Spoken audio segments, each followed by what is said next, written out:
Futures back in positive territory here so far this morning, chopping around basically flat on the day to start as we come off of that big rally that we saw on Friday that not only got the NASDAQ back to positive on the week, but we also had some pretty impressive moves within tech that we'll talk about a little bit coming up this morning. A ton of things moving around so far in the pre-market. We can talk a little bit about Salesforce to the upside. Elliott taking a big stake in CRM. Huge gap on that news this morning. Some of the EV makers moving around. We'll even get into PayPal a little bit this morning. Obviously, a few upgrades in the chip sector as well. So this continued move of strength into NASDAQ and tech names specifically looking to extend to start off the brand new week where we see Apple, Microsoft, Amazon to the downside ever so slightly at this point. Speaking of Microsoft earnings to come this week. A ton to get to this morning. It's Monday, January 23rd, 2023. Tradertv.live starts now.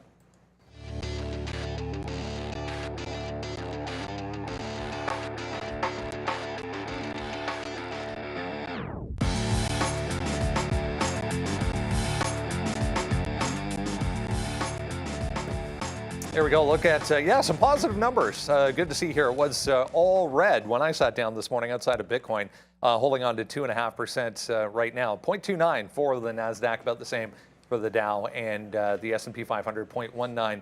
It was just the NASDAQ that got back to positive territory on the week. Last week, remember the Dow now negative on the year. S&P 500 with a red week performance as well. Bitcoin extending those gains we saw back on Friday, 2.5%.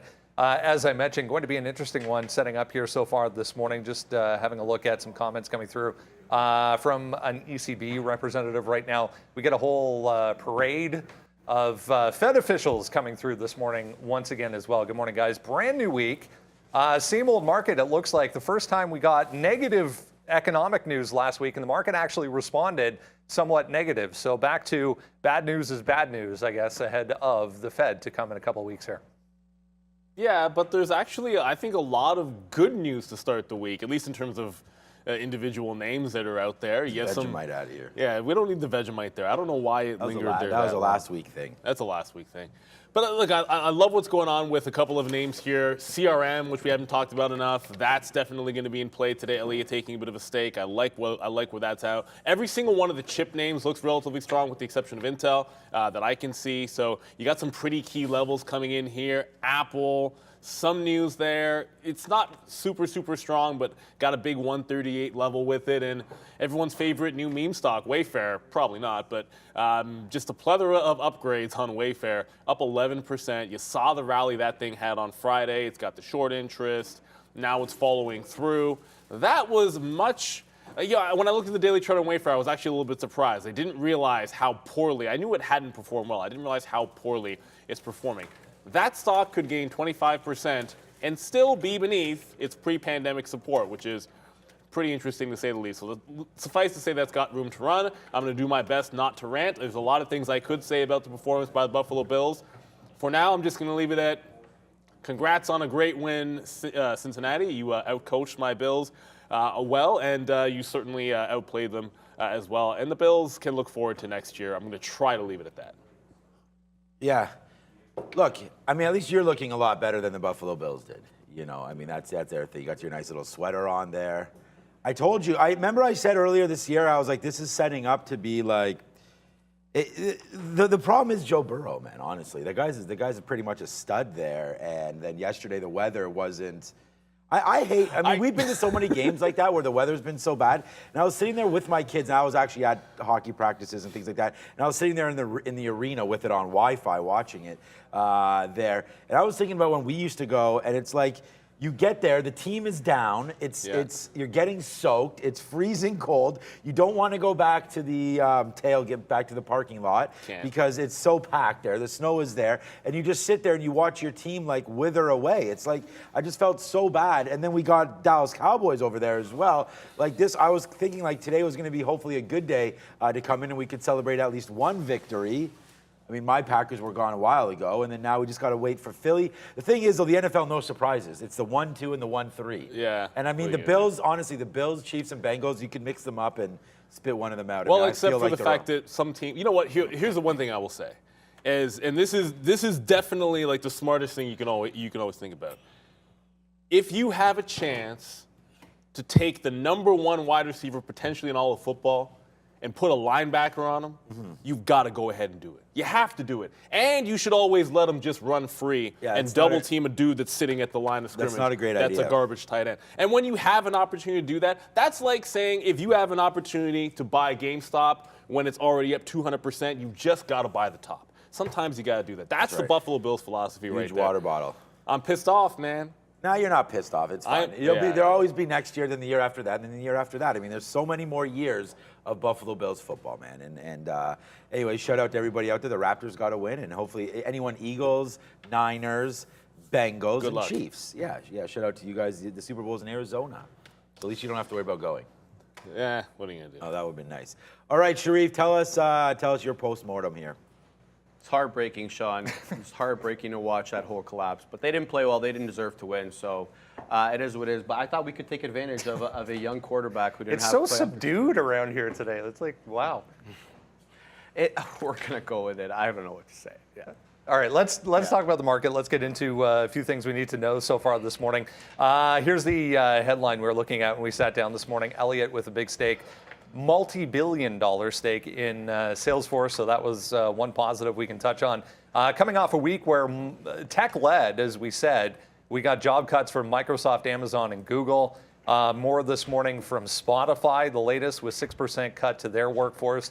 And yeah, Neil mentioned this one. Wayfair looking extra squeezy today, 34% short on this one. A ton of volume here so far. Extra squeezy. That's a good one there, Brennan.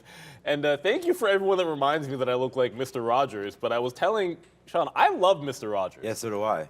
That was a great show. I grew up on that. You should feel flattered. And my daughter has, we call it a tickle trunk, but she's got like one of those trunks that dress up. I like Mr. Dress Up as well. So all those things that they inform my childhood, man.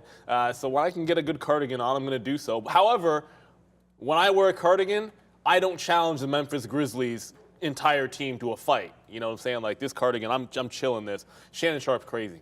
You talked about Wayfair there. I'm completely shocked at this stock because I didn't realize how bad it was. And really, this is how bad it was. This is 2019 bottoms, but this stock was at $75 to $78 pre-pandemic support, got taken out, pandemic happened, broke out from that same level, and then it rejected it. We're not even close, man. And you've already doubled up from the bottom. So it's been a double up from a double bottom, almost a double up. I'm missing by a couple of dollars here. And it's got 34% short interest, and I feel like the real like sort of like squeezes and parabolic moves have not necessarily been where you'd expect them. And this is only day 2 here, well, potentially day 2 of this move. So they had some job cuts. That's one of the catalysts. They've got a bunch of upgrades. I think it's still got room to go here. I know I was shorting it off that 50 level, but you've cleared that out now.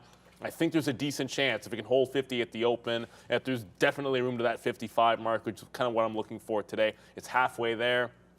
Yeah, Wayfair, it's got just what you need if you're long it from Friday. Oh, man. Yeah, lots of different names there. I was warning about Wayfair myself. It's a little bit off side right here all the way to the upside. What I really liked was CRM, and we talked a little bit. I mean, Brendan just had mentioned a little bit about that here. You know, with, again, catching a good little upgrade here. That's still Spotify. As I was looking at Spotify as well. There's so many games to be played here. It's Elliott today. Spotify is the job cuts. Elliott is CRM, and then AMD is on an upgrade. But there it is again. You know, Elliott taking a stake here in CRM. Let's see if Salesforce can go. I think you're just right into a nice little level here of 160. So I'm going to actually try the short in Salesforce today just to see if that's a little bit too far here, 5% up. Let's see if it goes. I feel like sometimes you get upgraded, someone takes a stake. It's really nicely off. I mean, we were just up to 128. Now you're up to 160. So I'm going to go short on this name. But yeah, I'm just trying to set up some charts here, getting ready to rock and roll. And yeah, Shannon Sharpe, the only difference between you and Shannon Sharpe is he's a former professional football player who's a tight end, who's an absolute monster. Well, I think he could take pretty much. The only guy, you see Steven Adams? That's what I was going to say. The only guy I don't think he could take would be Steven Adams. But even then, Steven Adams is a big. That's not. But Shannon Sharpe's shoulders, by the way, I didn't realize how huge that guy was there. Steven Adams is the kind of person you don't mess with. You just look at I know. that dude. He doesn't care. And he's really young too, by the way. People think that guy's he's been around for like 15 years, but he's only like 32 years old. Yeah, he's a young guy. It's absolutely ridiculous. 7 feet tall, man. Yeah, and then you went after what was it, T. Morant or whatever, his dad, John Morant's dad. There, these guys are his dad seems like a good guy. A bunch of jokers. Yeah, you wear your sunglasses indoors, you ain't a good guy. All right, let's go over. Unless you're Corey Hart or something like that, wearing them at night, or Brendan, of course, who wears his sunglasses whenever he wants. Brendan. Brad just asked the question, 32 is young? He'll get there, Bendo. Nope. He'll get there. He'll see. First segment of the show, guys, brought to you by Surge Trader, where traders can get a funded trading account up to $1 million, keep 90% of the profits, trade stocks, indices, Forex, crypto, whatever you want. Program has simple rules, no time limits. Go to surgetrader.com/TTV. Use promo code TTV. Get yourself 10% off. Shout out to Surge Trader. Silvergate Capital to the upside this morning. I'll show you crypto here in a second, trying to get higher as well. But they came out over the weekend and said they do not have or have limited exposure to that Genesis blow up that happened at the end of the week last week. So a little bit of positivity for SI this morning. There's also another 100 order for Nikola's giant truck, the transport truck that we've shown a few times on the show. I'll grab a picture of that. But SI and Nikola on watch here. I was going to grab this real quick. Here we go. Here's Bitcoin and Ethereum. Kind of chopping around, but back into this range that we've formed after another push. We got up to 23,000 there on the 24-hour chart. Yeah, it was actually a decent weekend holding some of those gains for crypto. And don't look now, but Silvergate might give another one of these little breaks. Now, I say that as I'm like looking over my other screen here, and I'm going to pay for locates just in case something crazy happens. But it's 14 quarter, 14.30. That's sort of been like the jump off point the last couple of days. Like it either rejects that price, and we've seen what happens. Like it'll give like $1. The last few times it gives like $1, $1.20, something like that. But the one time we broke out from here, you had a $2.50 move into 17. So, the short interest is pretty high. I think it's still around 40 to 50%, if not over 50%. So it has the opportunity to potentially squeeze here. It had been lagging some of the rebound that had happened in the rest of the crypto space recently. So outside of Friday, it had been relatively weak. So, another kind of continuation rally. If it holds at the open, there's no volume right now. Like if it holds above 14 at the open, I'd probably start thinking out, okay, well, I'd want to play the breakout just because the risk to reward favors that break. And you'd be thinking about, okay, grab a top break, just give it to the pre-market lows. That's all I want to see. If it breaks the pre-market bottoms, kind of throw that one out the window. But that's something for the open. Not a lot of volume here with Silvergate, and there never really is. It's not a stock that I would ever want to trade in the pre-market unless I saw something crazy happening in it. But I'll be looking at it at the open. If I see 16, 17, those are the prices above here that's obvious to short. So I might be sitting around waiting for this thing at about 9.30 to 9.35, just looking for one little squeeze play through the top. All right, so yeah, welcome guys. Crypto, yeah, what a good weekend. We talked about that. Breaking through 20,000 was probably long to go through 20,000, and I'm worried about it pulling back now, back under 20,000, but you had a great rip up. Here's the move here, 20,005. Well, it started earlier, but here's what I wanted to show you. We've just been stuck here between 22.5 and 23.5, so as you bounce around here for the last 24 hours or so, could it break today while the market's open? I mean, crypto doesn't really care that the NASDAQ's going to be open today, but the NASDAQ is up, and we've seen some good correlation. So there's the NASDAQ up 0.21. So I could see crypto starting to get going a little bit here once the market does open. And the key level to watch is, of course, 23,000 flat again. We went above it to 23,100. The high rate there, 400. So I'm looking at a little bit of a break there. If you break down, and that's 22.5 right there, that bottom 22.3, then, you got to watch out for that because look what stock is right here. Like Coinbase has had a huge run up, but it also hasn't been able to break this 55, 56 area. So I don't know why it's not working on my 3-minute chart there, because it says Coin NY on one of them and NQ on all the rest. So there it is right there. This is just a 3-minute chart going back into last week. There's 55.50 on Friday. So I just, let's see if it takes that out. It should test it. I think it tests 56, maybe 56.5. Again, because remember, crypto's up since we've last seen Coinbase. So I'm actually surprised that we're not a lot higher here. So I'm going to watch out for this name. We did short it last week in the 40s. We got out of the way once it was breaking higher. So no, or was it 53.50? I can't remember where we shorted it last week. But look at this, strong move on Friday. We saw the action in the crypto markets. People are saying that it's being pumped up, unreasonably here. I don't know. I mean, like I keep saying, higher tide raises all ships here, and a lot of these coins are starting to go. So Coinbase upside here. I think it's capped for a little bit if you're going to look at the day chart. Again, we're going to have to zoom in because of how epically this thing has failed. But right there is $61 or $62, these little bottoms right there. So like I was saying, I think you're getting to be a top now. I'd like to short around $62 if it can get there. But right now you're just at 55. So any little bit of a bump up for Coinbase, I think requires some kind of a short. So we'll look at this. If crypto starts going and Brendan's like, hey, crypto's squeezing again, then we'll look at Coinbase, see if that gets anywhere around $60, which would mean 10% up. So if it gets anywhere around there, I think this one's a short. But for me, I think there's better shorts right now. You got to wait to see what crypto's going to do, because Coinbase, no matter how it sets up, it still moves with the asset class. This pattern continuing with a consolidation, then a big move up, and then a consolidation and a big move up. That's that Nikola truck I was mentioning. So 100 more of those get sold to this. I was kind of surprised. It's a renewable energy company that's buying 100 of these. Yeah, so it looks like they're German origin. They're looking to get the trucks through this green advanced transport ecosystem, which makes them eligible for free maintenance by Invesco. So it's interesting, but Brendo, only 30 of these coming next year, and then the remaining 70 coming in 2025. Yeah, still production issues, obviously, for Nikola. I was shocked when I brought that up this morning. $2.50, if you haven't looked at a chart yet, for Nikola shares. Meanwhile, also in EV land, that's actually I just learned, a hydrogen fuel truck, not an EV, but anyway. Tesla, Truist Securities cutting their price target to $245 from $299. Meanwhile, here's Tesla quietly up 2% this morning, guys, extending this gain over the past couple of days.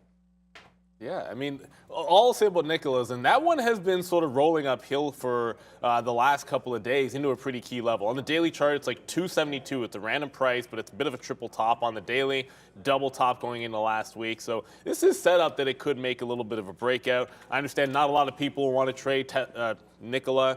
You're going to be looking mostly at like the Teslas and the Rivians of the world for the trade. It's not quite at last week's high, but we're pretty close to this 138. You could really start to have a bit of a bounce off that level. Still have all those data issues. That 140 probably is going to stand out a little bit more. What's fun about today is there are 3 stocks where I look down at my notes and it's like, okay, what's my key price today, support or resistance? Tesla 138, Meta 138, Apple 138. So all 3 of them, for varying reasons, I think Meta's got support there, Tesla's got resistance there, Apple's got resistance there. So I'm going to try not to get those ones mixed up. But yeah, Tesla 138 is sort of that key price area for resistance. It's worth keeping in mind where we're at in the futures here.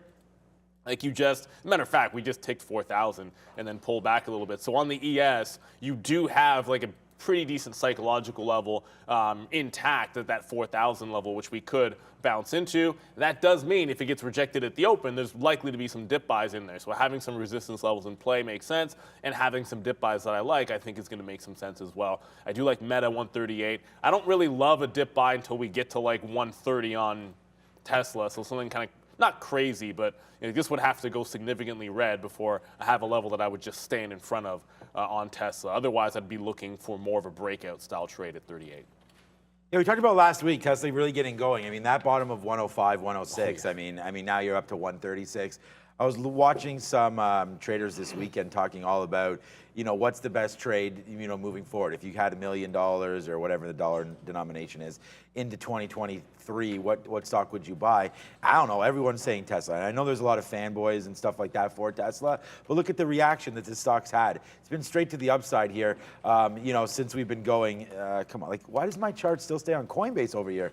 Come on, switch. There it goes. Now it's switching again. So let's go to the 20-minute chart here for Tesla. You're right back up to that level that we've already seen before. That's 137, 138.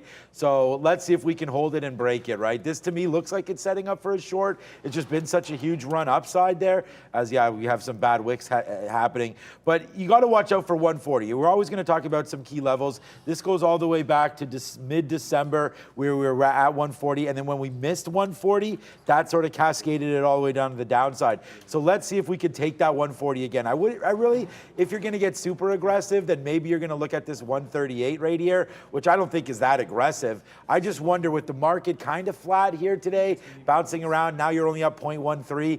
Maybe Tesla just deserves to get hit down a little bit, and then we wait for earnings, which I believe is on Thursday for these guys. So I would think this is a very, very dangerous trade heading into earnings. Have they produced well? Yes, they have, but there's just too much rhetoric and too many stories around Tesla. You guys all know them. What sort of effect's been there with the Chinese plant? We've had the drop in price. Drop in price created more demand. How's that going to affect their margins? Is that going to improve their earnings per share or dampen them? I mean, there's a lot of stories here around Tesla, so I feel like it's been a huge move up, and you may want to take a little bit of either some skin out of the game if you think that it's been I think it's been a great move, but then it's on Thursday, so when Tesla comes out with earnings, we'll be trading that, and for right now, I think it's a fade up to that 140. So if it gets going, maybe we break 138, but I'd go long into 140, then get out. So I'm going to watch Tesla on the way back in today. Nikola looks interesting. We talked a little bit about that with that truck, with some of those purchases coming through on Nikola. So there it is. So there's a nice move up for them, up 4% and a bit, trying to come off the bottom as well, $2. So I think EV names continue to be in the play, but I've really always liked Rivian here as well. So we'll look at some Rivian today. I don't know if we have to pay for shorts. We haven't had to recently, but that bottom of 1580 was made and then breached. So we'll have to look at Rivian again here today. There's that 1580. Take it down to 1560, and now you're back up to the upside. So I actually like Rivian down here around 16 to go long against that bottom. I think there's a lot of risk to reward here in Rivian. We're a little bit about what is to come next week. We'll get just an absolute huge amount of earnings, including this one that I just brought up here, SKX next week. Again, more tech earnings to come. We'll talk about that as the week goes on. But SKX up here on an upgrade this morning. If you go out to a daily chart on this thing, it's had quite the run going into this report. Again, coming up on the 2nd. Cowen with an upgrade to outperform. And then this as well, Cowen upgrading Costco with a price target increase as well, pointing to lower gas prices. But retail in general has been weak. Yeah. We've been talking about, we got retail sales data last week for December that missed estimates. Some of these got hit a little bit, but individual names in this group actually still standing out. We've been saying it. It's going to be a stock picker's market. And shout out to my dad, who absolutely loves Skechers. He won't wear anything if they're not Skechers. But yeah, looks like they've got a good cost structure there, Brendo. Every time I go there, there's really nothing less than $100.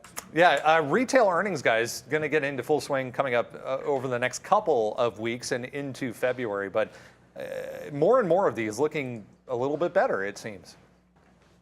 Yeah, to be sure. And like the other thing to keep in mind for retail is, like, at the end of this week, we're going to get Visa, we get MasterCard, we get American. Well, I think we get Visa and MasterCard on Thursday, and then I think it's like American Express on Friday. But that's going to be another way to see how the consumer is doing.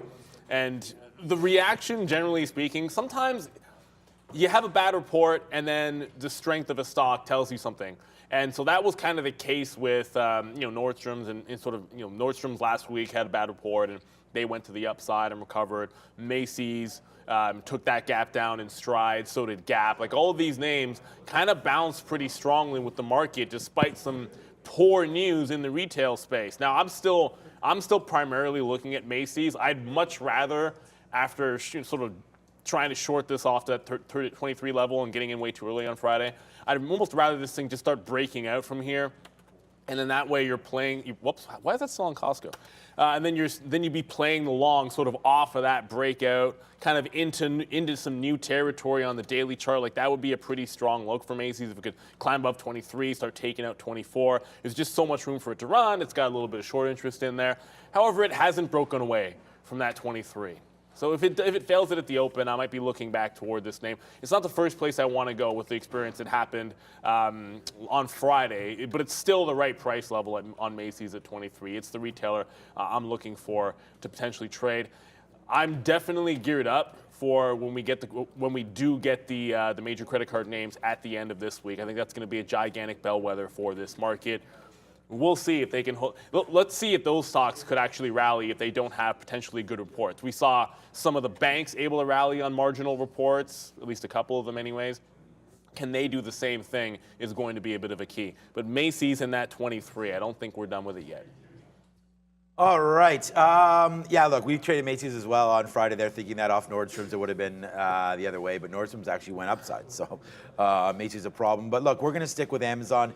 Amazon here, what a huge move, right? I mean, look at this on Friday. It was a monster. This is a 3-minute chart. So on Friday, we started at 93.50, and it just kept on ripping. And we were actually joined the long party on this. But the thing about Amazon is if you're going to look here at a 20-minute chart, you know, it's already tested this 99.50 and 99. Obviously, when you get going here right off the open, you do break out a little bit through 99. I don't think that's going to happen again. And the NASDAQ right here looking to turn red right now. We just got positive last week on the NASDAQ. And Brendan, I saw in your note there that we're up 6.4% already this year on NASDAQ.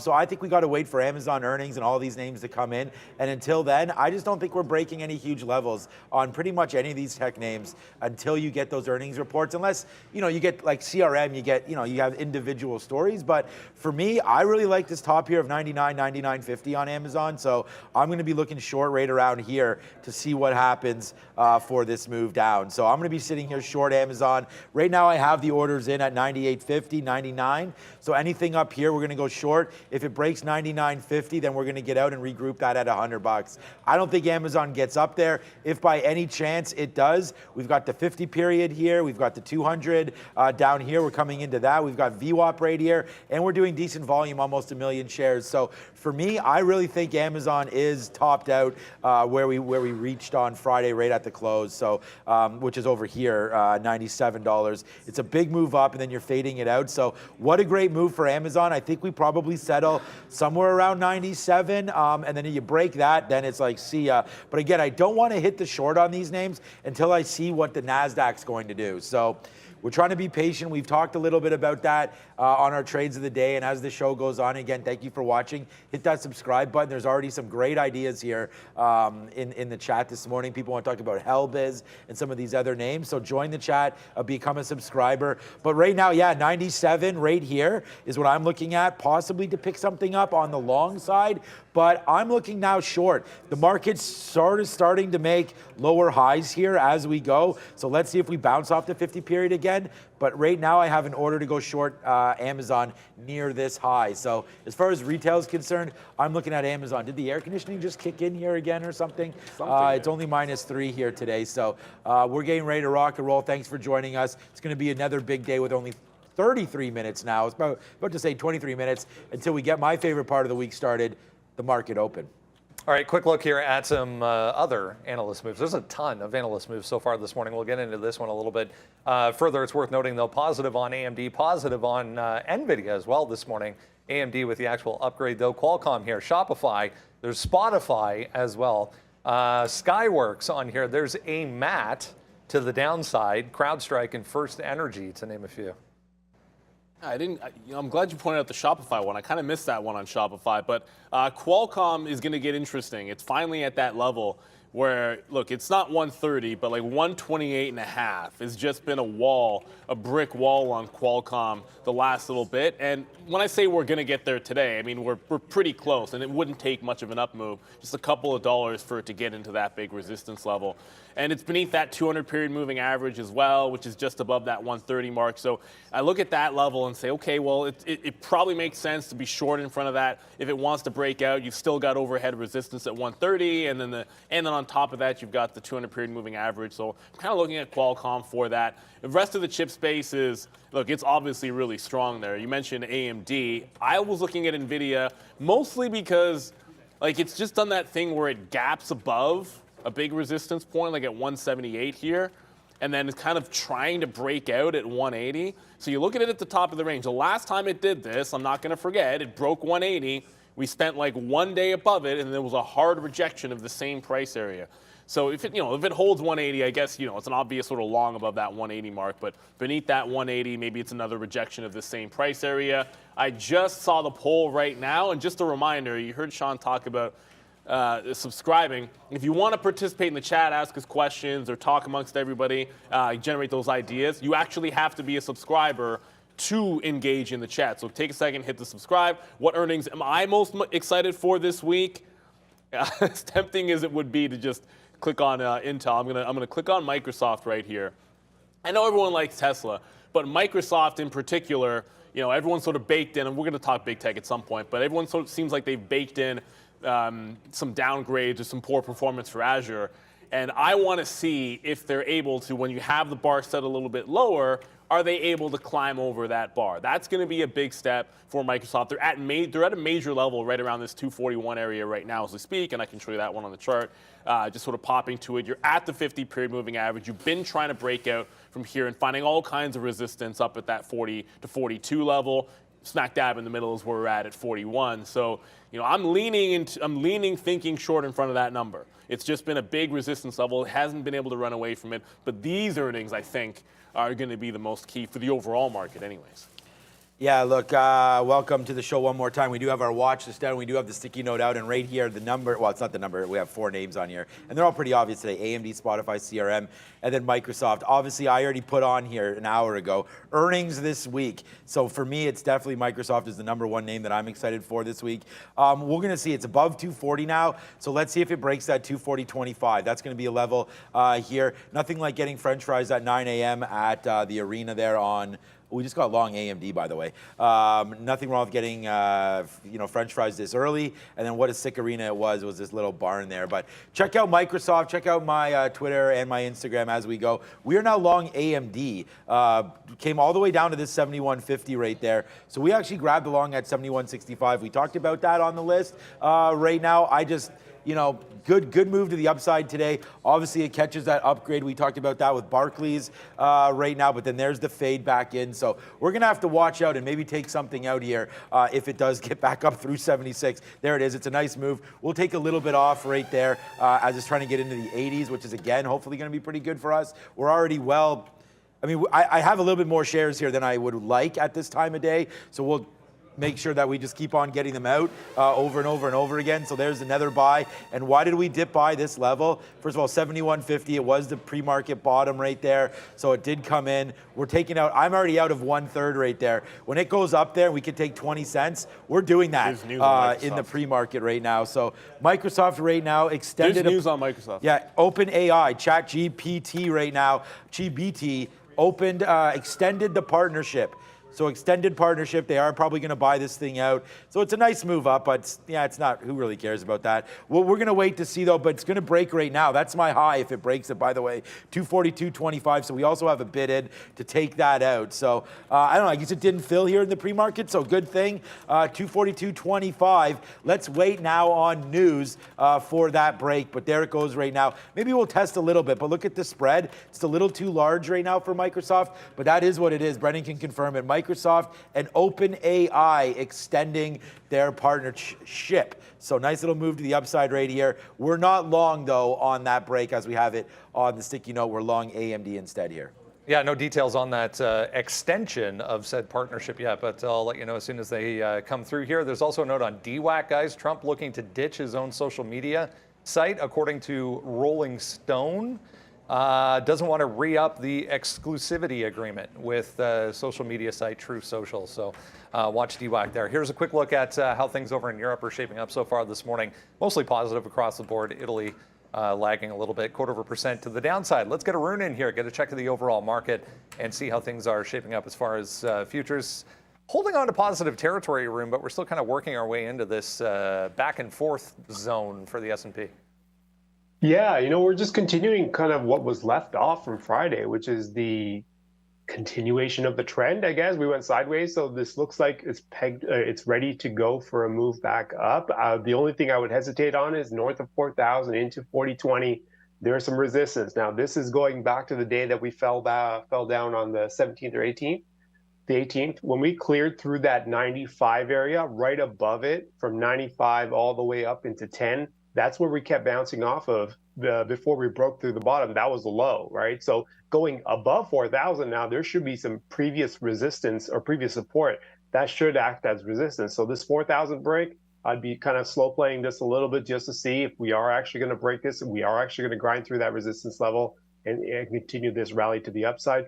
Flip side of this is, let's just say it goes to 4,000, hits that resistance, hits that sell side action that's there, and actually fails and comes back in. That could be a great short. So I'm going to be open to both sides here. The idea of a possible short on a failed 4,000 break against 4020 is on the table as well. Flip side of that is if this market comes back down and starts to catch a bid around 85 going down to 80, I'd be open to a long as well with the tight risk down below 75. So right now, the way the market's acting, it's waiting to figure out what it wants to do this week. We've got some information coming out. We know Microsoft, which is now the big name in the NASDAQ in terms of weighting, it's no longer Apple. So Microsoft will be influencing not just the S&P, or not just NASDAQ, but also the S&P because of its weighting as well there. So that's one to watch for sure. And then obviously you have Tesla. That's just going to be, the weight's not as high on Tesla, but it is something that will move the market in terms of how the market will respond to something that's very popular in terms of that stock. So I would just keep an eye on those two earnings reports. Index earnings reports are always going to matter, especially when they're at the top weight of the NASDAQ index. So the Microsoft, the Apples, the Amazons, the Googles, and the NVIDIA, and then Tesla as well. Meta, but the other five are really going to matter in terms of moving the indexes. And we're just going to keep an eye on this one, how this market responds, setting up into that Microsoft release. So thanks, Arun. Here's a look at a few more headlines, guys, on this Microsoft story. So it's the third phase of their long-term partnership, a multi-year, multi-billion-dollar investment. They'll use OpenAI's models across consumer enterprise products to introduce new categories of digital experiences. But they're not really saying anything here.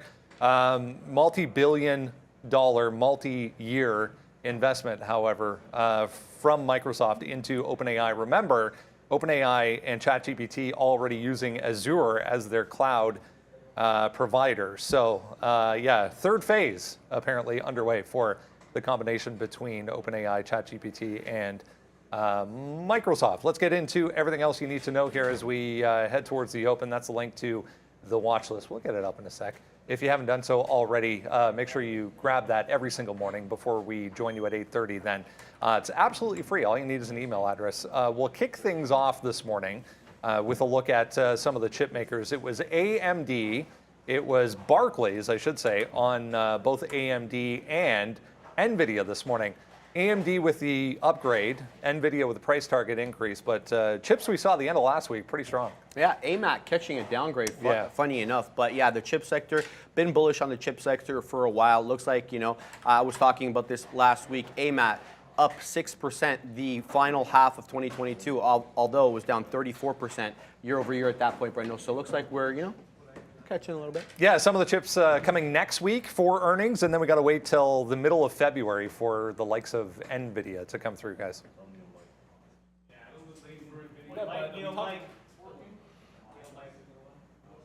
So we talked a little bit about Qualcomm there. Should be on right now. You guys hear me? There we go.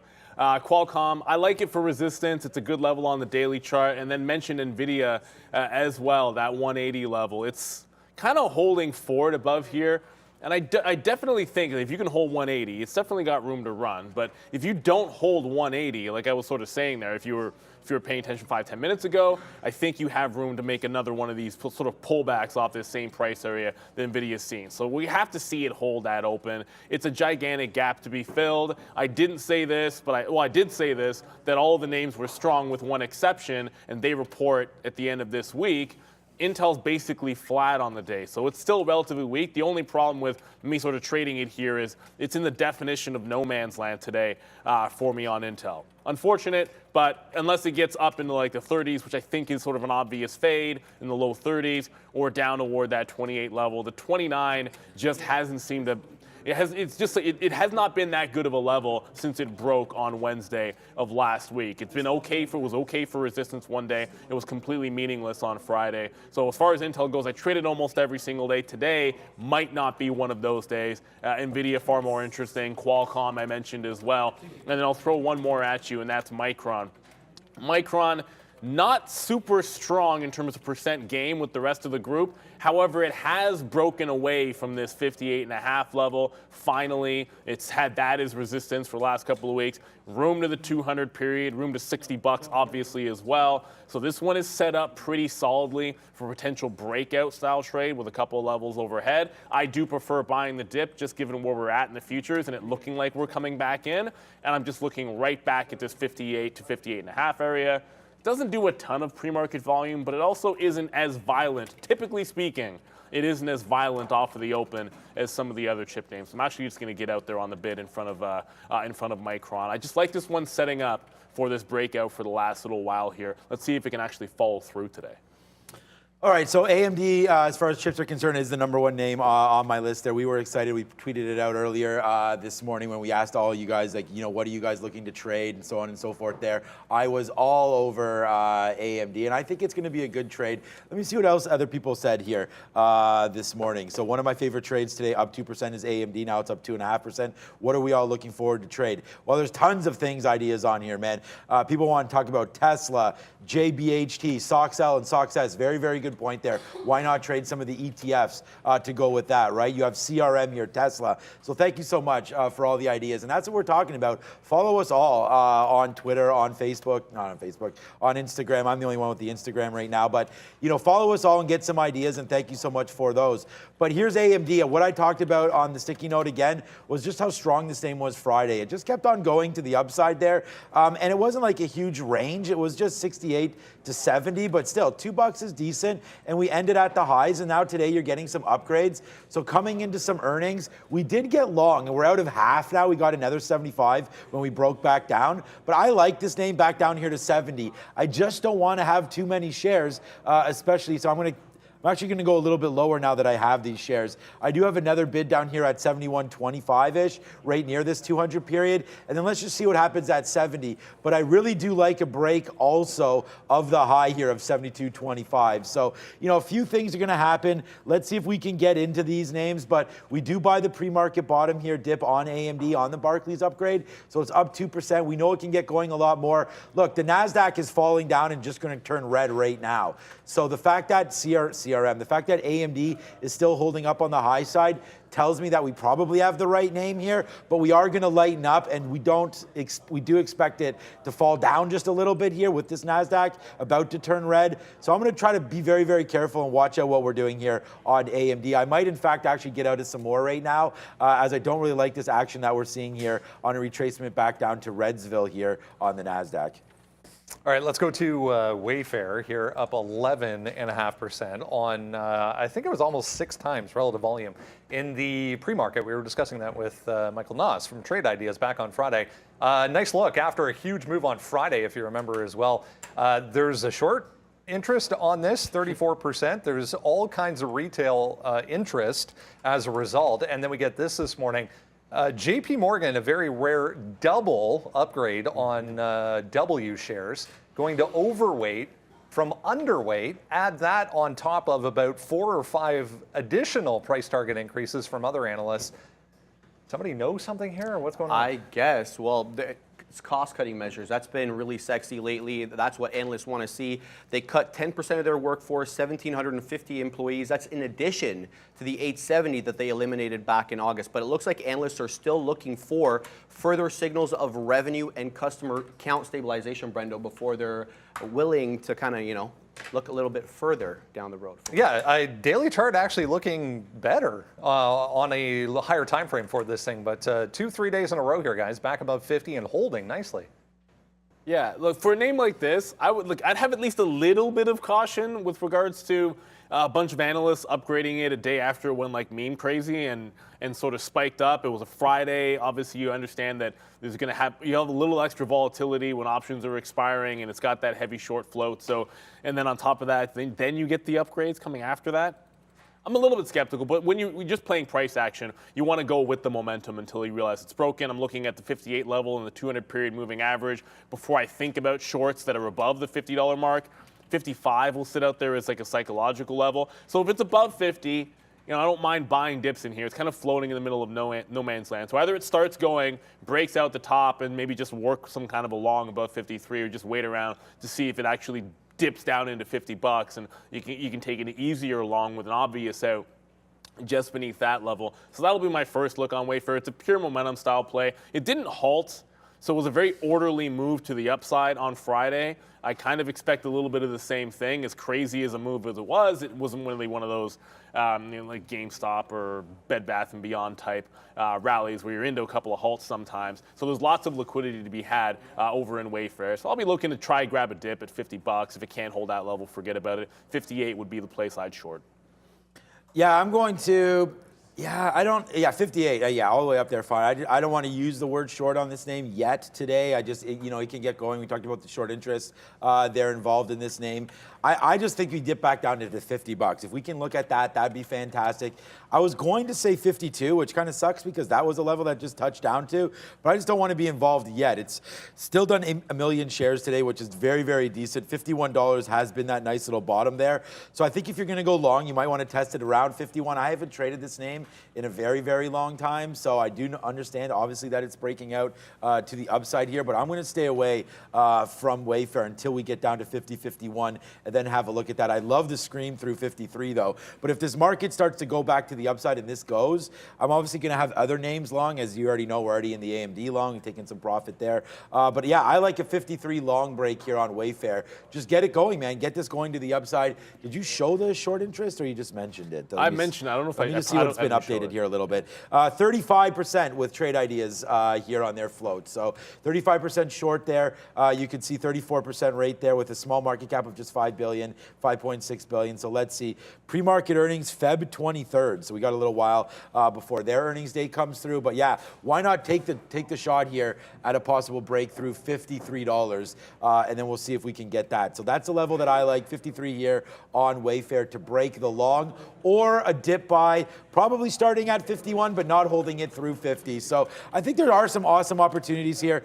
And I don't know if it's the same 10 billion, but there's the confirmation there that the OpenAI did receive the $10 billion there from Microsoft. So, that looks like that's happening. And I think that's the same story that we reported last week. So we'll see what Microsoft is doing. So a nice move up and then right back down to where it was. So it's a good thing we didn't get triggered into that top break there of Microsoft. Let's see if it wants to make some moves here again. I don't think this news should affect it at all. We already knew Microsoft was involved with OpenAI. So for me, it's kind of a nothing burger, and maybe looking at this break right there, 241.40. But the NASDAQ has fallen down, and like Arud said, we got to make sure that we watch out for the NASDAQ because it is the #1 weighted stock is Microsoft now. Although it was like points difference with Apple. So I think that Apple's now broken above that 140, or not, it hasn't, but it tried there on Friday. That could take it over. I don't know. We'll have to double check that to see if that was accurate. But as of Friday, that was. So Microsoft being up today, is it up more than Apple? Nah, they're up. Yeah. Okay, so that still would be true as of today. But yeah, I'm looking for long Microsofts there and long Wayfair on any dips. We're just talking about Tesla. Let's go to Spotify here. A nice look as well on the past couple of days. Anyways, for Spotify, 1, 2, 3 to the upside here. Back above $100 and holding here in the pre-market almost 5% after they confirmed 6% of the workforce going to be cut. You found an interesting piece of information in relation to this cut. Yeah, much needed. The CEO taking full responsibility, saying they accelerated growth too quickly. But get this, guys, their operating expenses last year were double their revenue. So, I mean, you never want to see it, but heads had to roll. Yeah, I mean, it seems to be a number that we're hearing over and over again. I think it was Amazon or maybe Microsoft was also 6%. They've all kind of been there or thereabouts around that 6% area. So Just another one cutting here, guys, or is this going to change things for the long term for spot? Well, it is just another one cutting, but is it going to change things for the long term? Well, it has to, but I don't think you understand. I think we're not going to understand how these are affecting these companies. Maybe not till the next round of earnings, because this round of earnings, great. We get to see how the back half of the year went, and now the cost cutting has been generally coming in the last month and a half. So we're going to have to fast forward to the next quarter. Maybe you get some guidance that gives you an idea, but really it's just going to be about going into the next earnings season, not this one. Spotify has already been on a pretty decent run because it just the last couple of days you can see it went like $15, and on the daily, it's been a decent run off the 50 period. It just got to the 200, and it's got this interesting double top at the daily at 103, which is also the 200 period moving average.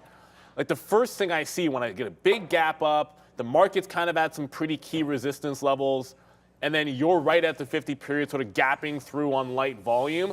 If this doesn't hold 103, suddenly it's like the pullback to 100 is almost more enticing, shorting off of the highs than anything else. Now, Spotify doesn't do the best volume in the pre-market, so I don't know if I would take a trade before then. Like this is not one of those super liquid stocks with a 2-cent spread or 1-cent spread. But yeah, I can see this pulling back into 100 if it rejects that 200 period moving average at the open. Maybe not the first place I'd go, just because of liquidity concerns. Like I'd much rather be trading our Microsofts and our Metas, but that just feels like it could be more of a pullback into 100 than anything else. All right. Hold on a second. I got to figure this out. My car's in for the Atlas had some sort of a recall like a couple months ago, some sort of a air thing. Oh, so I minor had to hear. All right, hold on a second. I'll have to figure that out afterwards. All right, so I just noticed right now AMD. And oh, by the way, shout out to my guy Mark O'Keefe there, ICE Exchange. Thanks for this, because I don't know. I left my. It's funny. Oh, I know where it is. It's on the other side. I saw it. I saw it when I came in. Fahad and I, we were filming some stuff there on Friday, and I must have left it on the other side. So okay, good. I was wondering where that was. Right now, just trying to get some AMD out here around 70. So I just got some out at 73 again, which is stupid. Like, I figured when the NASDAQ was turning red there that, AMD could have fallen down. We just did talk about that. So now I have an order back at 72 right here to get some out and then a blast a little bit higher than that. Yeah, we're talking about Spotify. That's my next trade that I have on the sticky note today. So yeah, we do like it. I know this is a New York one because I was involved in the direct listing of Spotify a while ago, so I'm going to remember that one. Not great volume considering the news today, and it's actually drifted down a little bit here off that 104 right back in. So this one, pretty violent. I have some bids. I'm going to cancel my 102 bid. I did have a 102 bid down there, but since we just went to 102.40, I still think you can float down a little bit even further here. So I'm not really happy with how sparse the trading is right now on this name.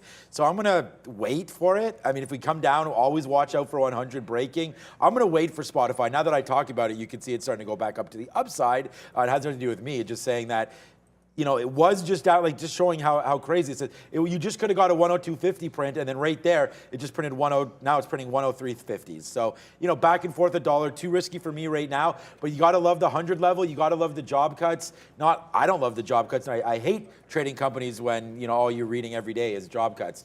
But at the same time, it sparked rallies in names, so I can see Spotify going here. Great bottom off 70 there, up to 105. It's touching the 50 period right now. No, that's the 200 period, I believe, not the 50 period. 50 period's down here. The 200 period right now, so that looks to me blue or purple, right? So look at this. So customize. Maybe I'm crazy.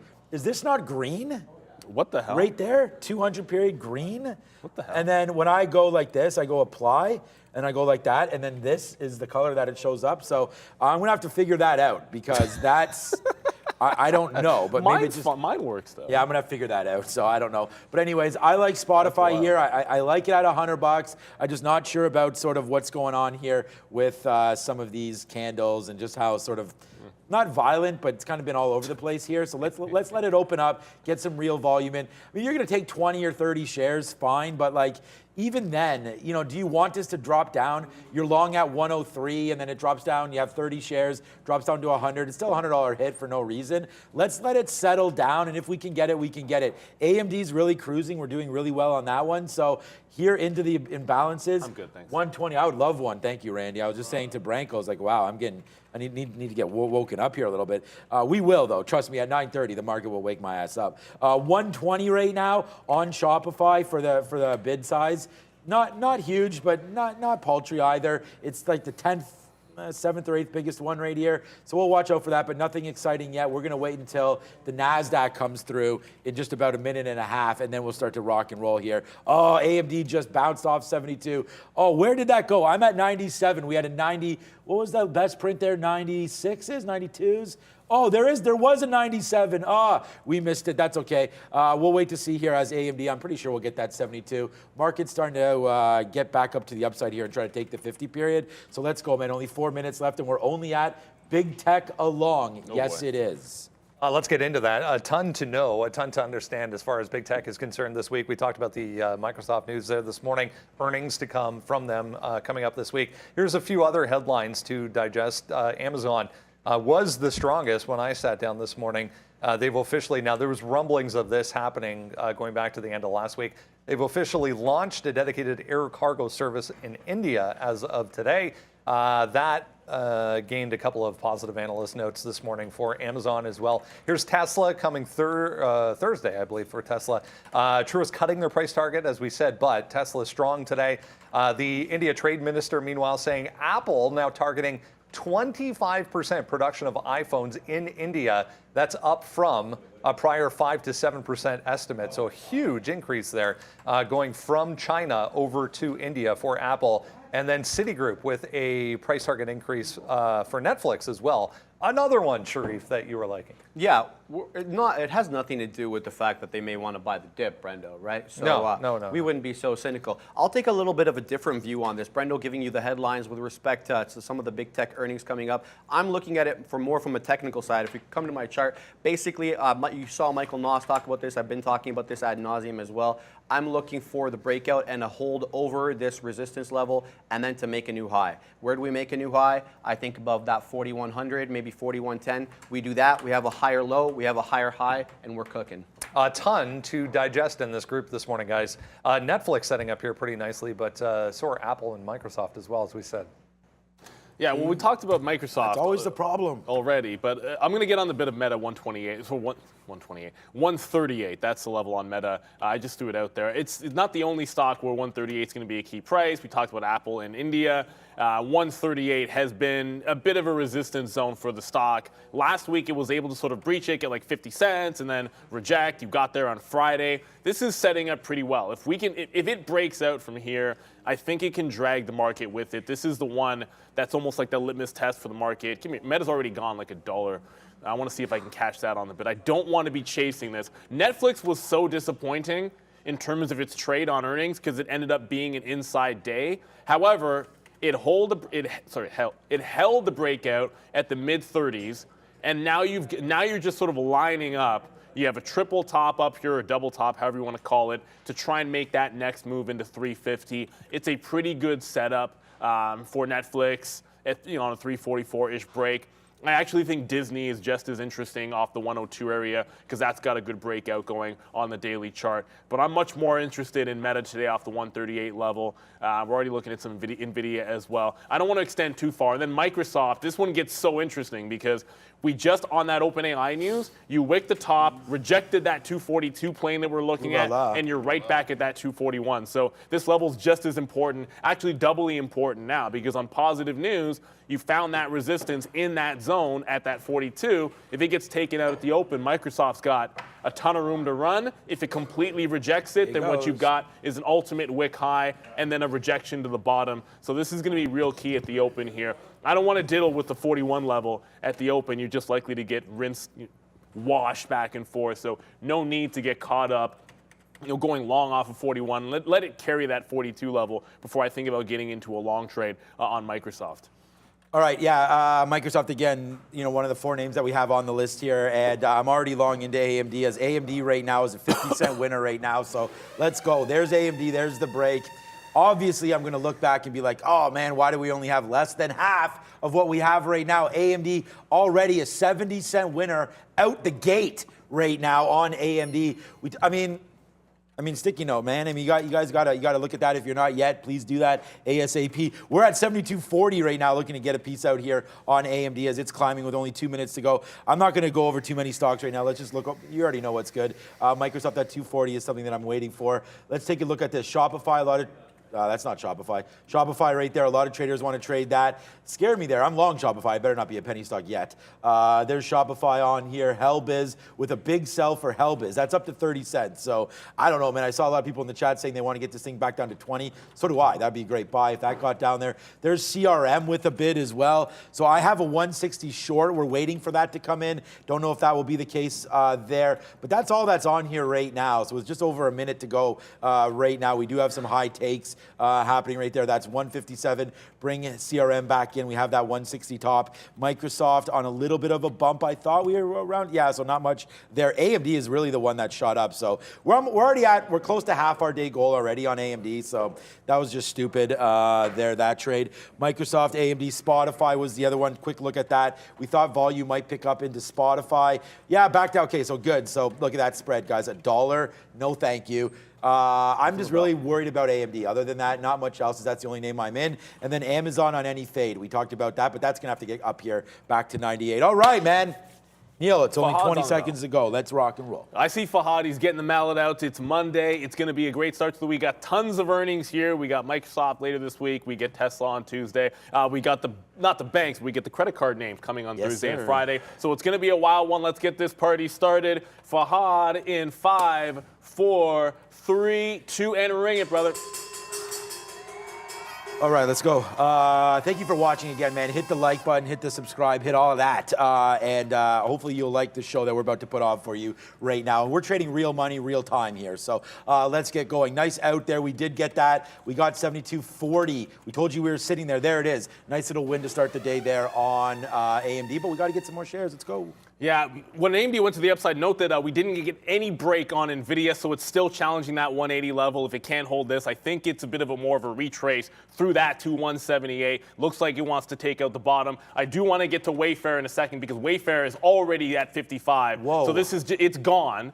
So I'm going to cancel my dip buy. It's obviously gone a little bit far here. If it does pull back in, I'll have to play off of this 52, 53 area. But Wayfair already on an absolute and utter tear. Microsoft just rejected that 242, so it's heading back into the downside as it just got down into 240 there on 1 wick. 1 wick down. No, never mind. That's just... It's down at 240. Yeah, it's down at 240 now. My chart's just a little screwed there. Yeah, no, I'm going to have to get back in a little bit there. We did get stopped out of our Microsoft, but it's all good, though. Everything's fine. I don't know. We got stopped. We were still holding out in some, so we got stopped out of a little bit there on Microsoft as that came down, and it did break 240. It made that bottom wick at 239.70. So if it does that again, then we're going to get out. But for right now, we're long Microsoft at the quarters. So let's get something out at 50 if we can, because we just took a 25-cent hit there. When it broke and we got out, and then right back to the upside right now. We are long Spotify. It did come in, so we're going to be long this name. I don't right now. I got to get another bid out there. The market's coming back in, like we said. This was the scary part about today because the market was, opened up and we didn't have too much volume on some of these names. So let's try it again here on Spotify. If this breaks 100, we're gone. But right now we're long on SPOT. Oh, I do want to get to one other name. Ali, I was in front of 100 there. It bounced on Spotify, but I'm going to get my order maybe a little bit more aggressive. Alibaba rejected 120. If it holds above that, that was a big level. I do like the longs there. Meta is starting to come back with the rest of the market. I'm looking for that 138, so being a little bit patient with it. It didn't break 40s. No need to rush. It looks like it wants to make a test down into that 138 level. Wayfair is starting to come back into the downside. Where's my NVIDIA? Oh, give me a break, NVIDIA. I did not get my 179.80s. So let me see if I can't get something in there if it does any kind of a pop on NVIDIA. And just to take you back over to Amazon, that one actually flushing. Okay, this one, something going on with my charts here. This one flushing all the way through 97. I'm getting all these prints up at 97.5, but this is trading $1 to the downside. The dip buy is going to have to be the trade, but I'm being very patient because this market did put that reversal. And that INBS, for a lot of you guys in the chat that are watching, it is halted to the upside. Big breakout over $1. I believe they had... I'll have to double check the news. It was one of those yada yada yada farmer type plays. But it's halted at 120. Sorry, halted at 115 with an indicated open at 120. Brendo? Huge volume spike there, guys, for this one. Spotify, big move down, then a rejection at 100, so right back to the upside. Spotify about to test the highs here, up 5.5. Polar away. All right, guys. Yeah, I mentioned Spotify. We just took $2 on Spotify. There's that 101. We said we'd be very, very patient and wait for that. And there it is, man. A nice little take there on Spotify as it's starting to go now back up to the upside. And we are just absolutely destroying that name right now, Spotify. We just took $2. So we've got 101 clean, 103 clean. That's that. Well, it's not 101 clean, sorry. It's 101.15. So that's a nice little hit there for us on that one. There goes Microsoft on the reload. We reloaded it twice, baby. We got another one there at 240. There's the first. Well, we got dropped out when it broke 240. That happened too fast. Wasn't expecting that, but there it is. We take Microsoft back up to the upside. Watching that one get going now as MSFT still going. AMD off that bottom. The one name that I wanted to look at that was weak was Amazon. Yeah, still weak. So Amazon right now up on the day, but down on the day now. What am I talking about? There's that 97. We should have been short Amazon there at 97. Look, I can't look at everything, man. I mean, I see everyone telling me, look at Apple, look at this, right look now. at that. There's only so much I can do, guys. We're huge on everything, so I will look at Apple in a minute. No, Apple's on the midst of a breakout there. I actually have my orders sitting above 139 here, trying to get that long in Apple as it continues to go. Oh, I just finally was able to get into it. Meta looks like it might break 140, and that'll be the first trade. Breaking out at 140 on Meta. CRM just absolutely flushed at the open. Now it's trying to hold 154. I think this could go all the way in terms of giving back some of this gap. If it gets back above 155, I am looking for a bit of a break at that 155 level. CRM heads into the downside. We do have NVIDIA finally testing that 179 area, and that means Micron breaking 59. Relative strength over here in Micron, canceling this bid. This is on the breakout. I'm going to have to take the 59s instead of the 58s. Thought the dip would come in when NVIDIA fell, but it looks like it's pure breakout central on Micron. We'll get that dip there. I just got Apple into the long side, and Wayfair, wow, it's still at the highs. Brendo? A couple of the Chinese EV makers just popping up. This one first, Li on a big move here, guys. So far on decent volume as well, 22.5 up to 23.5. Not seeing anything on that. NIO just starting to go, a little bit delayed, but Chinese EV makers popping up. Yeah, something's starting to fade out a little. I mean, the market's really starting to go. We got some more AMD there at 72.50. We punched that long, and then it just rips right up to the upside as well. So, yeah, man, I mean, I love the days when, everything works. So far, so good here today as Spotify's $3 in the money now, breaking up to 104. We talked about that, wanting that dip buy. We got to hold on to that, man. We're like channeling our inner Arun here today as we just hit right now one-time daily goal for the day. Microsoft, we got a piece out at 50 there. Let's see if that can continue to fly. I know Apple's moving. Microsoft's not. I'm going to take another piece out here at Microsoft in the teens if we can. Did we just get that actually? No, we didn't. We're at 18 right now, so let's get out. I'm a little nervous about this. NVIDIA just turned. Watch out for AMD there. Yeah, I am watching out for all this stuff right now as I'm seeing some things turning around for sure, as we just talked about that with Microsoft. So yeah, good look on AMD. So this only happened because I had that short in front of 180 on NVIDIA here, and then it looked like it was testing where the high of the day, and I could add to it. And the next thing I know, I'm getting filled at 179. Like, it was very quickly reversing and coming in and giving you almost a full dollar. And then the same thing at the same time, I picked up that Micron pretty much in the same wick. So I do have the long in front of 59 on Micron. I was looking for 58s. Obviously, that never came into play for me there as it only broke out. So we patiently waited for it to dip back into 59. I got 14s. I'm going to get some out if it gets close to the high of the day, and then just make sure I can try to hold on for Dodge. But NVIDIA did a hard reversal. Remember, if it couldn't hold 180, I thought there was room to 178. We're at 178 right now on NVIDIA already. So that was a pretty quick reversal for $1.50. I'm going to see if I can't hold on to it. However, there is still some relative strength in the market. Meta is holding up. It broke that 140 level. Apple, for now, is holding up as well. So let's see how these two can do, bucking this market reversal, I suppose we should say. And Wayfair, you can pretty much... I don't know. Maybe I'm only going to have to short Wayfair because I don't know if I can chase it up here. I was waiting for 58. It's already $2 away from that 58 level. Unreal, this stock. Yes, exactly, man. These stocks are nuts here today. As you can see, holy shoot, man. Microsoft starting to go back up to the upside, man. We got something out at 240.20, but look at this, a huge move. Let's go, Softy. Bang on that one right there. A nice little dollar win for you. Again, $3 on Spotify, dollar on Softy right there. We are long Microsoft. We talked about it. If you're not part of Sticky Note Nation, please join ASAP as we have Microsoft right on here, right there for that 240 long, and we just took it right there at 240. So you almost can't base it any better than that, but I told you, we did get stopped out and then a minute later got right back in at that exact same level. So far, so good. Every day is a scalper's day. You are right. It's a scalper's paradise here. Not a gangster's one, but it kind of is both of those. So now we're going to wait to see what happens with AMD. We did get that 72 bottom, 71.65. We just got a 72.77, whatever that was right there. Nice out again for AMD. So yeah, man, so far so good here as we just continue to rinse everything around. Just pay yourself, yeah, though. Pay yourself. So sure. here's what I'm going to tell you guys. Pay yourselves out because this opening range is wild. Like, look what NVIDIA is giving you. It's giving you 180 to 180 half, and then it's just printing down 179s like seconds later. So you're getting an obvious range, but I see weakness. It couldn't hold 180. It can't break out the top. Some other names are stronger. Well, I'm just going to take that dollar and see if I can't hold on to it. While on the other side of the coin, Micron, another chip name, is breaking out, holding 59. It's at 59.5. Like, you're getting the rinse and repeat going long in this one. So one's long, one's short, but it's all about relative weakness and strength. Micron's got some strength. NVIDIA's got that weakness. Able to play it here nicely, Brendan. Here's that INBS you were mentioning. Intelligent Biosolutions, tiny nano cap, 4.8 million market cap on this. Out with this note this morning, key milestone in a biosensor platform development. So a few people still mentioning that, guys. INBS halted and resumed. I knew that stock was going to be nuts. We were just talking about Wayfair there. I knew that stock was going to be insane. But again, it was at some key levels. We'll look at it again as right now, yeah, straight upside there. Should have taken advantage of that. But what were you really going to do other than just punch the pre-market high, maybe at 53, but look at Wayfair going. We talked about that one, man. We showed you the short interest and everything. Wayfair, definitely a nice upside move there. And what was it, upgrades today? Wayfair continues to move. AMD was the #1 name on the sticky note. Hopefully you guys have it, man. We're long at 71.50. We're long at 72.50. And blast off, man.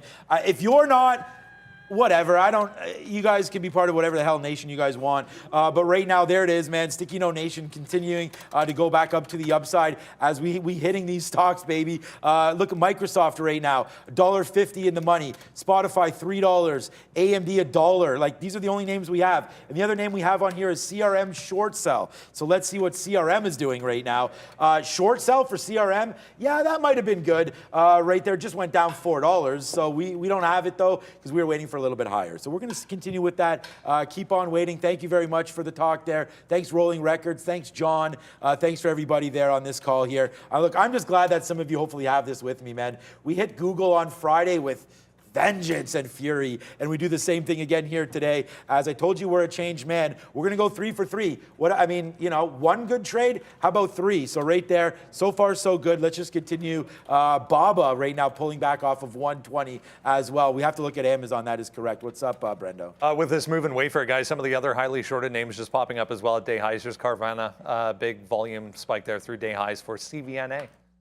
Yeah, a lot of them getting dragged up, of course. I'm just going to take another leg out here on Micron. I think we get to $60, but I keep saying pay yourself. Well, you have to throw orders out to pay yourself, and we already got one leg at 50s. I'm going to go 75s on the next one. Meta is now finally starting to come back. I'm rinsing and repeating NVIDIA as many times they'll give it to me, but if it takes out the top, I do want to get out of Dodge.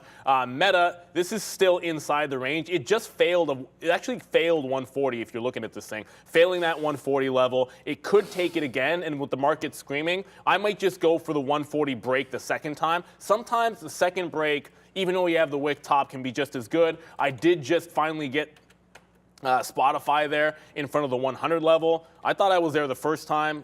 I obviously was not, or maybe it just kind of missed me by a few pennies. I don't think so. I might not have the order, but I just grabbed some 35s. It's still spready.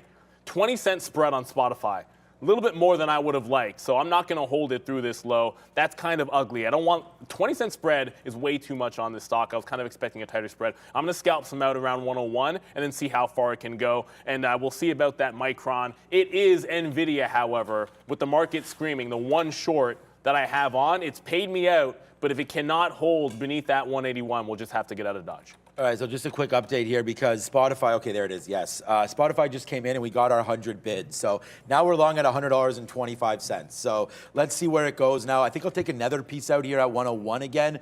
But I mean, that's not really that high. I mean, we can get to 101 and change. Maybe we'll do that. Let's wait for like a 101.50 or so area here as we just bought the dip again on Spotify. But we are well aware, man. I mean, this name, as I watch it, liquidity's not great. Like, you know, getting out now isn't a horrible idea on Spotify. If you're long, it really hasn't traded that well, but let's just test it off that $100 level right there. And again, AMD just ripped up here. Huge move up for AMD. Microsoft still going as well. That's now $2 in the money. So possibly fading that move, but look at the NASDAQ as it continues to go, just continues to go, right? So now we'll wait to see what's going on here for the upside here on Microsoft. So, all right, good take. We just got that, Phil. I mean, what kind of a day are we even having again? We just got long at $100.25. We just took $1.25 on Spotify as that rips up again. So yeah, man, AMD $1.20 in the money, Microsoft $1.50 in the money, Spotify $1.50 in the money, and we're rocking here today so far. There's Amazon first short initiated. Yeah, I just got some. I just got my Spotify out. Well, not all of it, but I'm taking some out 101.50. Let it try to work, but this has been falling like an absolute rock. The other name that's falling like a rock is Alibaba. Obviously not holding that 120. It's starting to scream back into the upside. If you're thinking about fade on the stock, all I will say is a couple of times it's done this. And if it recovers, you can get in a lot of trouble sort of getting in too early on the short. So to me, wait until that 120 level. I don't want to ignore Tesla. At this point, the three longs are all in the money, so I don't really want to worry too much. I don't really want to worry too much about them. NVIDIA is already through that 181, so the third time we reloaded it, it was not a charm, but we went 2 for 3. Tesla is right here. You've now got a double top pretty clean at this 137.5. It's not participating in the move just yet, but if it can get through 137.5, 138, I think it's got a lot of room to rally. I completely forgot about you, crypto. No, I didn't. But Silvergate, this will be the one that I'm kind of not peeved, but I remember thinking, okay, you could have a little squeeze breakout style play on Silvergate. It's already done that through that 14.25. If it continues, I'm looking to short it starting around that 16 level. If you miss the break, you don't have to sit around there and chase a move. I'm not chasing longs on Silvergate. Fundamentally, a bit of a flawed company. Micron, I was waiting at 74. I'm just going to get out more at 71. It's starting to slow down up here on Micron. And I didn't get 58 because it didn't dip by, so we had to go with the breakout. But I just like the fact that you're breaking out on the daily chart and you've got room to 60, 61, that 200 period. Somebody asked in the morning, what level, like what is that line in the chart? For me, the 50 period and the 200 period simple, if I talk about them, that's on my daily chart. I really don't look at those on the lower time frame, but on the daily chart, I'm always talking about the 50 and the 200. I like them for big levels. I like to be able to respect them. And watch out, Apple. Looks like we could see 140. That could be an interesting place to add if there's a decent enough size level there for a bit of a scalp trade breaking through. Oh, shoot. I was on the wrong levels there for Amazon. I was looking at it. Man, we are just like some of these levels, man. We just got out of AMD, by the way. We only have a very, very small piece left, 10% left of AMD. We just got out at 73.50 right there. That was a huge trade for me on AMD. So, I mean, let's just go on that one. Cash cow. We talked. I mean, look, not only did we cash cow out AMD, but as you guys can know, thank you for watching. And I know a lot of you watched just for some of the commentary right here. But hold on a second. Let me just show you this real quick here as we go over to our profile. And look what I tweeted out here very early, 2 hours ago in the morning. One of my favorites, AMD, today to trade. And it's my #1 stock. It's paid the weekly bills already. So there it is, AMD, a nice little move up there to the upside. Amazon, I'm on the wrong levels. So we got short there against 97. I'm going to take it more here, upside, but it's not the level that I was thinking. I was thinking 98 up here. So we got to watch out because Amazon's now starting to break. So anything past this 97.50, we don't really want to be in. So there it is right there. That little dropping spot right there. We are going to average up to it. Not as many shares as maybe we should have here on Amazon, but I'm happy with them at this level. We've seen it rip to the upside a lot of times here. So Qualcomm be very, very careful now, Amazon. You've got Qualcomm on your mind over there? Well, I've got Qualcomm on the short, so we'll see. It's like We both have one short on it all long, so you can kind of tell how the market's going. I just picked up Meta here as this one continues to ride higher. You wanted me to test an animation there, Brad? There's one for you. So Meta's back through the tops, but I got to be at least a little bit more concerned with what's going on in Qualcomm, only because it's at a monster level here. Look at it screaming to the upside. Well, the daily chart, this is what 128.50 where it's at right now looks like. So if this holds above here, you've got room to the 200 period. Again, that's $3 away. I do favor always shorting in front of a key level like that. If it starts failing the 128.50, then I would look to add to it. But on the way up, it's starting to just run over. The market's only up 0.9%. Qualcomm's up 4.5%.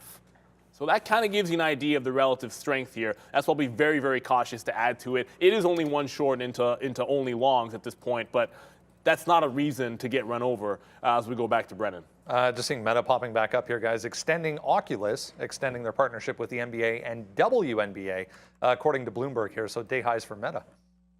Yeah. I love that Oculus. WNBA? Yeah, WNBA and NBA. Hopefully the Raptors or the Toronto gets a WNBA franchise. That's what I was hearing. The first game, is going to be here very soon, outside of the United States, I believe. Anyways, okay, so here we go.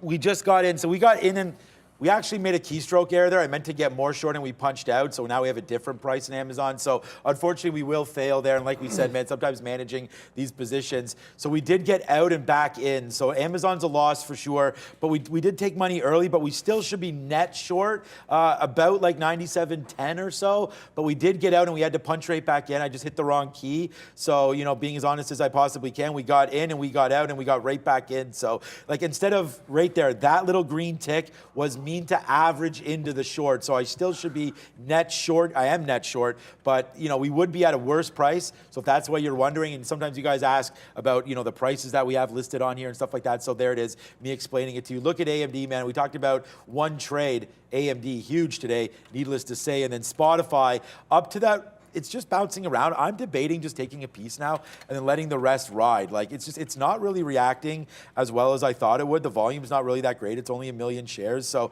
hey, if it pops back up, great. We'll take another piece out right around here, 101.10 or so. But honestly, I'm waiting for that 100 to break at this point. It's not really reacting the way I thought it would. So right now, because of my positioning, I do want this market to tank. I have more shares on Amazon than on anything else, like a lot more. So hopefully this market can come in right now, which it's trying to do. Speaking of things coming in here, we'll see if Qualcomm can, but remember Wayfair, it was just parabolic into that 58, makes the high at 59. Now you have a little bit of a rejection of that level. I always look to, if it's this strong and parabolic, I tend to want to see a bit of a curl. It's made the curl, at least it looks like it's made the curl. So I'm going to try, I just got to fill there, 58.5. I'll only add right around that 59 and see if it'll hold up. The other short that we got on here is, of course, Qualcomm, but we were able to catch Meta. Just quickly, I want to go Meta on that breakout. Meta got to 141. I was able to get some shares out in 141. I now want to buy the dip if it'll come back. Micron's broken 60, but it's going to be all about whether these shorts can start to come in because the market is absolutely screaming. I hit enter twice there, and so here we get that test. I'm short on Wayfair. I will not add to this position unless it rejects the high. If it doesn't reject the high, then I'm going to get stopped out, which just happened in Qualcomm. You got to have an out on these shorts because this market is screaming. You're going to hold on to your longs. Pay yourself out, hold on to the longs, but these shorts might be short-lived, pun intended. Yeah, I don't, I'm trying to hold on to this one short that I have here at Amazon because it's actually not going down too much here. Even though the market's going up, it's kind of just, hovering. So, we just took a little bit of profit there. We got some outs at 9s, 7s, 13s on the way down. We're only short 23. So, my best out is 7, so that's only 15 cents. Let's see if it wants to continue to fade right now. I'm hoping that obviously that it does right now, but right now for Amazon, we're getting very, very careful with what Amazon's doing right now, watching out for this one. AMD is now $2 in the money, and I don't need to do anything else other than celebrate that one because for me, that's where all the risk was. But Amazon right now, AMD, we liked AMD so much, guys. Look where we took this in the pre-market, right here at 71.50 on the sticky note. I should tweet this out. What's up, Brendan? This morning. Not this one, though. FSR, guys, on a big move so far today. It was a little late to the party, a little late to get going, but decent volume coming in now for Fisker at day highs. Ooh. Fisker? Really? So we talked, what a day. I mean, Fisker I'm assuming, well, I have no idea whether nickel is holding up, but I'm assuming it's probably holding up here. We'll see what happens. But remember we talked about those shorts, so you did get a double top on Wayfair. It doesn't break the top and then starts rejecting. I'm like, I'm only add to it if it rejects the top and then can get some at that 39, but it still might run these highs. We'll take some out in front of 38, 58, then 57 if it get down to VWAP. I told you guys Micron on that breakout got through 60. Well, it's a little bit past that now. So the 200 period moving average is at 61.5. That's an obvious line where I'm going to be out of this long if it gets to that price. I don't want to be buying off these tops, but this 60 does look like it could turn some interesting support on the way to 61.5. This is like a trail type zone for me. Once you break 60.5, I'll likely slap a trail on this. I love breakouts on the higher time frame. I just want to either buy dips or play the breakout prices. That one has worked out pretty well here for Micron. Apple as well. It's above that 138 again. Didn't like it off that pre-market low because it never really got there. Once it broke out, only went long off the 139. Kind of crazy stuff happening on my Apple chart there the first couple of minutes, but it's solidly on the way to this 140 level, it does seem, as even the crypto market's going. Did we talk Coinbase yet? Because Coinbase, wick bottom, now looking like it wants to break out at 55. I am so glad I wasn't just like, let's go shorting in Silvergate today. Because I would have been, like, I'd be done if I was, like, thinking the same way short Silvergate this morning. I should have had the breakout long. It's in squeeze territory. I'll wait till 16 to do anything. But the longs, hold on to them. I'm just hoping Wayfair can actually pull back. This stock has been on an absolute tear. I think at some point it's going to pull back into VWAP. That's what it did on Friday, or at least close enough to it. But I might have gone in a little bit too early. We'll see. Yeah. Okay. Just messaging the wife here. All right. AMD, $2 in the money. Spotify, 90 cents in the money. Microsoft, $1.50 in the money. And we're reloaded right now. So let's see if Amazon can come back down. This is the only short that we have on board. And as Neil said, man, we got to watch out for some of these shorts. The market is an absolute beast. One more time here today. So, hey, if this takes out 90, I mean, I was going to go at 50, 97.50 here. We're gone. We don't need to be in any shorts when this market's doing this, especially when we got the bangers on the other way. So let's just continue to hold out here on this short because, hey, if the market's blasting, the market is blasting and Amazon is retracing. There, I'm at 21. You can't give me a fill. Okay, there it is. Now it fills as we go back down to the downside here. So there it is. This is a nice trade for me on this average in. So we just got some 18s. We'll see if Amazon can come back into 10s. I'll put another 18 there. I don't know why that just filled, but we'll put another 18 down there, see if that continues to fill because we're short at 32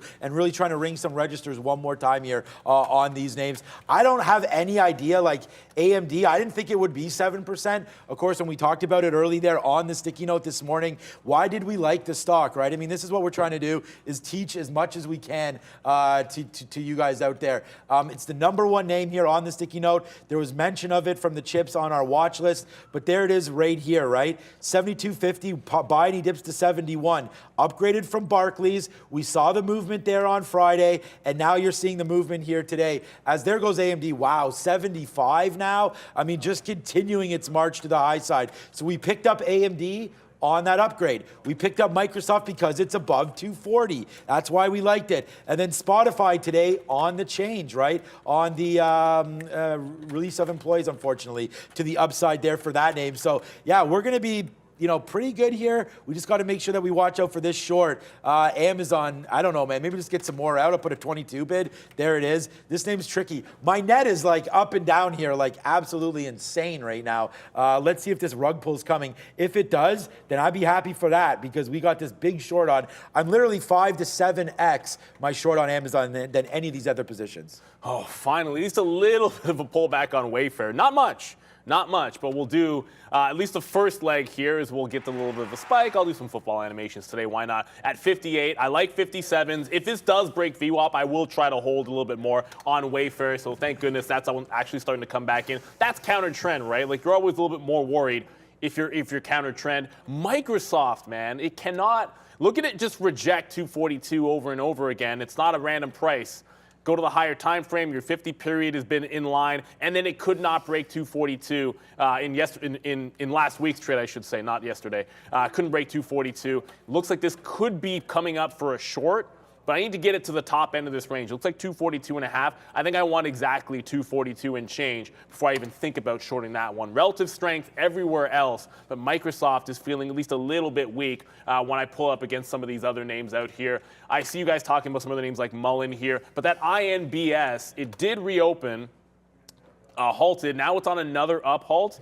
You just go out to the higher time frames. This has, oh, come on, daily charts doesn't want to pull back. But this one has now gone super parabolic. I don't know what words to use for it. So am I looking for two things? Either an obvious level like a 2 or a 250, or simply a downward halt.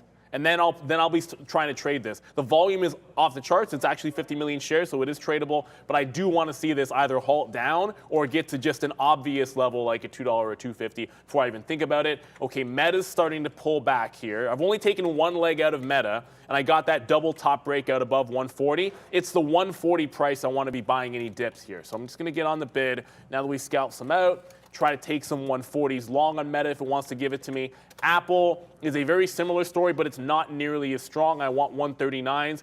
It has a 140 top, and there is a level at 140 on Apple. If this market continues, that is setting up for a bit of a scalp breakout at 140 on Apple.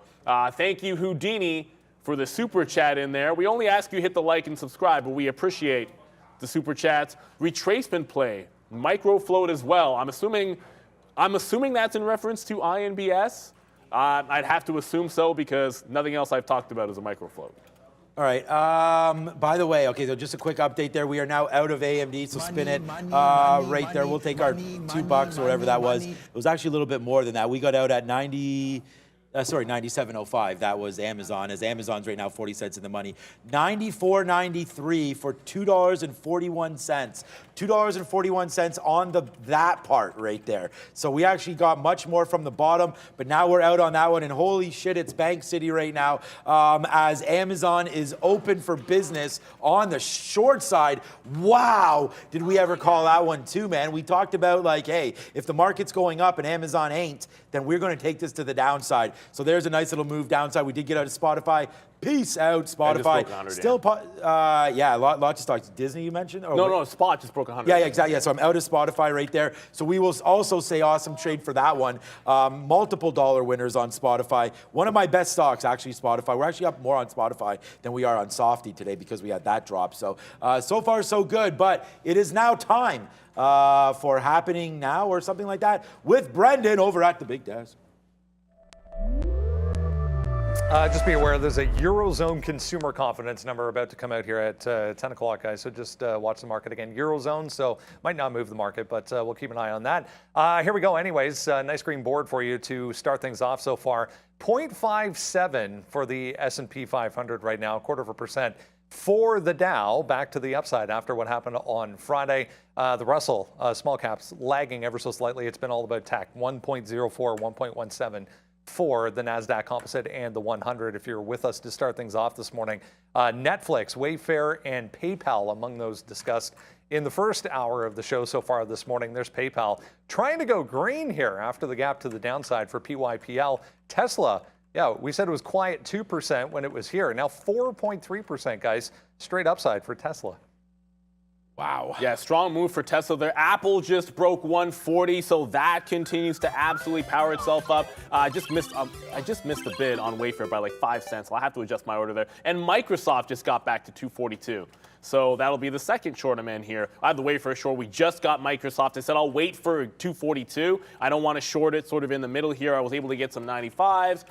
We'll play back to maybe like that 241.5 for the first leg out, and then see if it can't crash through VWAP. The market's churning, so pay yourself out in the shorts like we keep saying, and just make sure you don't get absolutely run over. Because that's what would happen, right? Like the NVIDIA, I'm like, well, if it rejects at the open, I'm looking for shorts. But I got an out. Like, I'm not averaging into the stupid thing. No, I'm just taking shorts right in the rejection area. We're taking our scalp trade out, and when it goes, we just get out of it. Now, I could have reversed long, but I was long Micron already. I'll look back and say that was a mistake, obviously, but it's going to happen to you. We just had a pullback on Silvergate. I'm now thinking this is maybe safe to short off some of these highs. Not at 17, but I wanted to see some selling come into it, kind of like Wayfair. Let some selling come into this thing before I challenge it to set upside, because it has that gigantic short interest, and you know what can happen when you get run over on those. So I'm going to get on the offer in front of the high of the day here and just see if I can't do a scalp trade back into VWAP on SI. All right.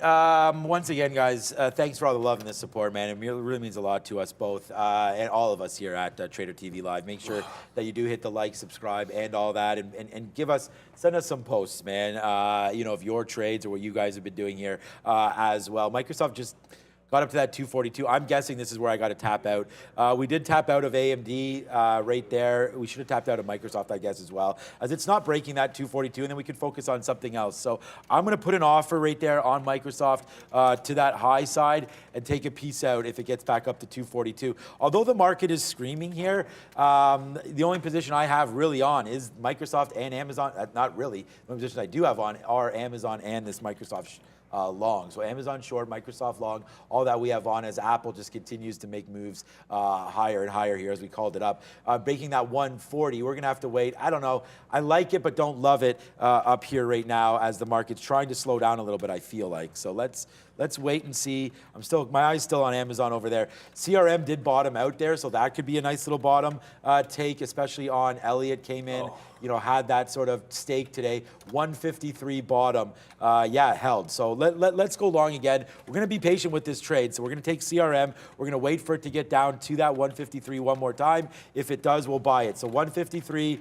What is the bottom today? We can't see. What's the bottom of that move? 25. Let's go to 153.50 and start it there. If it comes back in, then we'll average in, but 153.50 to start, and then we'll put another order right at that bottom if we get it. And then if it takes down 153, then we're gone. So that's a little bit of a new trade here. Just setting it up on my keyboard here with some automatic trades to trigger in if that does come in. So that's what we're looking at right now for CRM. We'll indicate that when it does tick out. And really, we're just sort of resting on Amazon here. If there's anything else you guys want to look at, I mean, Microsoft. Sorry, did you look at Netflix yet? I don't know if you mentioned it. I did, but it's at 350 and it's breaking. It was too fast. So it's breaking 350 right now. I didn't sell any of this last week, so I'm really happy that we didn't do that. It's up another 2% here today and starting to go higher here. Netflix. This name's already it's gone already, I feel like. So nice upside move there for Netflix. But wow, huge. Look at Rivian, by the way. Remember I said Lucid too. Yeah, that I wanted to buy Rivian at some of those nice bottoms. Yeah, ain't no bottom no more. Up 10% today, Rivian, and rocking. Yeah, ain't gonna hurt nobody. No. Oh, no, come on. I tried to pull up Lucid there. Sorry, my chart just decided to crash on me. But Lucid's making a strong move as well, up 7%. I wanted to show the daily chart of Lucid, but that just crashed on me. It's actually breaking out at the high of the day as we speak. I did take Silvergate. It was the shortest offensive of all time, or defensive if you want to go short in front of a level like that. But I'm not willing to hold through. I'm just going to get out when it hits my stop. Someone was like, oh, Neil's short Microsoft while Sean's long. But Sean's long at 240. That's support on Microsoft. I'm short at 242. We're day traders, right? So that's resistance. That's essentially what you want to go for here. It's an upward trend, so I think right now, obviously, Sean's got the better of it. But if we break through VWAP, I'm getting out in front of 240 on Microsoft, as I think I'm supposed to go to Brennan. Just seeing another note. Watch CRM here, guys. Still 2%, came back in a little bit. CNBC reporting Jeff Ubben's Inclusive Capital, another activist investor stake taken in CRM. All right. So that's a third one. Money. I mean, forget about CRM. Well, no, we don't forget about CRM. We like CRM there, but I'm going to look at that in a minute. But right now, Amazon just absolutely collapsing. So this is going to be a good trade, man, a really good trade today for me here. It sucks that we got stopped out there, but we averaged back in. We didn't get stopped out. That was a mistake trade. Our out was 97.50. It came right up there, and now we're really reaping the benefits of this one. Now 70 cents in the money. And yeah, Neil already covered Microsoft. I have a very small piece, or else we would have got them out of here at 242. That was a great look, great short into that level. So I don't have any, I should have got out. So that's definitely on me right there. 239.50 was that bottom. I do want to go longer again here around 240. So I'm not even going to address this situation until it comes back down into 240. So yeah, that's my thought for Microsoft. It has been a loser trade today because we took, well, not really, but we took that piece out there off of that log. So we actually really early had a 50-cent hit until we were able to get it back. But But for right now, Microsoft is falling. But for me, man, my whole day is really just resting. Not my whole day. It's already out. AMD was a monster. It's this Amazon as it's coming back in. So let's just see how far this one wants to drop. This is what I'm all about right now, is this Amazon move on the way back down. Bed Bath & Beyond also down 7% right now. Again? It's looking like it wants to take. I don't have any shorts. I got to go get some. Oh Probably my pay God, for some. that stock gets to Looks like like it's taking down $3 here at some point. So got going and now right back down. So Bed Bath & Beyond, yeah, kind of shitty right here. the day that gets to $1, if it hasn't gone bankrupt, maybe even if it has, that dollar mark, because if there's a stock that's gonna do one of those, like gets all the way to $1 or beneath it on bankruptcy talk, like what did Revlon do when it got down there and then bankruptcy, and then it still went like 2 or 3x off some of those lows? I could see the same thing happening in Bed Bath & Beyond, but that's for another day. We'll go congratulations. Well, I shouldn't have used that one because I feel like crypto just pulled back, but I just got trailed out of Micron. I had a 61.5 target on it because that was like your daily on the daily chart. That chart's still gone. Anyway, so I did get trailed out of this. It hit 60 even. I threw a 3/4 trail. We got to 59s in here. Be about $1.40 on that last out. So it looks like it was a good trade, but I might have given up too early on that trailing stop on Micron. So we're holding on to Apple. I like the Apple trend trade. It did break 140 and then came right back in, but I don't want to get out or maybe only dip buy off VWAP here, 139. I want to be patient with this one and let it go. And it's the same thing with Meta. Although I'm canceling my 140 dip on Meta, I want to get a little more aggressive with Meta, showing a little more strength than Apple is here at this point. So that 140 half starting to come to play here. When you look at it on the higher time frame, just acknowledge, like if you look at this 140 level, this is a 138 half bottom. So on the breakout, we've only really gone 1-to-1 with this recent range. And even that day, that bottom was another $3 lower. So I think you could, just on a move relative to what happened on Friday, I think you could see like a 143, 144 print on Meta if the market can continue to go to set upside. Finally, Wayfair wants to give me another fill. So that's me paying myself at 37. I always like looking at the higher time frame when you get a win on these, just to remind you that the trend is to the upside. So yes, I did want to see it get to these levels and play a reversal on Wayfair, but you better darn believe I'm paying myself out, and I'll be flat if I see 55s or break of the high of the day. All right. We're just watching this net kind of start to get upside here a little bit for us as Amazon just comes right back into 96.50. We took a 96.60 out here. We're still watching it. I still think we can break lower, especially if this NASDAQ wants to give it up here, which it's trying to hold. But if it gives up this 11 right here, like just right now, it's trying to hold. If it gives this up, man, it's at 11,800. How far down are we falling here for the NASDAQ? I mean, it's a huge move up. I don't know. Technically, if we can get to the 50 period, I think that's a huge move, and that will really just put me off on Amazon. So that'll be a really great trade. But let's take a little bit out in case it does hold. So we're back down here. We'll put a bid at just put a bid at 47. Will 47 fill? Or should I just punch out a 50 here? Let's put an offer now, or bid, sorry, at 50. Man, now we got to get 56. We pay the piper a little bit there. We got 55s. We'll still go like that for you there, as we thought that maybe the NASDAQ might hold. It's probably a good little spot right here to get reloaded into something. I was looking at Microsoft. Microsoft's not that strong today considering where the market is, so I think we got to look for something else. AMD maybe on any pullbacks. AMD was by far, obviously, my best stock. I don't know if that makes sense, but by far my best stock here today. And yeah, I only say obviously because maybe you guys were watching there for AMD, but it's just hovering around here. So this is giving me a little bit of worry right now to see where we're going to go with this name. But I don't know. I'm debating a short here on AMD. Just because we were long doesn't mean we can't change our mind right now on what this market's doing. But here's a nice little blast up. So it just held 74.70. Any dip down into this area, we could test 74.50. But for right now, I don't know, man. I'm not convinced on which way the market wants to be. You're long Apple and Meta. I like those two names. I'm just not sure. Oh, there goes AMD. Darn it. You see Nikola blasting up. These names are blasting, man. Microsoft's still going as well. Good out, though, for us on Amazon. Remember we were talking about that? Wow. Amazon retraced back upside. Maybe this is the fade short now. Amazon, huge move back up. Good thing we got that out, or that would be silly. What's up, Brendo? A big mover from Friday's session, guys, just popping back up. COSM, I remember, did this on Friday, 360 up to 6.5. Just popping up on some volume here, trying to get going as well. I'd be cautious chasing some of these small cap ones that are running here. But I say that all the time. Always be cautious with them. Nicola, someone just mentioned in the chat, one of the reasons I love this community is because you can't trade everything.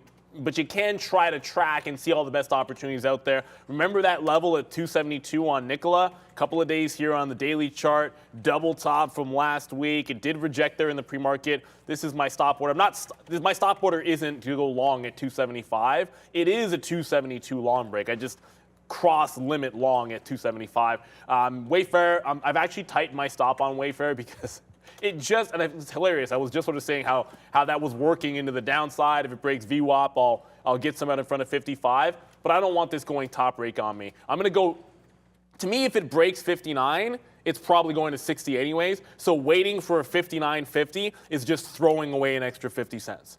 I always treat it this way. If it gives you the pullback, holds above VWAP and shows that kind of strength, I'm just tightening up the stop. There's no reason to throw away that extra 50 pennies. In my estimation, usually you never get it back. So I'm going to go tighten up stop on Meta there. Sorry, on Wayfair. Meta, which I was meaning to talk about just now, just broke out again, 141.5. This is the point where as it runs to 142, I'm going to slap my trailing stop on it once we get it. Oh, we did just test 142. So 141.88. Now I'm going to go with a trailing stop beneath that 141.25 and then just let this one ride. So Meta working on the breakout. Apple not nearly as strong, I think, unfortunately. And it looks like Microsoft did not get down to that 240 level just yet. So this can't hold beneath VWAP and get down to 240. I feel like Microsoft is just sort of gliding up. You got some higher lows here forming a breakout trade. So I don't know how aggressively I want to reload at 242. I'd probably look at 242.5. All right, we're going to aggressively reload a little bit here on Amazon if we're able to. Amazon just popped up, and I'm sorry I'm trading the same name here, but I mean, I'm just looking, you know, to try to take advantage of what I see. Amazon came right back up to the 50 period right now. So we did take another short there. It did, 24 blasted up to. I didn't see that.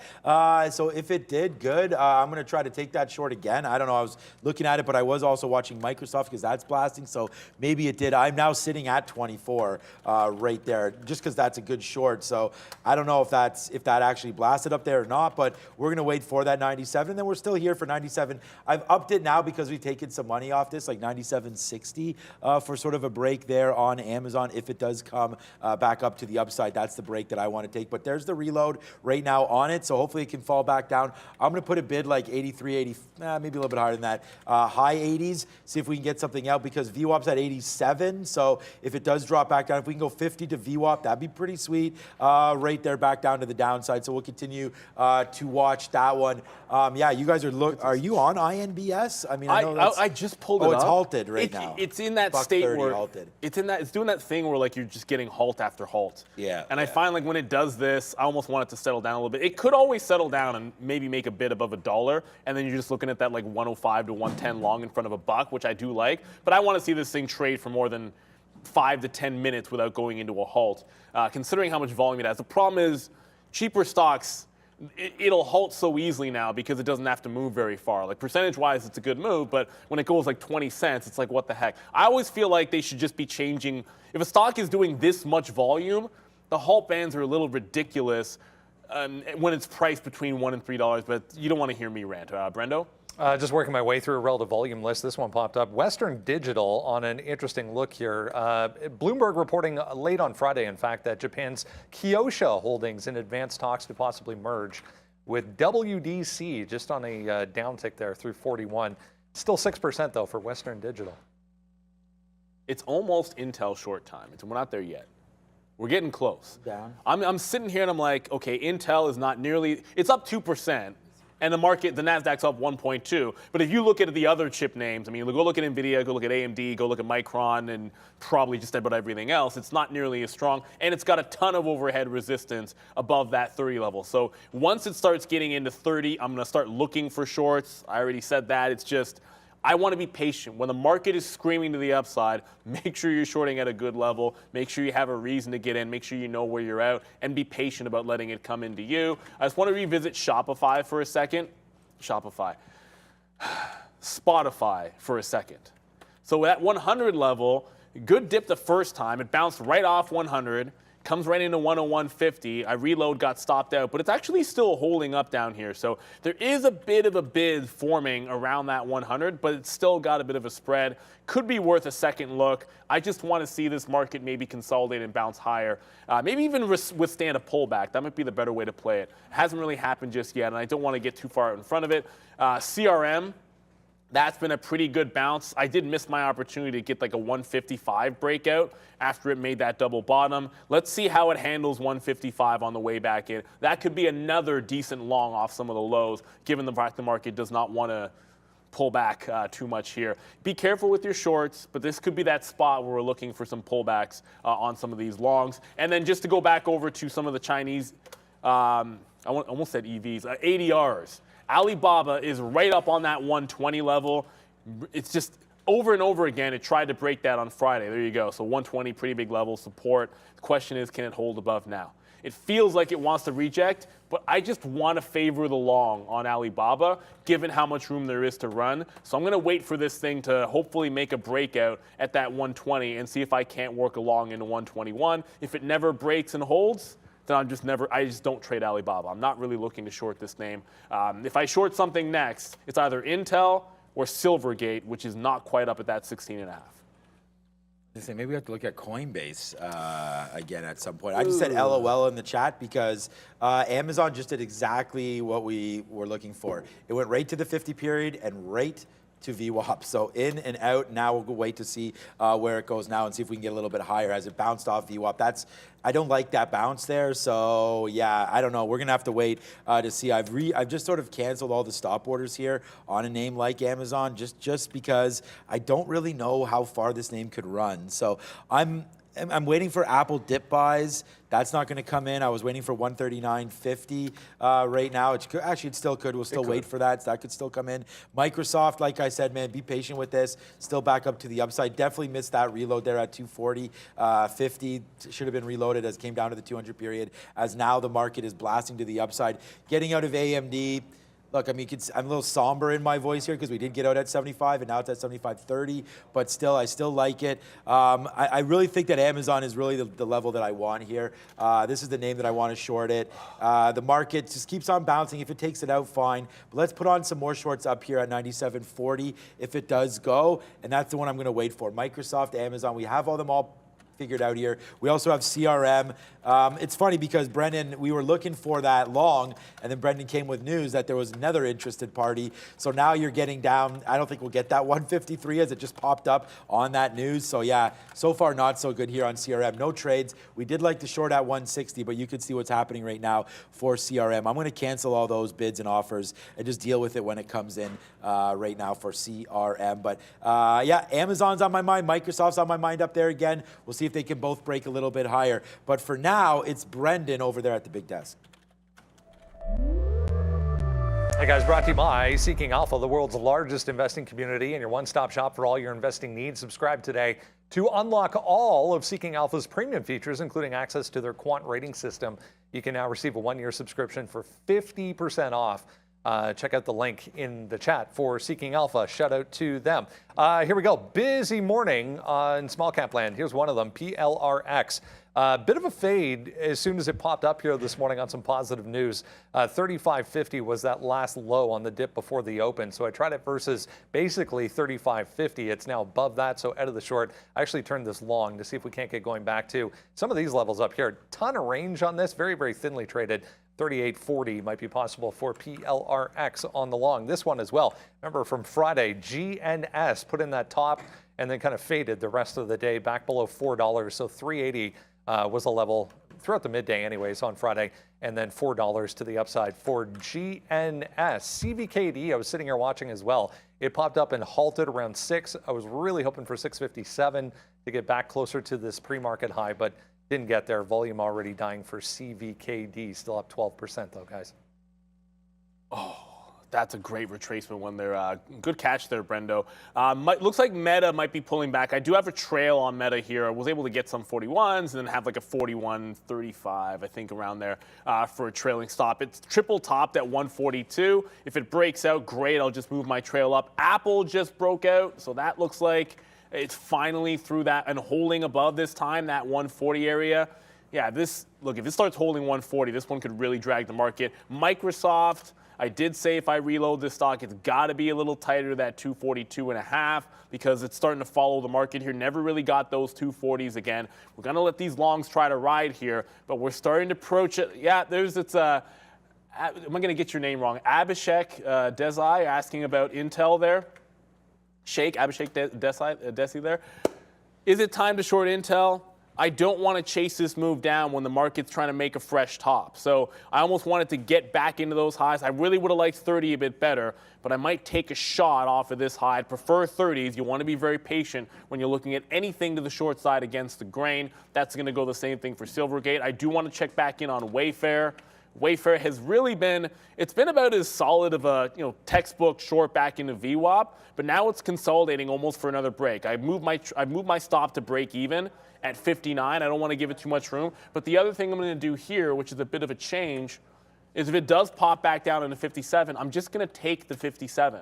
This is way too strong a stock here. And with the market screaming to the upside, I don't see a heck of a lot of reasons to fight it.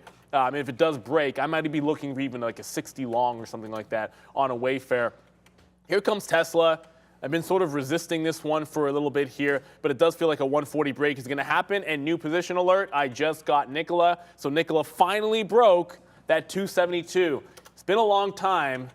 I always hit New York for Nikola. I know it's on the NASDAQ. It's been a long time since I traded this one, but that was a significant double top just going back into last week. This is it on Wednesday, I think it was, at 272. This is it this morning at 272, and now I'm long 73 on a break of said high. All right. I know that you were into Softy. I missed what did you get out on that 42 break, or you're still? I'm looking 42 half. Okay, a little bit higher. I'm going to reload it one time, though. That's what I was going to ask you, because I didn't get out at 242 there. So right now we still are $2 in the money. I'm still a little bit upset about that AMD, but hey, don't cry over spilled milk.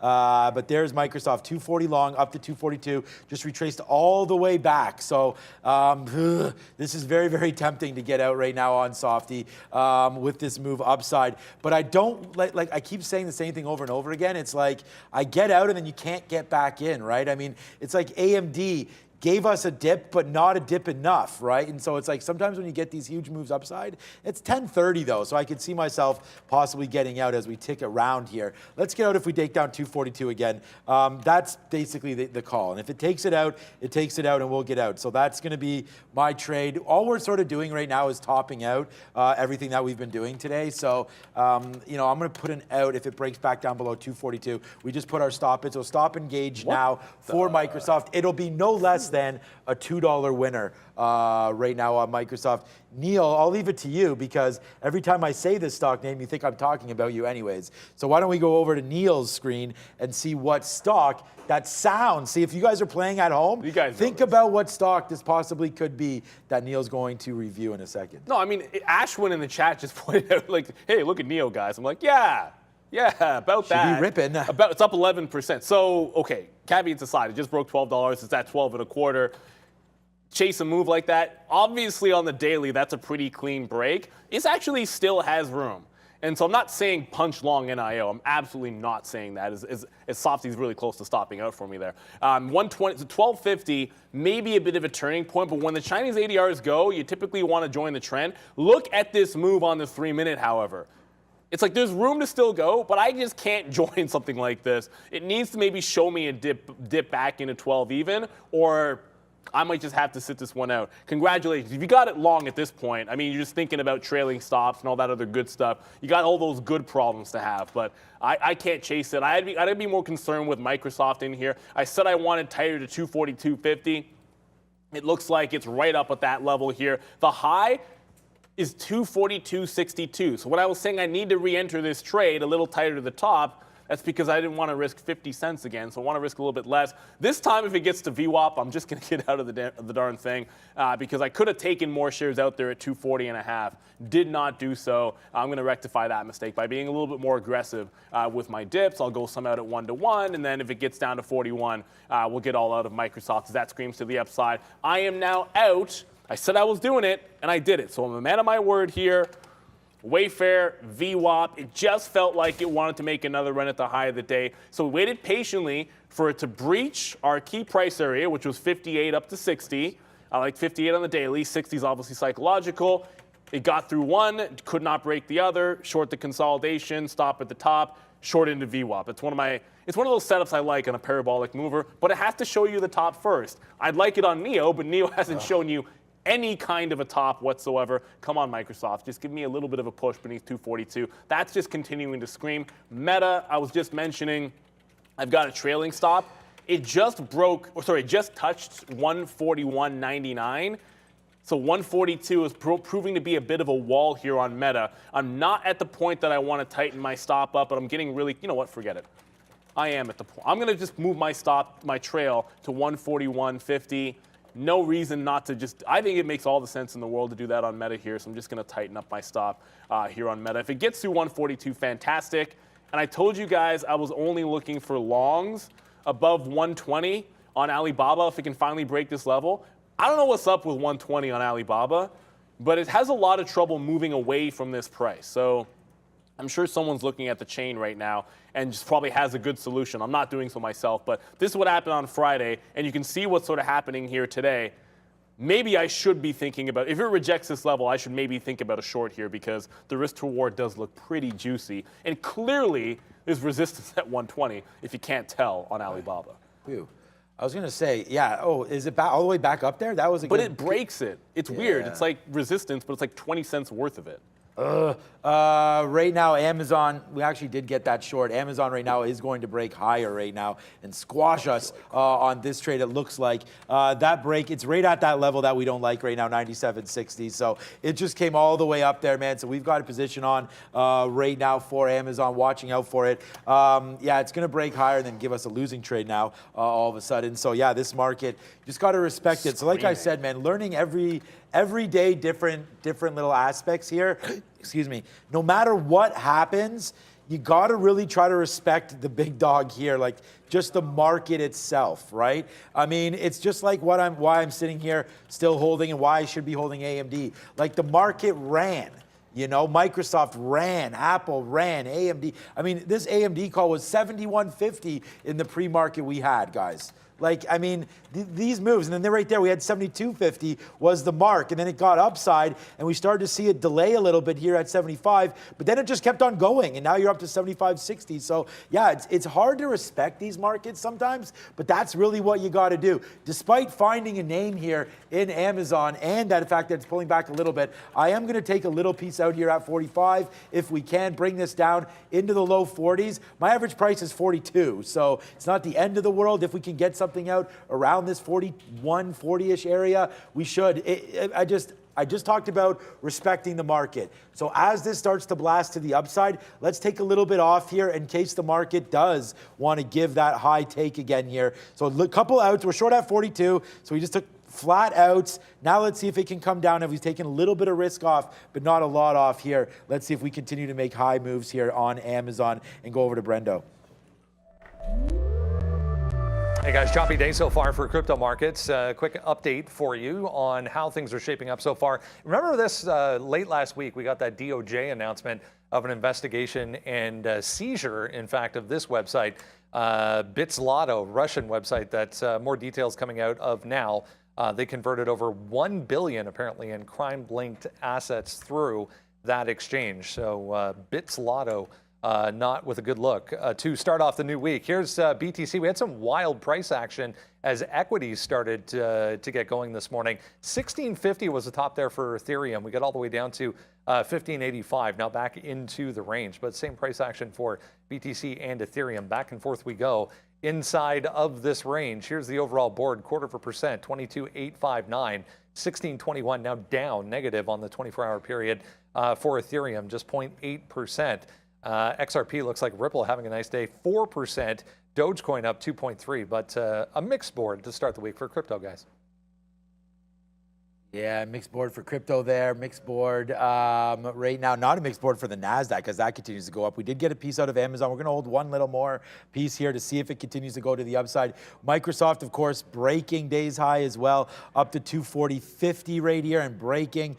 I don't think this is a clean rejection at all. Amazon looks like it wants to go, breaking through that 200 period and now starting to go back up to the upside and really moving. So Amazon, one last piece. We're short at 48, but we did take an out there. Got hit on that last piece there of Amazon. So not great into the short. We thought it could hold out, but yeah, the market, that's why we got some out at 40, guys, to be honest with you.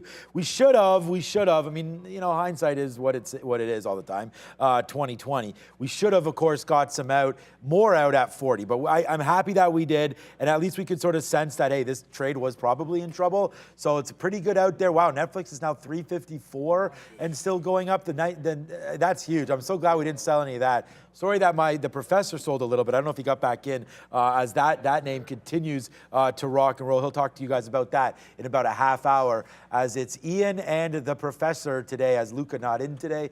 I don't know why, but I hope he's feeling okay. Nice upside move there today. Apple breaking through 140 and still going. That's a good trade as well. The banks, JP Morgan up 1% as well today. Everything seems to be working, man. Some nice upside moves here for the day. Yeah, there's JP Morgan up to 136.50. So good move. Now trying to pull back a little bit here as we go. So let's see what's happening now with this market. Maybe on a nice little pullback back down. Maybe the banks. NASDAQ up to 11,900 again. Wow, this is rocking and rolling again. Yeah, I was actually looking at Goldman just now because Goldman Sachs is since the earnings, you had a bottom at that day. You had that it was like 343, I think, 343, 344 for a couple of days, and then resistance right at that 344 mark. So if it's going to turn, this would make a lot of sense. I'm going to go back over to Nikola, however, because I just took a breakout trade. And if I take a breakout trade, I'm not holding it back forever because if resistance continues to hold, I'm not holding it all the way back into 260. That's a scalp trade all the way. So a couple more pennies and I'll be out of that one. Microsoft is obviously the one I'm going to be concerned about here because, look, if Microsoft clears out, and this is on my 15-minute chart, guys. I'll zoom in so you can sort of see. If Microsoft clears out this level and continues to run, I know it's relatively weak today. All of a sudden, it has a lot of room to catch up because there's pretty much nothing standing in the way, at least from what I look at it, above that 243 level. So it breaks the high of the day. I am looking to reverse this, but I wouldn't reverse it necessarily at 60s. Or 240, 260, the current high. I'd be looking at that 243 level there on Softy. I just continue to move trails on Apple and move dip buys. Like, it's getting annoying, actually, because I like the 138. It then broke out, gave 139. I like the 139.5. It's now broken out, and suddenly it's like a 140.5 in here. So I'm going to move my trail on Apple, just kind of let this one ride. Getting back into these, it's like it has been challenging today. Like, there's definitely been a challenge of where can you catch the dip buy on some of these ridiculously strong names, and what do you do? So I'm finding resistance levels currently and just asking myself, do I want to jump into some of those shorts? I said I'll be patient with Intel, and it feels like that's the right call. I could be short Intel right now off the high of the day, but it feels like it's going to break out and go to 30, and then I can get a better price. So I'm not getting into this one yet. I'm just going to wait for it to get up to that. I think Silvergate, which I also mentioned I like short, that feels a little bit better. I maybe should have been in at 1550, but that pull all the way back to VWAP, if that comes anywhere close to those highs, I feel a little more confident shorting that one than the current levels over there on Intel. And that INBS. That's finally stopped halting? Okay, so it's stopped halting for now, and it looks like it's putting in one of those like consolidation levels right around this quarter. So it's not a dollar. I like the dollar levels usually, like 1, 110, 105, because it's sort of obvious where you're going to be able to put a stop out.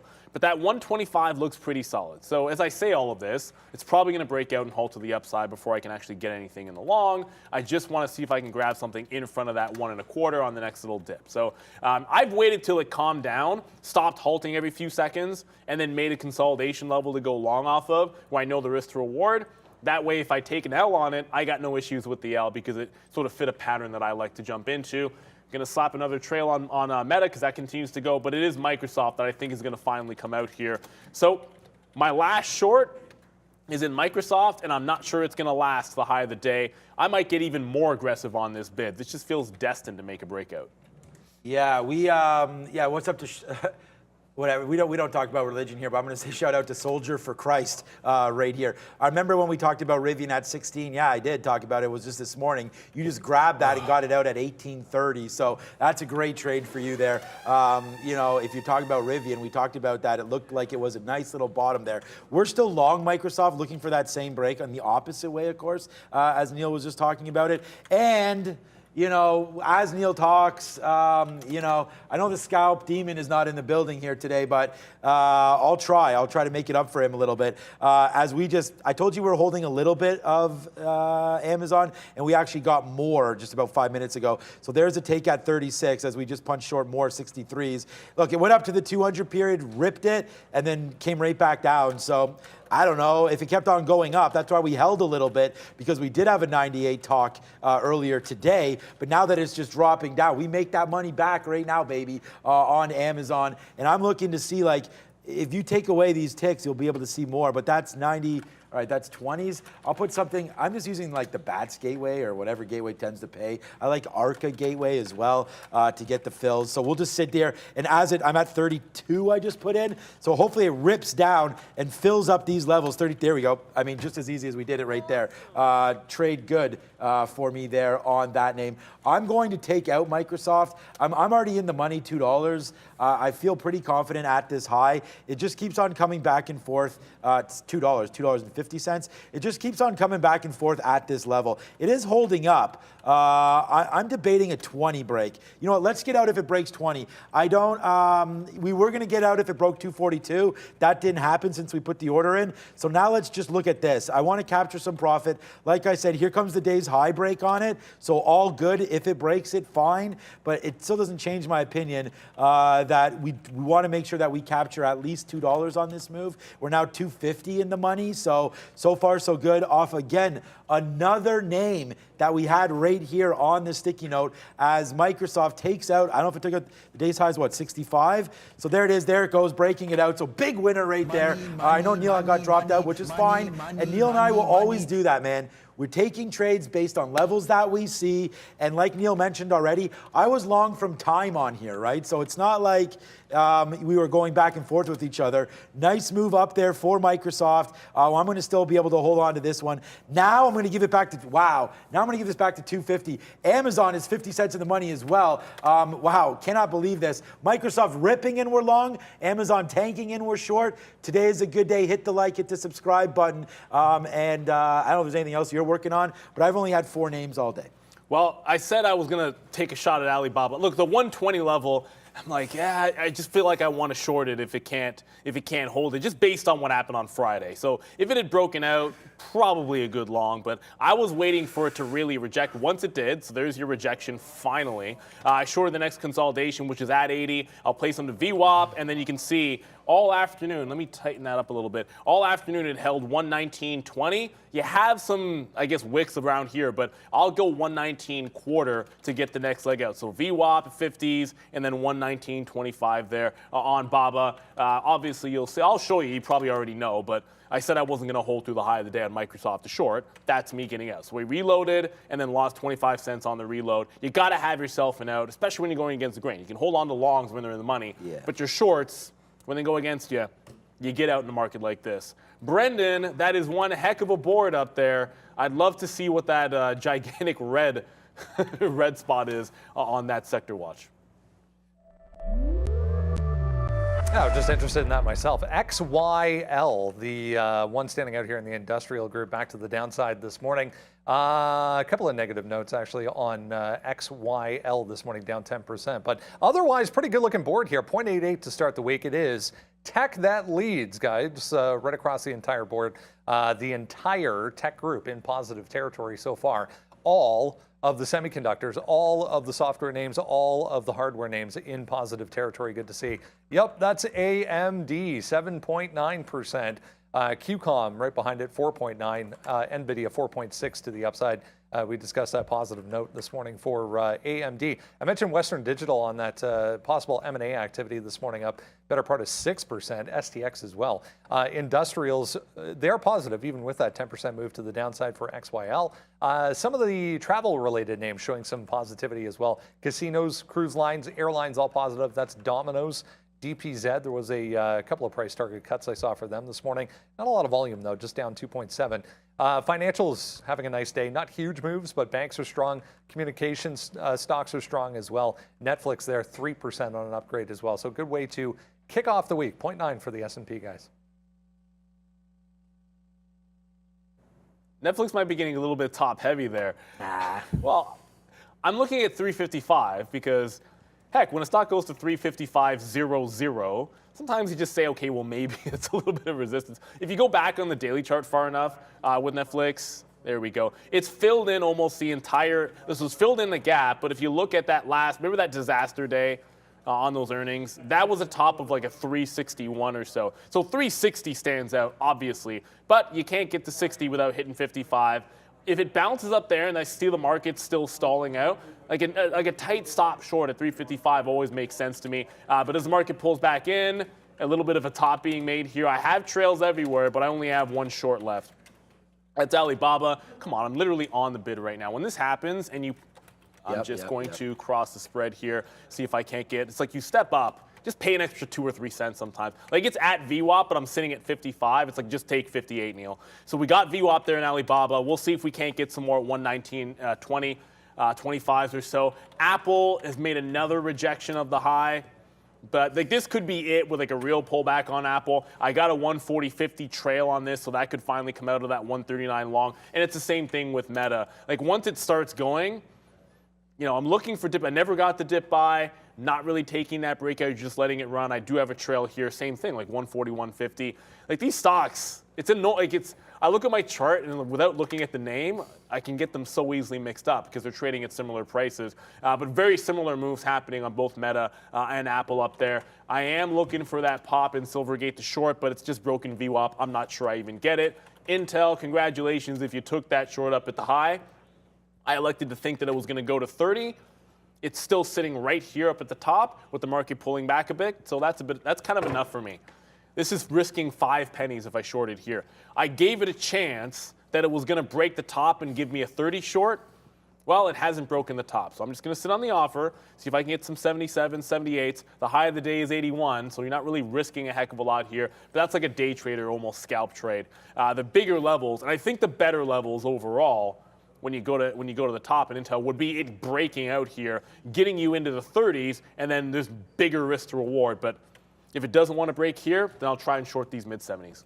All right, just took out right there our Microsoft trade at that top. So it broke back down. I mean, doesn't look like it's the top right now, but we just took it there once it broke down there through 240. 242.50. So our fill that we got was 45s or 46s. I can check for you guys. Yep. So 43s, 43 change right there on the downside. So that's a $2.38 win there for that name. So we'll just we'll do a bull because that was pretty much of a bull kicking there on Microsoft. So we got that out. Big win for us again, indicated one more time on that sticky note.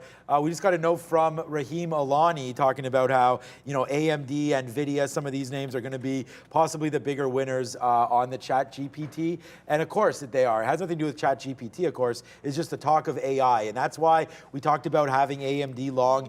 And with more computer process, with more power given to AI and bots and things like that, you're going to need more computer processing, and chips are where it's at. So we're going to wait to see here if it continues to make a move upside. But for right now, AMD and both AMD and NVIDIA, I don't know what Intel's doing. I haven't really looked at that. I know you relatively weak. Yeah, that's right. You were talking about that earlier, it being relatively weak. So we'll have to find out. But but NVIDIA right now up 5%. So that would make sense then why it's relatively weak, because we're talking about performance-based chips, right? Exactly. Yeah, so that would make sense today for that. But still, I think it's still up. Yeah, still 2%. So good job. Relatively weak against those, but relatively strong against the NASDAQ. So we like Intel again. The only name that will give you a dividend in the space, there are other names, but just between those three that we talked about right there, Taiwan Semi, again, another name that we know Warren Buffett's been in, and that's blasting off as well, man, as that continues. It's, wow, look, you want to talk about that. AI today, chips,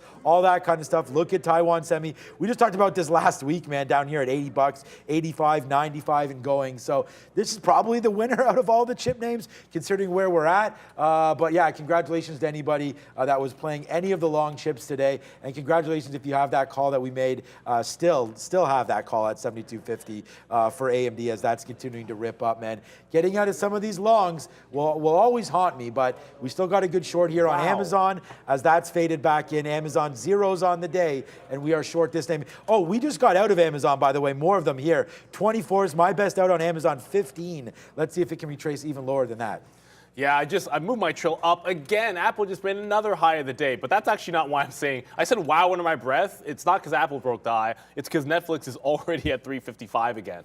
So this is it. Like, it's going to test that double top at 355. If it breaks here, it certainly has room on the daily chart to get to like 60 to 61. That's like that bigger level, but there it is, a little bit of a dip.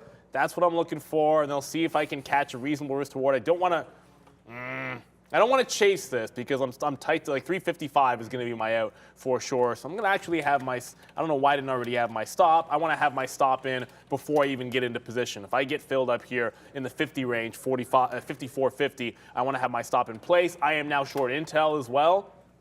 So I was able to get it in front of the high of the day. I'm just going to look for a VWAP retrace here, give it to the high. If it breaks the high, I look for that 30 level. Apple is now gone again, so I'm just going to another trail move up here on Apple. This stock is absolutely insane at this point. And then Tesla, if you're watching Tesla. I was going to talk about that. Yeah, 140 on Tesla. Yeah, okay. You probably, yeah. No, 140. good. Yeah, go. That's I like the 140 long. Yeah. So both of us are both looking at that. Thank you, everybody in the chat, for bringing up Tesla. That's another reason, like Neil and I keep saying, man, be a chat member for sure. You'll be able to see some of these names because Neil and I, unfortunately, trade everything. Not unfortunately, I think it's a good thing that we trade everything, but we can't look at everything. So right now, 140 coming in on Tesla. Just like we like the break downside, we talked about this name earlier today, that I'd like to look at this at 140. So yeah, it's not screaming to it, which I like. I mean, it's a great move, but it hesitated at 139, getting some steam. So that's what I like. I like all this stuff. We're going 140 long break. We're only crossed up 20 cents. We might miss the cross. So I don't know. I just don't want to pay like 140.50 and stuff like that. Let's see if it goes. Here it goes.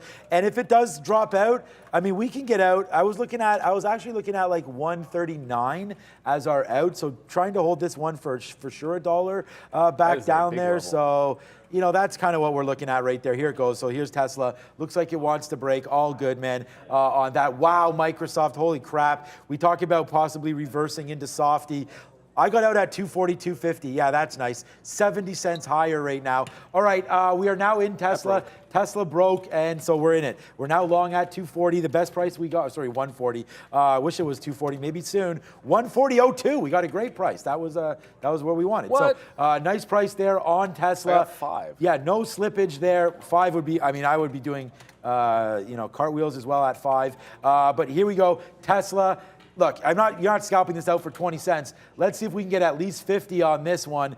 Tesla up to 140.50 is kind of what I'm looking at, but I still am short Amazon. So it's like market collapsing wouldn't be horrible, but we're still going to try to make sure that we can get 50 cents on a piece of Tesla and then go from there, right? So here we go. Here it goes, nicely done to the upside. Let's see if it can cook.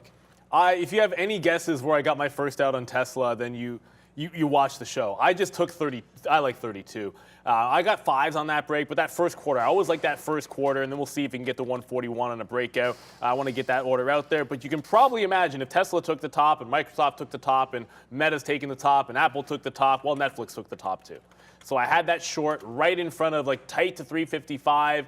I'm out at 355. You know, risk to reward, I think, was definitely there. So taking these shots for tight stop shorts up at these highs, holding on to the longs, playing the breakouts where they lie, but always understanding that, hey, if it stops out through a level, you got to get out. And then a similar thing here with Alibaba. We're able to get that first consolidation short 80s down into 50s. If I reload this trade at all, it's got to be the 120 level. Like, it was working to the downside. Now you held another higher low. Any shorts have to be out off of this 20 into a 120.20, and maybe I should just accept the fact that this one might want to break out. If BABA breaks out from here, you already saw what NEO did. You see what the market's doing. Actually, that pulled back a heck of a lot on NIO, but it's actually held 12. So if BABA starts going, it has a lot of room to play catch up, and I don't want to be sitting there shorting above resistance levels. I'll give it to 120.20. I'll reload one time. Brendan, it's time for Money Talks. Hey guys, brought to you by Stock Odds. Get 10 of the highest probability stock ideas from the S&P 500 delivered straight to your inbox every morning.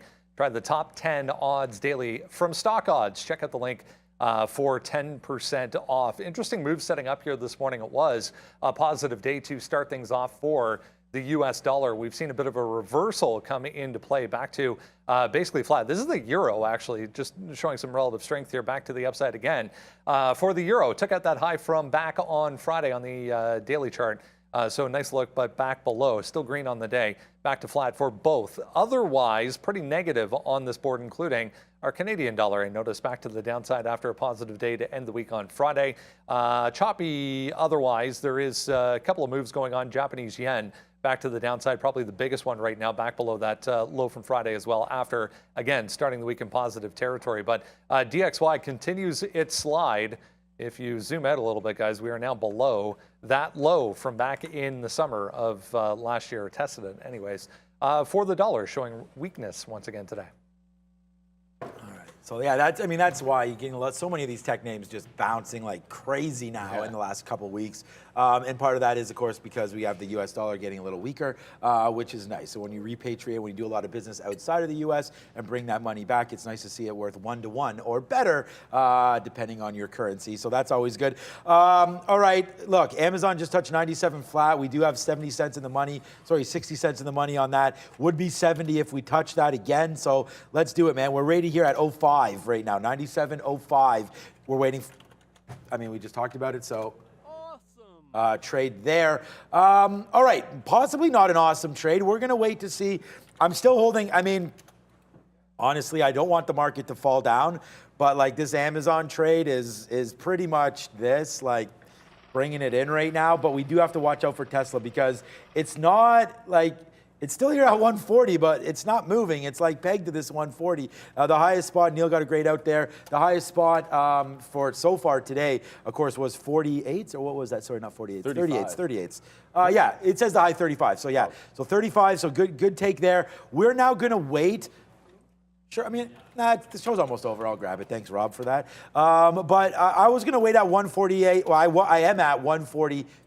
So that's where I'm waiting to get a piece out. Hopefully it can come through and we'll be able to do that. But of course, as that long maybe doesn't work, we do have still that short in Amazon. And we were pretty proud. We actually didn't tweet it out. We should have. But there it is. We got 250 there on Microsoft. But look how high this name continues to go. That was part of it. Sometimes when you get out at key levels, it's worth the reverse to the long side. But again, everything was breaking. I'm pretty happy. We went over there to Tesla. We were short Amazon. Looks like Tesla's falling down. And let's just go over this, because it may happen when we're not on the show. If Tesla breaks below this 139 area, I don't want much in this name. So we're taking another bid here around 139.20 or so, and then we'll just watch to see what it does here at 139. So this is not one where we're trying to, again, we got to be flat at the end of every day.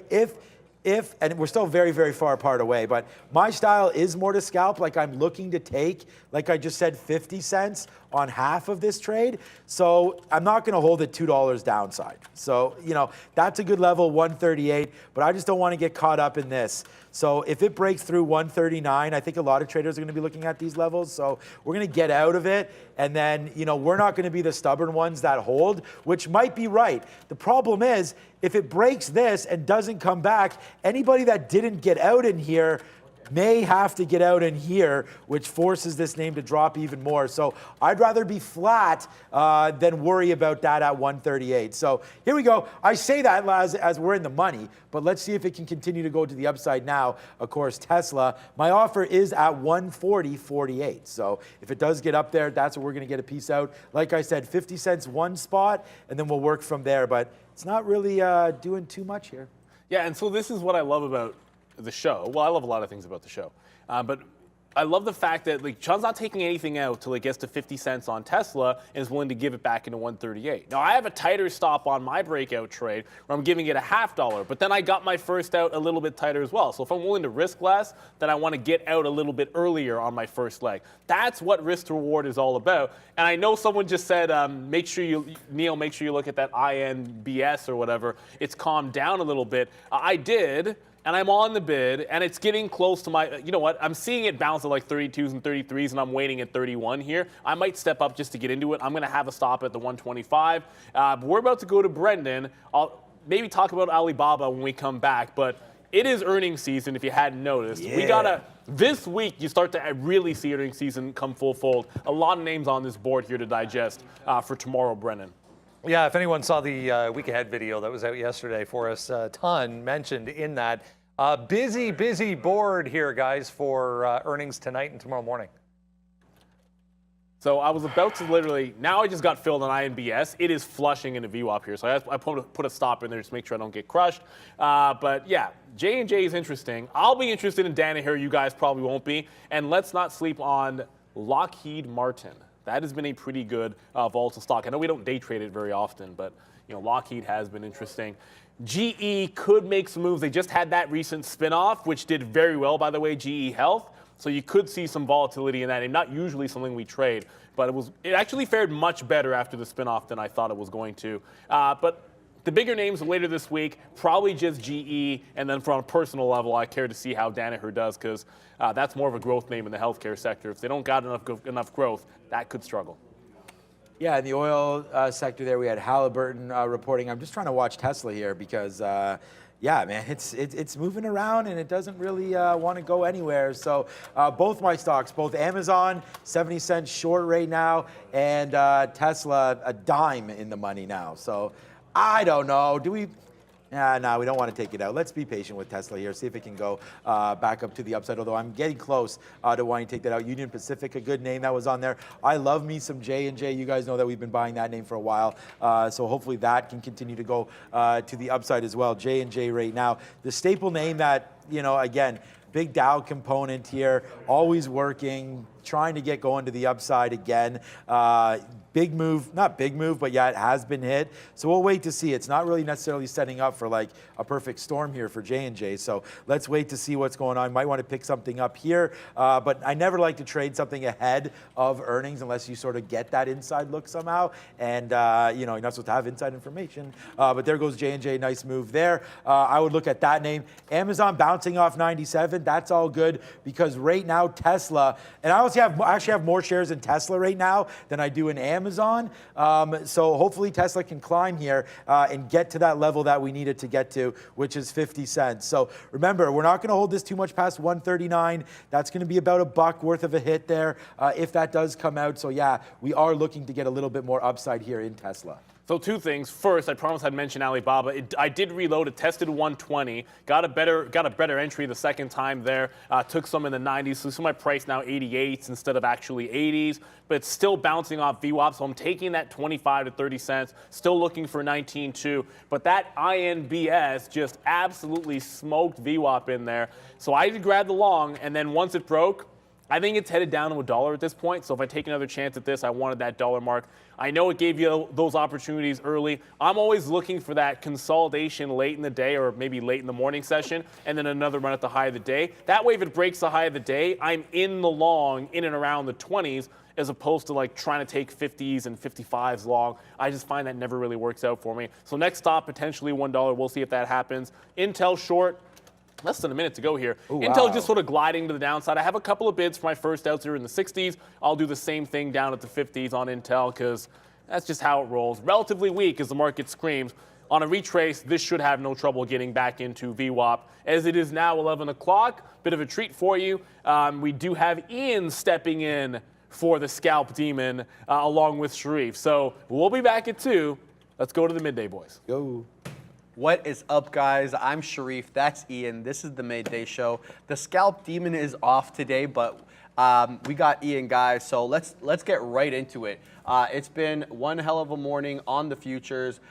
Big tech's been moving up. We're printing higher highs here and higher lows on the ES, Ian. So I don't know what you've been looking at, but I'm kind of captivated by these big tech names. Yeah, for sure. I mean, like, it's weird. We were just talking about it with Sharif there before we came on, but the whole year, basically, the past year of trading has been like a lot of range trading, and today, obviously, you're getting a big breakout, right? So, 4,000 is breaking out. We're testing the top end of that kind of like supply zone 40-30 areas where it's kind of stalling out now, but yeah, my biggest trade today was on Wayfair for sure. Obviously, they had the PT upgrade, and then also, you guys know that high short interest, right? So, I was looking short for sure. I think, short's got to cover this name. So I was trying to get long. I wanted to take this 53 break, which I did, which was the pre-market high. It was a little bit scary at first when I got in because it triggered me in pre-market. And then I'll make this chart a little bit more detailed so you guys can see it. But it triggers me in pre-market. And then, the spread opened up, and the spread opened up like 50 cents at one point. So I was like, okay, this is kind of sketch. But, holding through and waiting for that, the market to actually open. And once it did, man, Wayfair just launched, right? So immediately, I was in the money, like $2 in the money, basically. So quickly covered that one. I took a 55 long as well, scalped out for like 60 cents. I didn't like how it pulled back, and I was like way out of the money, so I just kind of covered for break even. And I wasn't participating in this whole move here, unfortunately, right? So I was just kind of waiting for it to make a top eventually, and it was kind of making this top around 59 and making lower highs, right? So I got short on it there. I am still short on it. I'm still holding a little bit of piece there on Wayfair, but now it's testing back VWAP, right? So I'm just basically just holding this now to see if it's going to come back below VWAP. And then maybe test back some of these levels around 55. That's probably where my final cover is going to be. My other best name today was AMD. I had the long on AMD in the morning as well, and unfortunately, I did cover this one very, very early. It was tough to like kind of gauge where to cover this one because again, it was just kind of breaking out on the daily there. But I got long initially at 72 on the breakout. I added 71.50 just because that was like kind of the pre-market lows here. And then, that one just started to run, right? I think Sean had that name. He was all over this one in the morning as well. But yeah, this one just ran up. Who would have thought that would go all the way up to 75? Excuse me, like trading high, like 75.80 now, right? So, AMD, huge name. Today, thankfully I had some of the long there. I participated in a little bit of it and, was able to get some of that action. But yeah, a couple winning trades there for me at the morning. I was trading Tesla as well. I'll talk about some of my other trades and I'll pass it on to Sharif there. But Tesla, I was, a little bit more short bias on it just because it was at the top end of this range around 137. That was like the high from last week. So again, I was thinking more like range bound, right? So, I was probably, I was obviously the wrong side on this trade. So, I did take some L's here on Tesla, trying to short the top end of that range from last week. It was kind of stalling out around 137. And then, it was kind of giving me some action to the downside there, but, eventually obviously just ran. I tried again here, 139, but yeah, some L's there. Probably just going to leave Tesla alone on that one. I did have some trades on Microsoft as well. So again, just, big theme of the day, just kind of trading these large caps here just because of the market move. I was trying to go long here off of that little headline in the morning there in the pre-market. Eventually stopped out. I tried one more here, but at this time, guys, like you'll see me here stop out for like a 10-cent win there. Obviously Microsoft kept running, but the reason why I covered that position was because I was heavy short in Tesla at the time, and I was like, I don't really want to hedge, too much or whatever. So, I covered the wrong one. It is what it is. But still on the day, pretty much having a good day here because of that Wayfair trade. Yeah, Ian, the market is just flying to the high side. We just broke 40, 42 and a half. You're seeing pumps on all the big six, Meta, Microsoft, Google, you name them. They're all near high days. And let's not forget Netflix. The big kahuna to my right asked earlier if I got back into Netflix. Yes, I did. I got back in the low 40s, baby. And very happy about that. Obviously, I would have liked to have stayed and not paper-handed that trade, but hey, I'm back in. This one has just been strong. Multiple upgrades today off last week's earnings. I have a feeling we're going to see this one pumping, at least being a market catalyst for a while. Again, 40.42.5, the high of day on the March ES contract. Now, while Ian was talking, I just tried to get into a trade. Now, you heard Ian talk about Wayfair and how he traded that to the long side. I'm starting to look at like this one might be starting to give back some of the goodies. So I'm looking to take, oh, geez, I'm not going to get filled. Oh, geez. Oh, my goodness. Okay, so let's try to get filled here. Okay, so there we go. We get filled. All right, so I put a bit of I put a 50-cent stop. I initially tried to get in at 57.04. The market exploded to the high side, and as a result, I got stopped out through the break of 50. There we go. Now we're printing in the 80s. I'm looking for this one to come to around 56.5. Maybe even a little bit more. We're definitely going to look.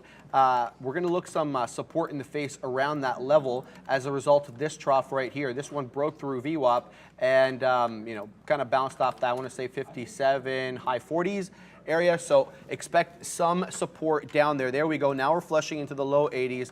Let's see if we can get some 70 prints. Not going to scalp any out now. I'm in double the position size that I was in here, which is a half position. So this initial short was a quarter. I'm now in a half position. There we go. We get a flush down into the 70s, but the spread is still 50 pennies. There we go. We'll take some out there as the spread tightens up. Nice little trade.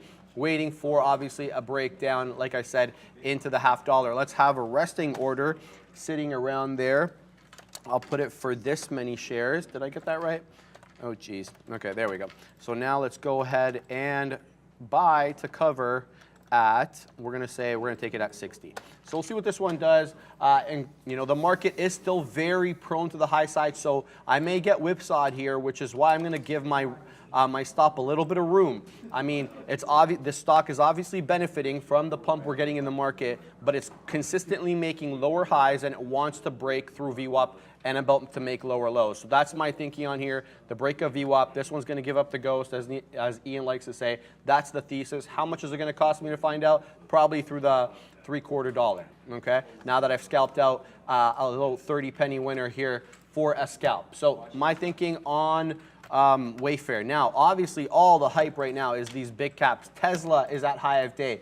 You got Apple at high of day. Meta, almost at high of day. Go Meta! Obviously, that's a swing trade, guys. If you watch the show, you know I'm long Meta. Microsoft, high of day, everything, guys. We're all printing high of days. I don't have a trade here at these levels. You know how I roll. I'm not going to punch in high of days like this. It's just not how I know how to do things. So I'm looking for something. So I'll keep my eye out. We'll send it over to Ian. He looks like he's looking at Apple. Yeah, I was just going to Apple here. I was just trying to think okay, everything's it's going parabolic today. It's quite crazy actually. Apple, I did try a short here around 140 on Apple. That was okay. I got a couple scalps out of that, a couple covers. Eventually just stopped out for break even there once 140 broke through, but now it's just testing above 142 as well. I was trying to check on the daily to see if there's any sort of resistance levels or levels to kind of fade off of here, potential targets if you're in a long, and there really isn't here on Apple. It's just kind of in no man's land now. It's traveling towards the upside. Guys, just a heads up, I am short on Wayfair as well from earlier in the morning. I'm 58.50 is my price, guys. So, I'm pretty deep in the money on that one, almost $2 in the money on that one. I'm kind of just holding now. I'm probably just going to bid, actually. I'll just get this bid out just in case it does hit. Down below, I guess 56, 25. This is a good place of any, guys. I'll bid down there to see, just the 50 EMA there.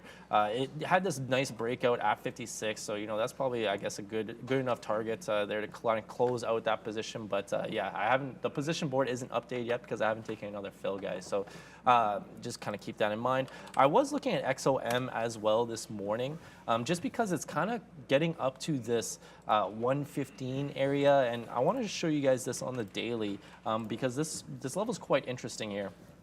It's basically been a resistance this 115, 114 area on XOM since November, right? So, you know, that's been a key area of, you know, of interest here for XOM. But now it's kind of testing that area once again, right? I think it did. I don't think this wick is real, guys. It didn't wick up to 115.40 there. But guys, we're kind of testing this resistance area as well. I was potentially looking for a fade this morning, but you know, XOM, along with a lot of the others, is pretty strong here, right? So probably gonna put that one aside for now. I think I just got to wait for some dip buys, right? If I'm not participating in the long right now, I don't want to chase the highs, kind of like Sharif said. So, you know, I got to wait for some things to come back into play for me and, you know, come back into some levels, right? So, you know, AMD held up above the 75, you know, potential good scalp for that one. It did bounce off that 75.20, so just missed that one. That one happened right as we came on the show, actually. So, you know, if that one dips back, you know, that's a potential idea as well. I was looking at Google because Google is another stock that's right up against this, you know, very key area, 99.100, right? So it did test this area here just now. The high is 99.92, right? So I didn't get a chance to see that size, but definitely watching Google now as it approaches this 100 area.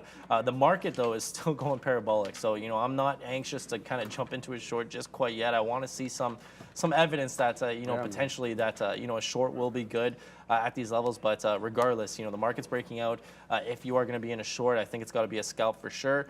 Unless you're already, like, you know, kind of holding one from the morning that's working, like my Wayfair trade. Yeah, we're just going to punch into an INBS short here. We got a breakthrough VWAP and a bit of a flat bottom break brewing. The idea here is we're going to take it to $1. We're out through the $0.25 break. That's the idea here, okay? So we're short 12s, and we're going to scalp out a lot of it. I want to say this much, yeah, at, we'll say 101. We'll say 102, so I'm feeling whimsical. Okay, so there we go. We'll put that one into there. We'll wait for that one to develop. But I want to talk about a general picture. You heard Ian there. He was basically explaining that you know, he's looking for somewhere to short. He was talking about Apple, and the idea is basically we're kind of in no man's land. Here's what I see a little bit on the SPX. Okay, I've talked about this a lot. And this is the trend line that everybody, their dog and their mother, has drawn on the SPX, and we look for retracements off that level. Until basically, you know, today, if we close above this line today, it will be the first time we close above this line, first of all. Second of all, it will have made a new high above last week's peaks before the sell-off on the bad retail number. Third of all, it will be a higher low again, peaking here, here, and here. So that'll be 3 consecutive high lows. And then really, if the confirmation, to me anyway, this is the SPX, by the way. This is not the ES March contract. This is the SPS index. If we break above this 4,100 and close above 4,100, that will now be a higher high. And I mean, you got to assume that we're going to have some sort of at least intermediate trend. And that's how I see it on that. And it's basically kind of confirmed to me by the Russell. The Russell has been kind of in a bull market longer than I would say the S&P because of the fact that the S&P is cap weighted, not equal weighted. And so some of these less expensive, less heavy stocks have been experiencing some more upward momentum. Looks like here, you know, the recent retracement higher hasn't been as strong on the Russell as it has been on the S&P, but the general trend, I believe, on the Russell has been a little bit stronger. You heard Michael Noss talk about that last week, but kind of from a different perspective. Right. So those are interesting things that, you know, the macro things to try to play intraday things. Like if we can come in and we have like a general expectation, you know, we're kind of in a short term, maybe intermediate term bull market. We're looking more for longs than we are for shorts, at least for that time being. So it's kind of like nice to have a direction. I always feel kind of, you know, I feel kind of lost when we're in this range and we don't have a direction. It's kind of hard to trade, at least for me anyway. All right, so INBS, we're in this short. It's gone against us a little bit, but it's still below VWAP, so that's my thinking on that. W, still break even on this trade, kind of flatlining a little bit here at VWAP. My concern is maybe I jumped the gun a little bit on this one, only because we really haven't broken below VWAP. I'm kind of front running it a little bit, hoping for that decisive close below VWAP. There we go. We're getting some lower prints here in the 60s. My first out I believe is 62, or yeah, I believe it's 62. So this one a bit spready at times, so that we're gonna have to cross the bid, I think, by a few pennies for me to get filled, but headed in the right direction. I believe like both these trades should pay off. All right, so that's my play on here. I don't really have anything else. I'm kind of focusing on those two. There we go. We get the fill on W as it retraces right back up. So profitable so far on Dub. Now we're going to look towards that 50-period average on the 3-minute, which is around $56, Ian. That's where I'm looking next. Yeah, nice. You know, what goes up comes down. Got to come down, right? So, you know, that's, you know, kind of the thesis with W there. So, you know, good trades there on both sides, actually. You know, you could have made money on the long and the short, and thankfully I did both. So, you know, that's I guess that's a good thing, right? So I am short Google now. I started a small position there off of this, you know, 100. I want to see if this actually fades off 100 here. So I am short that. The reason why, guys, is I was looking at the ES, and this is kind of like where the tops were last week. So I want to, you know, try to toss out a feeler position there. A couple of people were asking about BOBA, the 120 area. If you guys recall, BOBA tested this 120 area on Friday, and it was super weird, guys, because there was a decent amount of size there at 120 initially. And then it kind of just got taken very, very quickly and didn't really, you know, show any sort of legs to the upside. And, you know, obviously it traded below 120 the whole day, right? So the rest of the day it traded actually like a 50-cent range. But today, guys, it did gap up over and then now has failed and broken back down below this 120. Where does it turn around? 120, right? So, you know, you couldn't have taken the front run risking off of that 120 like 01 stop. You kind of had to give it a little bit more space there. But guys, it is pulling back off of this 120 now. You know, so I'm thinking that if it hasn't been able to really claim that area, this is definitely a sign of weakness for me on BOBA here. I wasn't able to participate because I wasn't looking at it at the time. I was just busy looking at other things there. But if you had this short here at 120, that's a very good trade, I think. And, you know, it did revert now back to VWAP. So, you know, some good profit-taking areas around here. A couple people mentioning Lucid as well.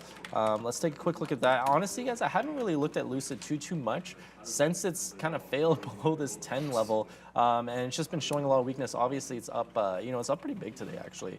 Having a nice move up, but someone said earlier that it's up at these resistance areas again. Let me actually zoom out here. I want to see that. Let's actually do like an hourly chart. I've been trying to use the hourly chart and some higher time frames recently to kind of, you know, chart some better levels and whatnot, and, you know, develop some better thesis or thesis. Is it thesis or thesis? I don't know. Thesis? We don't theses? I don't know. We always kind of run into that. Is it thesi? Okay, yo, Brad's saying thesi. Okay, so it's kind of not, we're kind of no man's land as well. We're kind of breaking out here, just looking at the hourly. Let's actually shift to the daily. Let's see if we can get a better level here on the side. I want to provide something here since you guys are talking about in the chat. And, you know, obviously we're up huge today, so I want to see where our potential profit-taking areas probably, okay, so probably around this 885 area to this 9 area. But look at this 10 level, guys. Like, as soon as that broke down, it's just been kind of, you know, hurting badly, obviously, since then. But, you know, today getting a nice little bit of a bounce, right? So I'm thinking this 875 area, we've already kind of topped out around there. 865, 867 is the high, right? So, you know, a lot of people probably took profits around there just because of those wicks from the daily chart, right? So, you know, when you guys are in doubt, always zoom out and look at these levels from the daily. And, you know, you can chart some, you know, chart some good ones like that. But definitely that 9 level, you know, that's probably going to be holding as a definite resistance there. Missing out on SQ. Did SQ make a move there? It's SQNY. Let's do this. Let's see the move that SQ made today. A couple people are mentioning coin as well. We'll probably get to that later on in the show. SQ up 5%, guys. On the volume side, though, 4.6 mil volume. It's pretty low. I want to see what the SQ average volume is. And if it's not above... Okay, so the average volume, guys, from Finviz is saying that's 12.5 mil, right? So, you know, obviously trading way less than 1 RVol today, that's not going to indicate a reason for us to really get involved. But, you know, it did make a nice move here. I'm not too sure why, you know, if it had a catalyst or anything like that. I'm just kind of looking at the dailies, if there was, you know, any sort of breakout level. And, you know, I guess just continuation from the previous day there. 75 was, I guess, you know, this breakout level here, and now it's just kind of continuing on. But like I said, guys, you know, lower volume probably not going to lead us to get involved that much.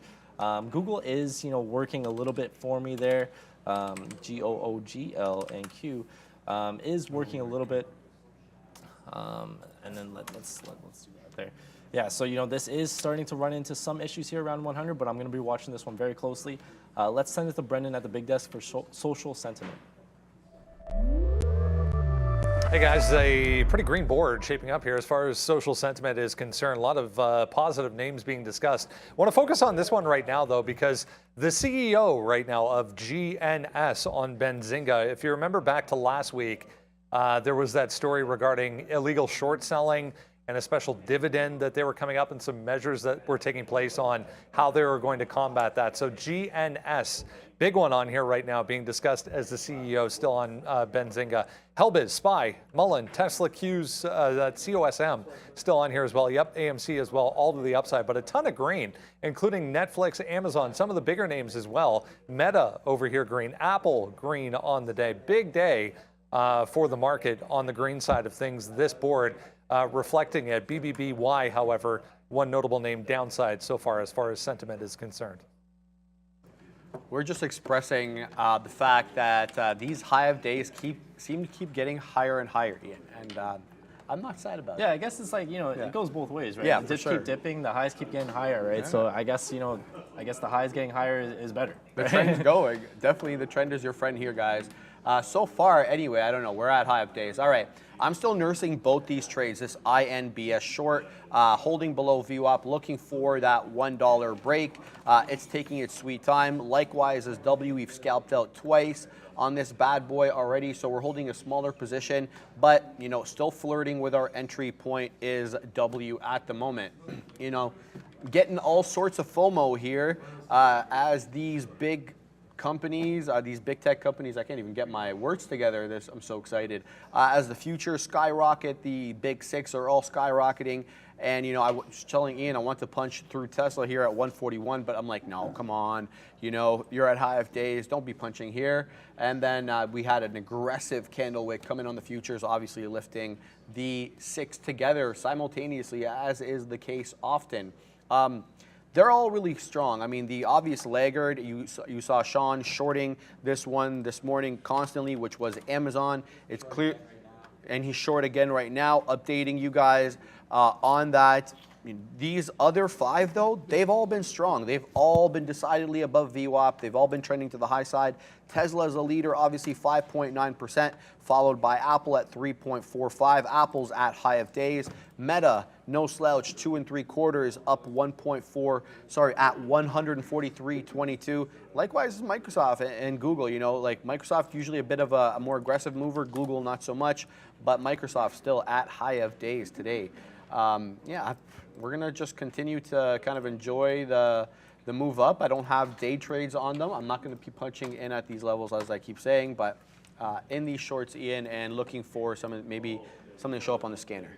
Yeah, exactly. I think, now it's just the time to kind of just wait and be patient, for trades to kind of come to you. I'm just trying to fix this this wick there. I can take over for a while. No, it's good, it's good. I got it right here. Sometimes the wicks, the dark pool wicks kind of show up and messes up the chart a bit, but I was just looking at this Google chart here. But guys, like I was saying, now is kind of the time to be patient and wait for trades to come to you. I am participating in this Google one because I really like the 100 level to see if that's going to reject. I was looking at Microsoft as well because that one's coming up to this 245 area here on Microsoft. So, that one's potential for rejection as well. But, like we were just saying, the highs can always get higher, right? So, you got to be careful with it. But at this time, I can't justify getting into a long with size, right? Like obviously, for a scalp potentially, right? But with size, you got to wait for it to come back into some levels, right? So let's touch back to that AMD trade. Yeah, this one's gone, this one's tested the top end of this range here to 76, right? So, that was a really good trade in the morning. And that one was one I probably should have, tried to hold on to more. Sean talked about this one a lot as well, but I guess I just wasn't prepared enough for that AMD to kind of see where this was going. I quickly saw profits and kind of took them, right? So, I guess that's the problem, and that's something I struggle with as well, is that sometimes when I see the profits, I'm so quick to take it. and then obviously it has potential to run, right? So I guess got to get better in that sense on that one. Like some people are saying Tesla target upside or Tesla I'm out now. I think Sharif was just talking about Tesla there, but guys, this one has been just ripping to the upside, right? So once it broke out, I want to say this. I want to bring this back to the 15-minute here, but once this kind of broke out past this 124 area, and then okay, yeah, let's do this here. But I want to show this weekly, and the chart just crashed there. But basically, anyways, guys, if you guys recall, Tesla was trading this 124 range to like 115, I want to say, and that broke out, it gapped up above, and then it held last week as support, right? So, and obviously, look at the move we're given today, right? So, Tesla is showing a lot of strength. It has a lot of space to move to the upside. Probably test that 150 area. Heck, man, we're almost there today, right? So, Tesla definitely has some legs to the upside. I think, for a potential swing, definitely 150 area. But today, it's tough. It's a tough one for sure because, I was thinking this 140 area was going to reject, and, now we're trading at 142, 140, right? So I'm not going to get involved in the short. I don't think there's any sort of, significant resistance levels around these levels here on Tesla. And it's been so strong the past like 5 or, past 3 or 4 trading days, right? So, I don't want to, I already got run over in the short once. I don't want to do it again. So you probably won't see me participating in Tesla on that one. Yeah, guys, we're gonna basically get out of W if it breaks 58. Added on that pop there at quarter position, so it looks like it's gonna go against us, and this one might end up being a loser. But we're gonna try to catch it and salvage it here. If it can flush into the 50s or so, we'll see. Let's see what this one does. The market kind of finding a few red candles. I'm seeing a few red candles here develop on some of these big tech names, but this one seems to be a bit more secular in its movement. Kind of not really marching with the market, kind of to the beat of its own drum. Some selling coming in at 58. We'll see if this is sustained or not. I don't really want to get whipsawed. There we go. We got a bit of a flush into the 70s. Let's see if we gets bought right back up, to be honest. So it looks like W is a little strong. The market finding a bit of a top, at least for the moment. Did I take Amazon short? No, I didn't. Sean is short on Amazon. Nice print, obviously, because it is retracing close to VWAP. 97.29 is the print on Amazon. But we're still continuing to nurse this trade on W, and I'll be out if it breaks 58. Let's go ahead and put that order in. I'm going to give it to 58.07, and then we'll cover everything at like 15. So we'll see what this one does, and then we'll come back to it. Nicely in the money. IMBS got stopped out of this one. This was a quarter position, so not really a big deal getting in at that 117 area, getting stopped out at 129. So about a 15 penny loser, but I don't want these to start adding up, because already red, right, on these trades. So we got to get our act together here and see how we're going to trade these, if we're even going to have any more on IMBS.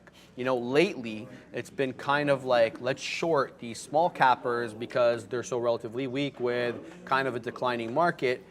But, we're seeing some signs here that we're, at least for the short term, we're getting a bit of a bull market. So might have to be time to rethink how we're going to approach these small cappers, whether we're really looking for the shorts or whether we're going to start looking for continuations long when they do have a breakout. So, for me anyway, I don't know about anybody else, but adjusting to changing markets has kind of always been a little bit tough for me.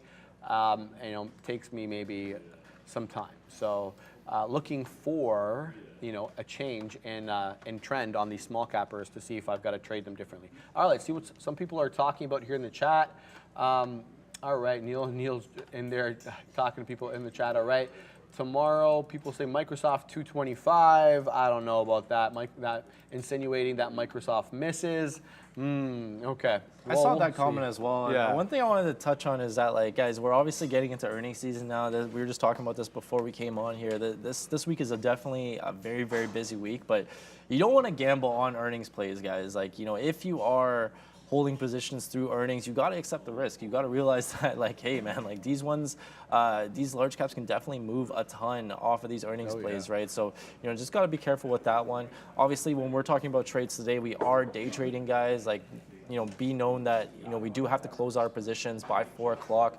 That's just how it works around here, right? So these are going to be short-term positions, within the day, right? So scalps and maybe potential positional plays throughout the day, right? So kind of keep that in mind. I'm watching Microsoft here pull back from this 245 area. I guess that was a good area, as it's kind of pulling back with the ES as well off of this 40-50 area. So like Sharif said, now the market is kind of catching some red candles here. I am bidding to get some out. I keep doing that. I keep typing GG. For Google, but I am bidding to get some out here on Google. It went back down to the 60s. That first time I didn't get any out on that quick scalp play, so I am bidding there to get some out there. But obviously, what goes up must come down, and there is some room to fall to the downside if the market does kind of reject these levels, right? Big if, guys. That's the thing. With trading, there's always if statements here with your trading plans, but at least here. With this short, I got to clear out. That's 100. If that 100 breaks, guys, you're going to see me get out of this trade and kind of reassess on that one.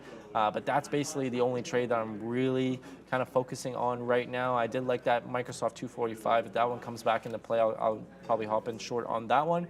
Guys, that W trade that I'm in, it's basically just on autopilot for me. I'm not really paying attention to it at all. Yeah, Microsoft and Google, I think, are my main watches right now, just because we're at these key levels to the upside. All right, guys, got a little bit out here on W. Let's zoom in. So added to this here, then where was my ad? My ad was at 85s. Took some out here in 57s. Took out another piece at 48s. But the remaining portion was for an L, so I am red on W.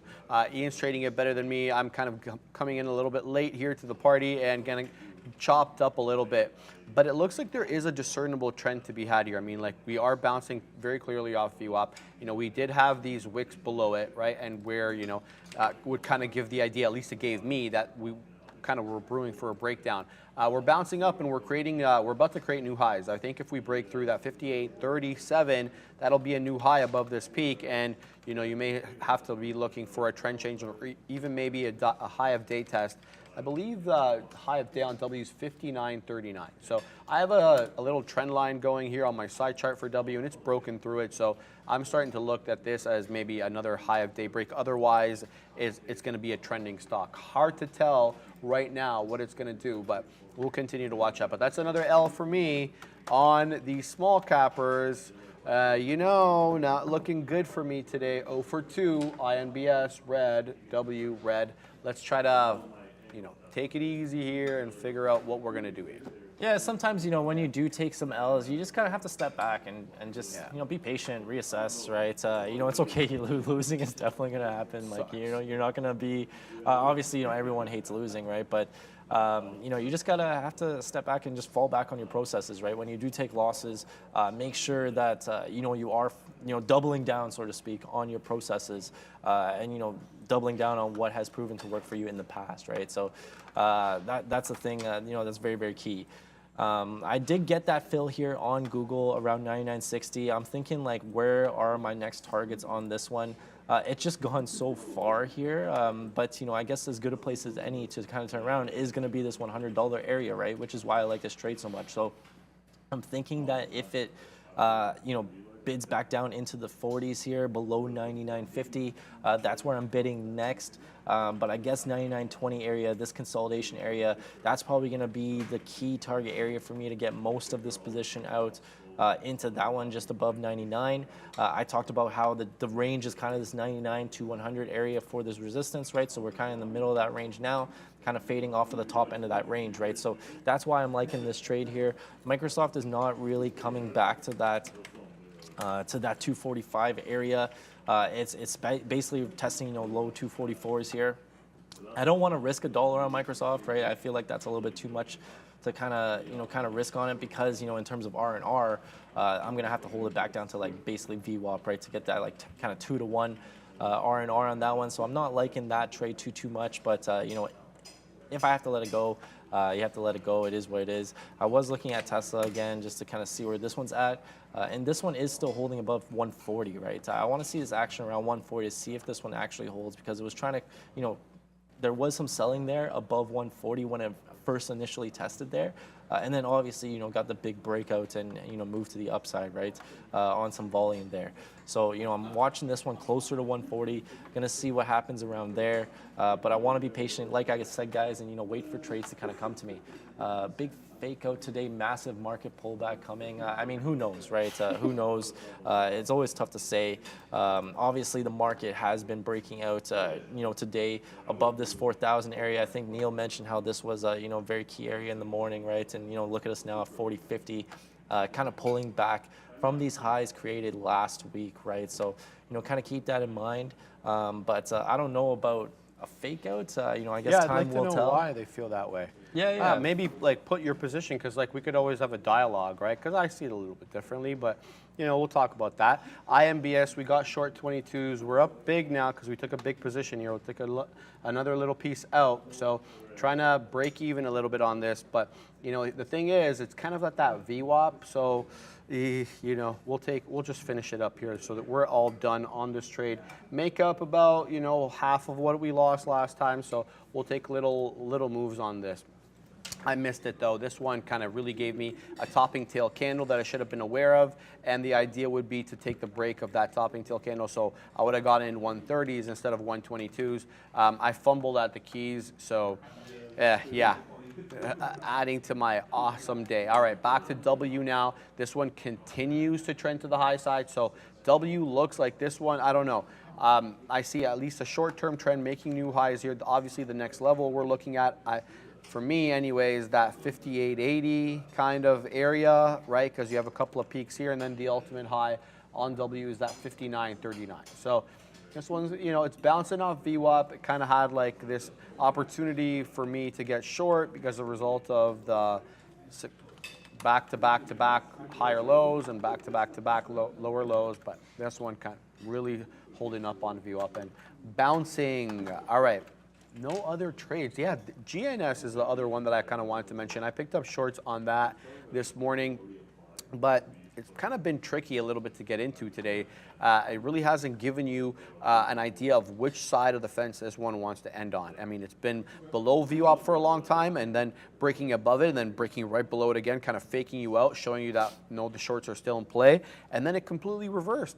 And then basically it's making you look like the long is in play now. It's bouncing off VWAP after making a new recent high on the day. So GNS up 10%. You recall this one goes back to last week. It's a former runner from last week. Let's have a look at the levels, the daily levels on GNS here, so we can glean where we may encounter some resistance and support. Let's bring in that side chart, the trusty side chart. Let's zoom in a little bit here. So 3 straight days of very upward action, and my thinking on this one, this is why I want to get short, but the chart's showing me something else. We have a very a kind of a reversal candle. Even though it ended green, look, it's a lot closer to the close than it is to the high of day. Look at that 550 high of day, ended up closing at 320, 330. So I felt, okay, this is going to be a reversal day, so a short bias on this one. Didn't pan out, so let's look at if we can get long. Obviously, the level we have to look at is that high of day from Friday. That's 550. We're ways away from that from now. The other level that we have to be cognizant of is this high that it made this morning, which is 411. Now, technically, the high of day is 394 because that was after the bell, but in the pre-market, this one got to 411. So we'll be cognizant of both those levels, the 394 level and the 411 level. Ian. I was just looking at Amazon here. I heard Sean, rooting for it there in the background. He's short this name, and I want to talk about this short here because Amazon is basically flat on the day. So clearly not giving the same sort of relative move that you're seeing a lot of the other tech names give. So I see the reasoning and the thesis behind the short here. It's basically just trading this range and making these tops around like this 97.75 area, right? So it's been very kind of straightforward. And look at this actually as well. It's basically off of these consolidations in the pre-market as well, right? So some good shorts there. There is some size there actually on 37, some stacked, different gateways there. That's kind of interesting. On Amazon. I want to see, okay, so that just got taken there. So kind of interesting there. That could just probably be nothing. But yeah, good short here on Amazon. Man, I started to bid on Google, and I guess that was a good idea because it kind of bounced off my second bid there, and now I'm out of the money on it, and it's kind of testing higher to this to the top end of this 99 area here. I was also looking at Tesla, and that kind of bounced off 140 as well. The market is still kind of hanging around these highs, right? So I'm still hesitant to kind of jump in heavy on some of these shorts. Potentially off of these like resistance areas, just because obviously the huge move that we had to date, right? But some things are starting to kind of capitulate here and turn around a bit. So I am watching and I'm being patient. I'm trying to wait for trades to come to me here. So maybe some trades coming to me here, potentially here Tesla shorts off of this 141, 141.50 area. And then Microsoft is also coming back into play now. That one's testing up to that 245 area again, right? So 244.64. So it might be time to get involved in this name as well.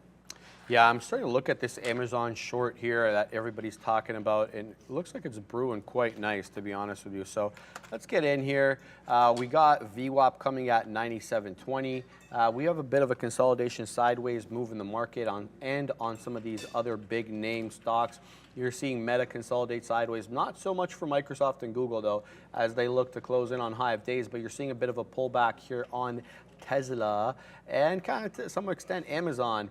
Apple though still really looking basically at highs of days in the face. 142.80 is the high of day. So we're in this Amazon short and we're riding it down. There we go. So we're short 32s. We get a move back into the 20s there, but I feel like this one's going to be, it's going to take a while. Where are we wrong here? In my opinion, we're wrong through that 97.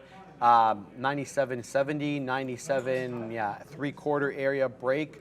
That will be basically a bit of a double top here, and then you could see that there's obviously another, you could call this a triple top in and around that area, that 90.70 to 90 and 97 3/4 area. But that'll be where we're wrong. That's going to be our out. We'll look to scalp some out, maybe into that 97. So we'll hold on for at least 30 pennies here. Yeah, we'll see what this one does. We got the market has to cooperate.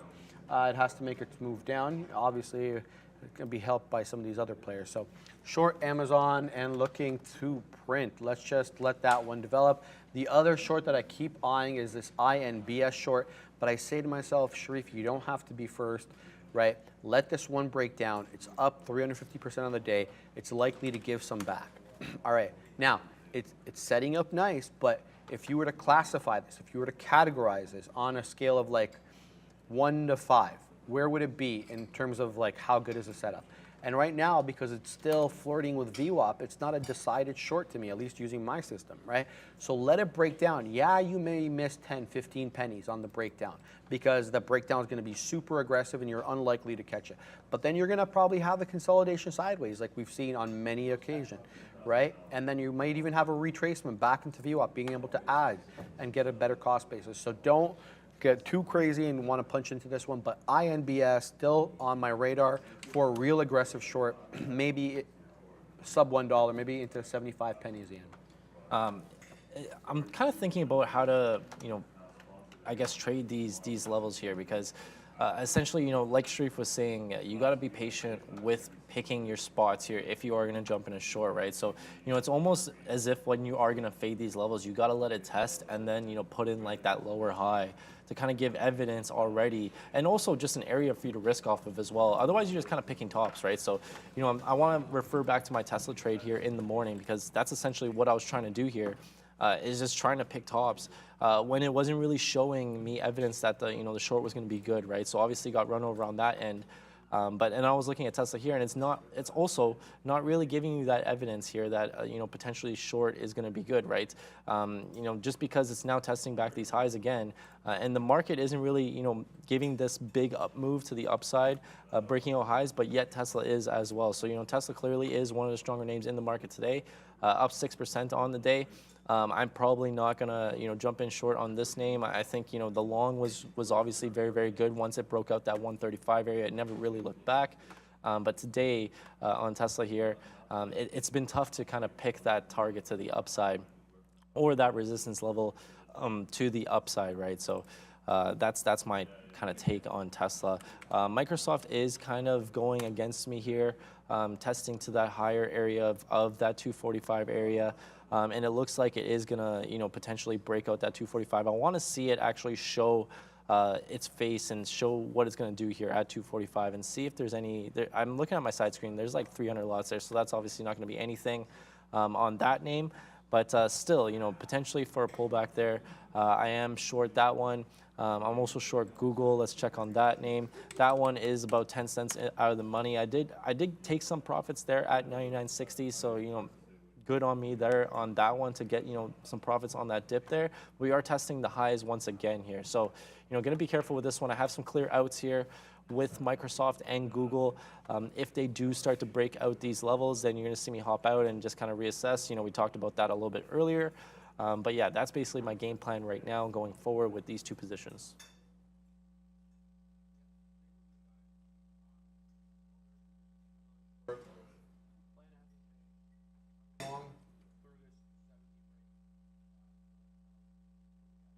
Oh, 40 pennies, 35 pennies. I'm not going to jump into anything else here unless I see something really specific come in. All right, let's have a look at the trusty scanner here and see what is up in momentum world. IDAI. Remember, this one was a multiple halter from this morning.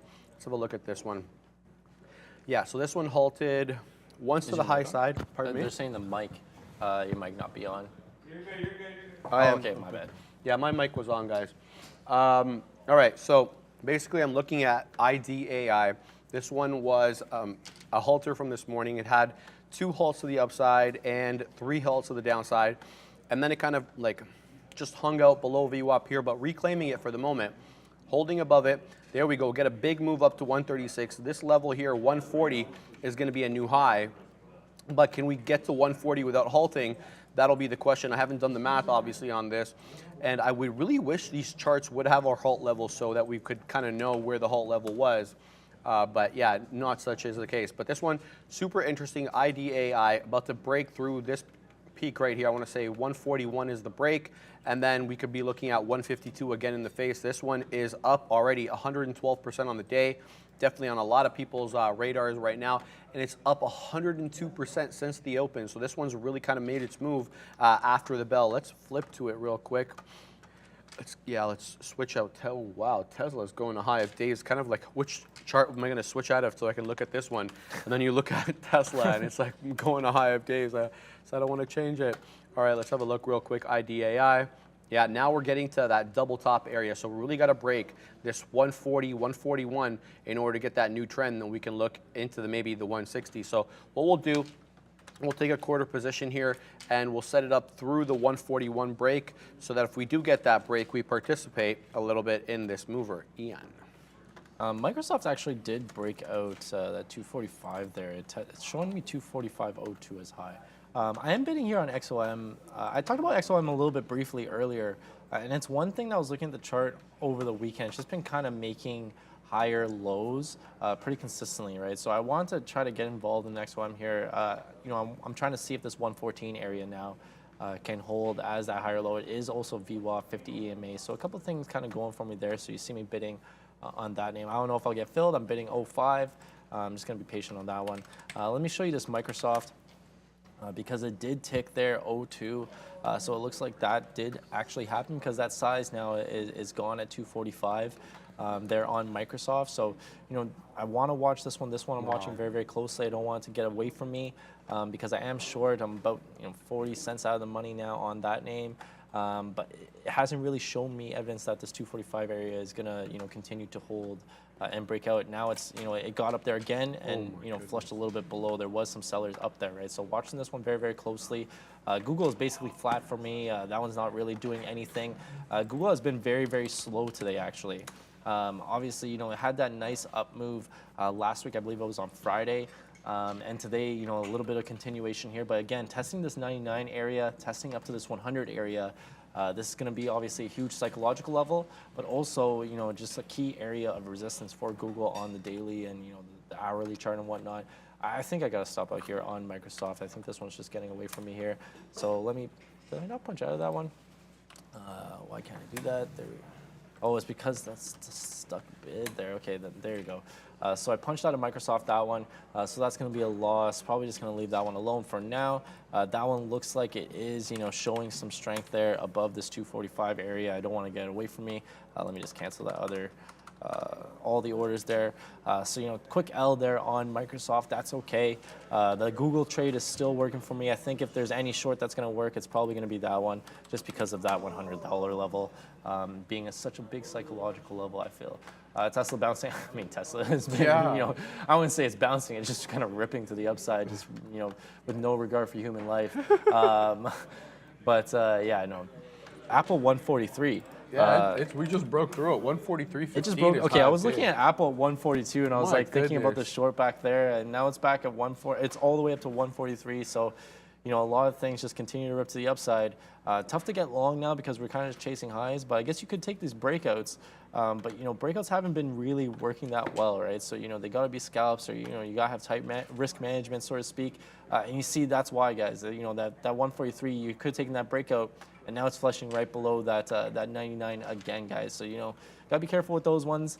I think, gotta wait for pullbacks, maybe 142, 141 area if that comes back into play. Wow, it's always funny looking at your charts like afterwards, after a stock has made a huge move. I was shorting Apple at 140, and here we are at 143, So clearly that thesis was wrong.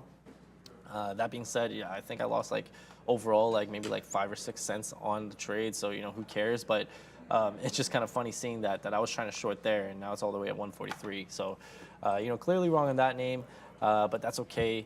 The market is, starting to find some sellers around here, but, not really convincingly pulling back yet, right? So we are kind of getting into that middle stage of the day here where things are kind of, going to lull a bit and, potentially, fade back and revert back to VWAP. So, that's kind of trades that we're going to try and work on here in the midday show, or during the midday at least.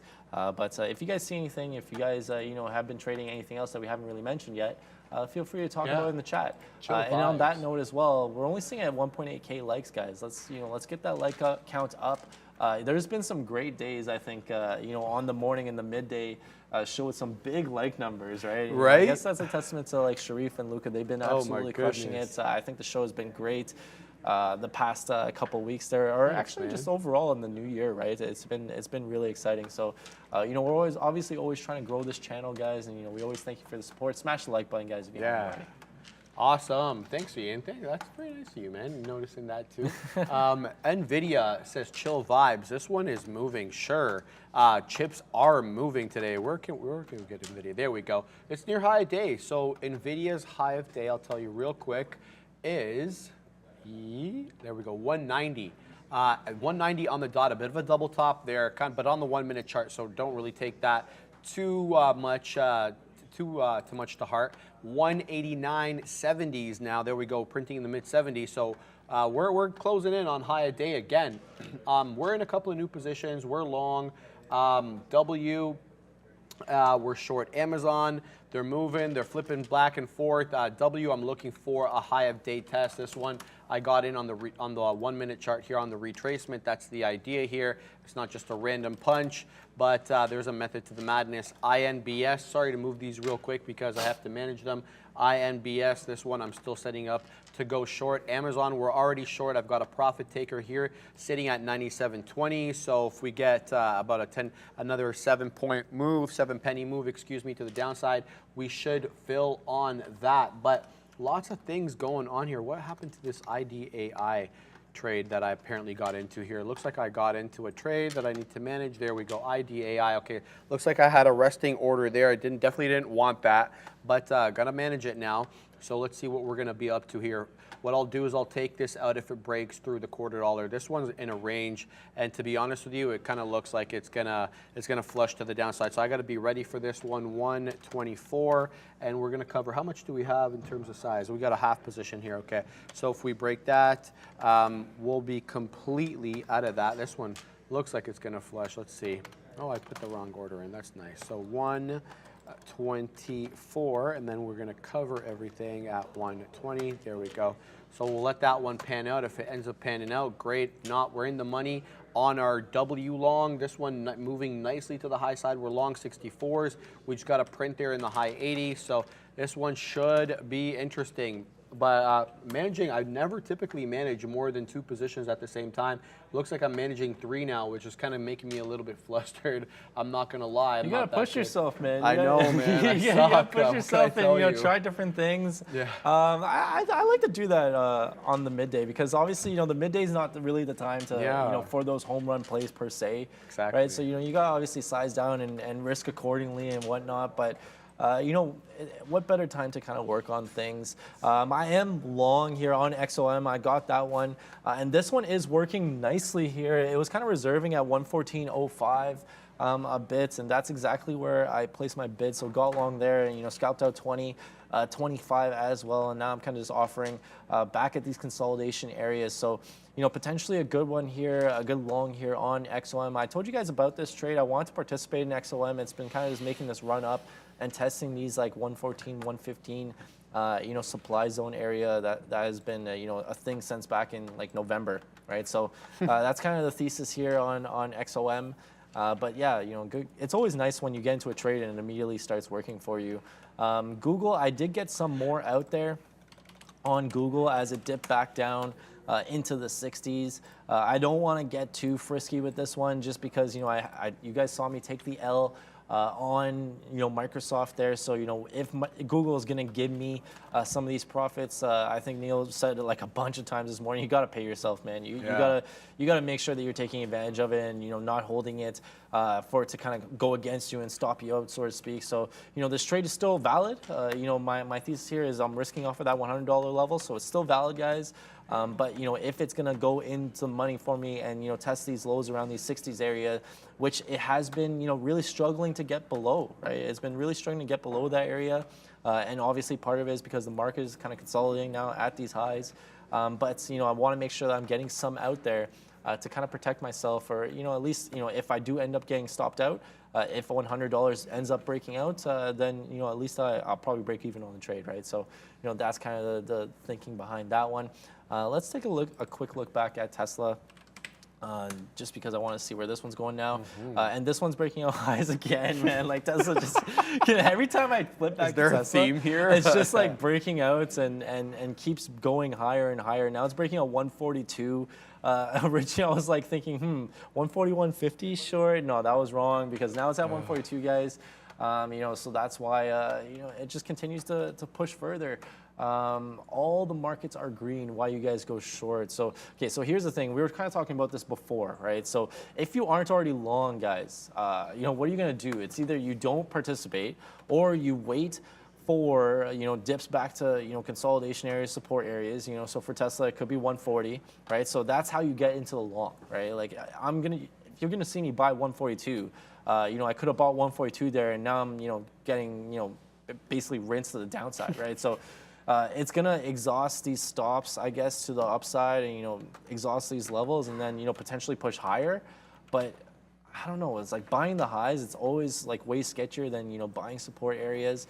So I'd rather try to find areas that potentially the market can kind of fade off of, and that's why I was looking at Google 100, right, is a potential key level to the upside, right? That's why you're not seeing me jump in short here on Tesla, because it just keeps making higher highs. It just keeps ripping, right? So, notice that I'm in the name that's, not really doing too much. So if the market does pull back, I'm going to expect Google to kind of pull back a little bit further as well. Well, basically the idea here is I'm in short names that are specifically weak. So Amazon, you can clearly tell just by comparing Amazon with the other big five. I like to call these the big six: Meta, Microsoft, Google, Tesla, Apple, and Amazon. I mean, you don't really have to be an excellent chart reader to see that Amazon is relatively weak. So the idea here is on any retracement of the market, of which there typically should be a few, especially on a big rise like today. We've had 39.80 bottom and 39.40.51 top. That's a what's it called? An 81 point move on the futures. You're going to have periods of retracement, and the idea is you want to take that retracement, take the weakest stock of the bunch short. That's what I'm trying to say. And Amazon is that one. So sized in accordingly on it so that we could take the requisite hit if the hit ended up coming into play. But I'm also long a couple of stocks. IDAI is one. The other is W. There we go. We get the fill. We're going to spend the money on W. Oh, it's not working. Okay, we'll spend the money when we can later. No worries. But we get that fill. There we go. So we go long dub in the 60s. We take first out in the 80s, second out in the 90s, and then we just get a 15 print there. So this one looking good, real good to the high side is dub. We're holding 30% of the position left on that one. Let's flip to INBS. Yeah, this one is still taking its time, but the one that I have to worry about is the one that I just spoke about right before dub, which is Amazon. This one, you know, because the market is upside bounded, it's starting to find a footing here, right? And where are we going to be wrong on Amazon? For me, I'm wrong through, like I said, that 70 break, that $0.75 of a dollar break. But I want to see how it acts around that $0.50 as well. Right now, kind of retracing around that $0.50. Who wins here, the buyers or the sellers? I'll be a lot more comfortable, I'll tell you that, when it breaks below VWAP, because I hate taking stocks short that are above VWAP. To me, it's kind of like a break of my rule. And I'm kind of kicking myself for not averaging in at that 56 pop there. We get like a nice 13, 15 penny move to the south side on Amazon, at least for the moment. So we'll continue to watch those two. The other trades that I'm in, again, INBS and IDAI. These ones, you know, this one is continuing to trend higher. I have my stop set out, so it's going to be through the break of the $0.25 breaks. I'm Gonzino, but obviously I'm looking through here to some of these highs that we made on the halts. That 162 level I'm looking at. I'm also taking profit right before that $0.50 level should it make its way up there at 149. That's my plan on that. Those are the stocks that I'm watching. I mean, there's obviously other things moving, guys, but you can only trade so many things. Austin Power, Smile, Life J says BBIG. They're both saying it. So let me have a look at BBIG here real quick, see if there's anything on that. That's Vinco Ventures. You guys will remember that one as, you know, one of these meme movers or so. It's not doing much today, guys. I mean, it's got a 1.9, it's up 1.9% on the day. It's done not that much volume for a sub $1 stock, and it has a really kind of a 6 penny range. What do we need to do with this one? Let me have a look for you here on the daily, just so that I can say I did my homework. Looks like we had a bit of a run last week, but kind of really giving up the goods. And I don't need to be, you don't need to be, sorry, an expert chart reader to see that this is obviously a downtrend on Vinco Ventures and, you know, day trade only type of stock again. Yeah, exactly. You know, it's funny looking back at some of those names that were just kind of, you know, these meme names right? that were just running back in like 2020 and 2021, just seeing kind of the aftermath of them. Right. That's why you guys, you got to be very, very selective if you are, you know, holding positions long term, right? Like Sharif said, you know, that's probably nothing more than just like a day trade scalping stock, right? A couple of people are asking about BABA again. I'm not too sure if Neil's not at his desk right now, so we can't ask him if he's still short BABA at 120, but, you know, that's been a good trade. I talked about this a little bit earlier in the show as well, just because last week it held this 120 as a resistance area, and then, you know, obviously today it broke down and held back again at the resistance area 120 once again, right? So, you know, that's been a good short. Guys, keep note that it is Chinese New Year. Yeah. So a lot of the, you know, the Hang Seng index is closed, I believe, today or for a few days as well. So, you know, volume, you know, might be a little bit down here on some of the Chinese ADRs. Only 5.5 mil volume here on BABA. So, you know, that's obviously not going to be that exciting. So, you know, kind of keep that in mind. You're probably not going to get these like big moves per se. They're going to be a little bit slower. And, you know, they're not necessarily going to be that exciting, right? I did actually get in and out here, or out and in, I guess, on Google. I was trying to, you know, obviously I don't really sit here that often. There's like Luca's computer. So, you know, I'm learning the keyboard and whatnot. I do have to, you know, set up some new keys and whatnot. So I wanted to go set up like a flattened stop. And then I accidentally just flattened my position. So let me just get back in. It was a little bit of better price anyway. So I'm short there at 99.83. You know, so it gives me a little bit better price, so that's okay. But that's the thing, guys. I guess before you start trading, make sure that you do, have all your keys and stuff set up, all your proper orders and whatnot set up, so you don't make those, kind of fat finger mistakes like I just did there. Luckily, that one didn't really cost me much, but just want to keep that in mind if you are trading a little bit more size. So, still short that name. That name, is still giving me the reason here that it hasn't broken out 100, right? So, I'm still liking that one. A lot of people were kind of ragging on us in the chat there, saying how we're only looking for shorts, or every time we come on, we're in shorts. Guys, we talked about it a lot already. Obviously, today's a big long day, right? And here's the thing, guys. Like, if we're shorting, we're not shorting any amount that's gonna drive prices down and whatnot, and go against your potentially swing positions long and whatnot. So you don't have to worry about that per se, guys. We don't have that kind of power in the market. I wish I did, because that would be insane.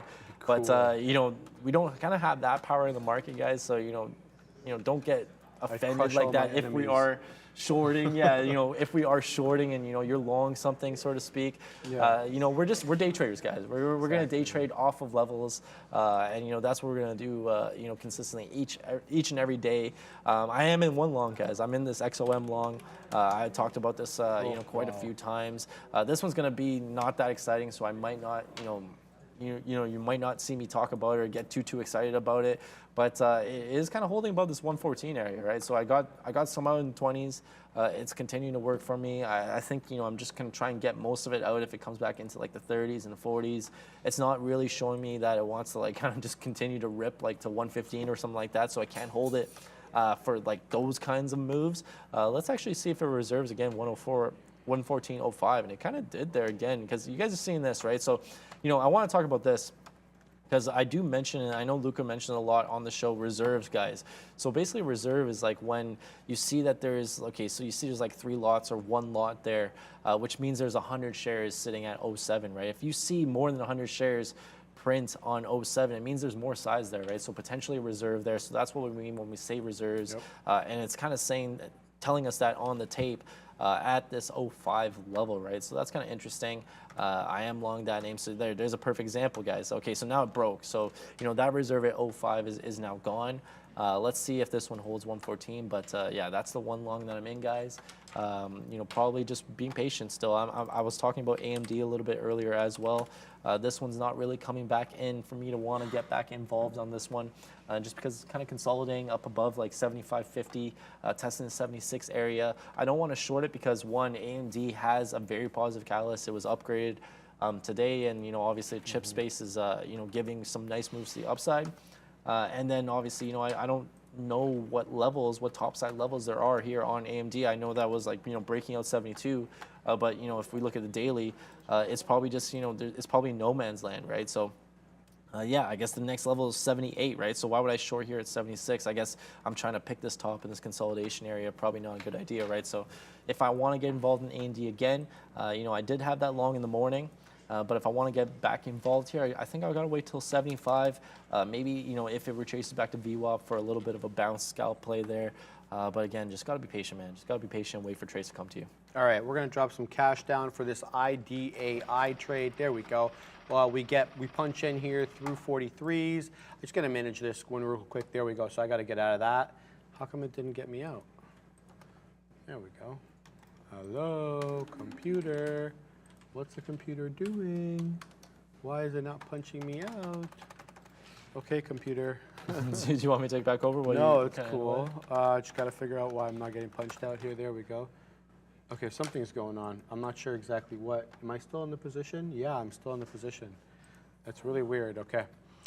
All right, we'll see what this one does. I'm only holding 5% of the position anyway. It's skyrocketing to the high side. Okay, so maybe good thing I didn't get out there. But anyway, let's talk about the positions that we're in. IDAI, we get through 142. The top wick that we got here is 162. And now we should be getting out here. There we go. We'll cover. There we go. So now we get out top wick there, 173. So that is like a 30 penny winner on IDAI. Very nice trade to the high side there. And for the guy who was saying that we kept going short. Amazon also printing to the low side. So let's take out a piece there on Amazon. Yeah, we're going to take out another piece again. There we go. So now we're de-risking a little bit. Nice little trade. So this is the initial short. There's the add. There's the flush, just like we talked about, baby. Let's take another piece out there. So how much are we holding? We're still holding, whoa, we're still holding large boy. Microsoft, Amazon, sorry, did I say Microsoft? I didn't mean that.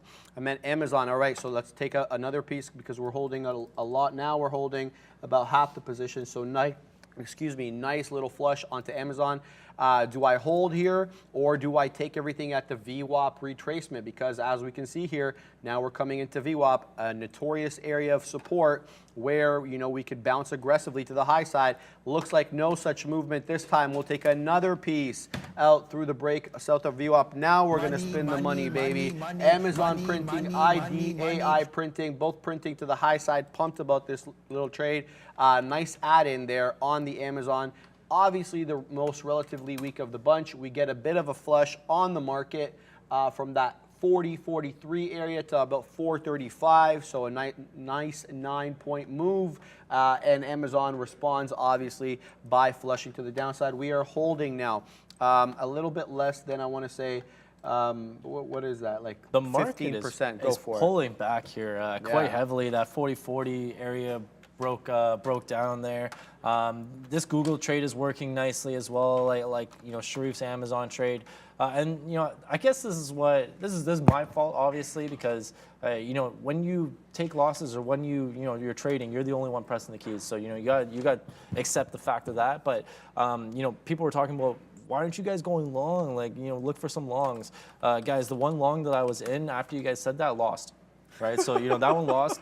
113.80, and then you know, the short, I just had to be patient with it, and it eventually worked, right? Even that Microsoft short, I was looking at that one as well, and then this one, you know, I did stop out at 245. I'm not going to hate myself for that one because it did break out to a higher high, and you know, 245 was the level I was risking off of. But look at this level, guys. Like, if you wanted to, you know, kind of hold through that little bit of pain and, you know, maybe widen your stop a little bit, it's right back down 244, right? So, you know, clearly some shorts have been, you know, paying you here. You just got to be selective with it, right? That's why I said, like, I'm not trying to go short on Tesla because, you know, I was trying that earlier, got my face ripped off, right? And, you know, obviously now it's 142, still hanging around these highs, right? So that one's not really pulling back.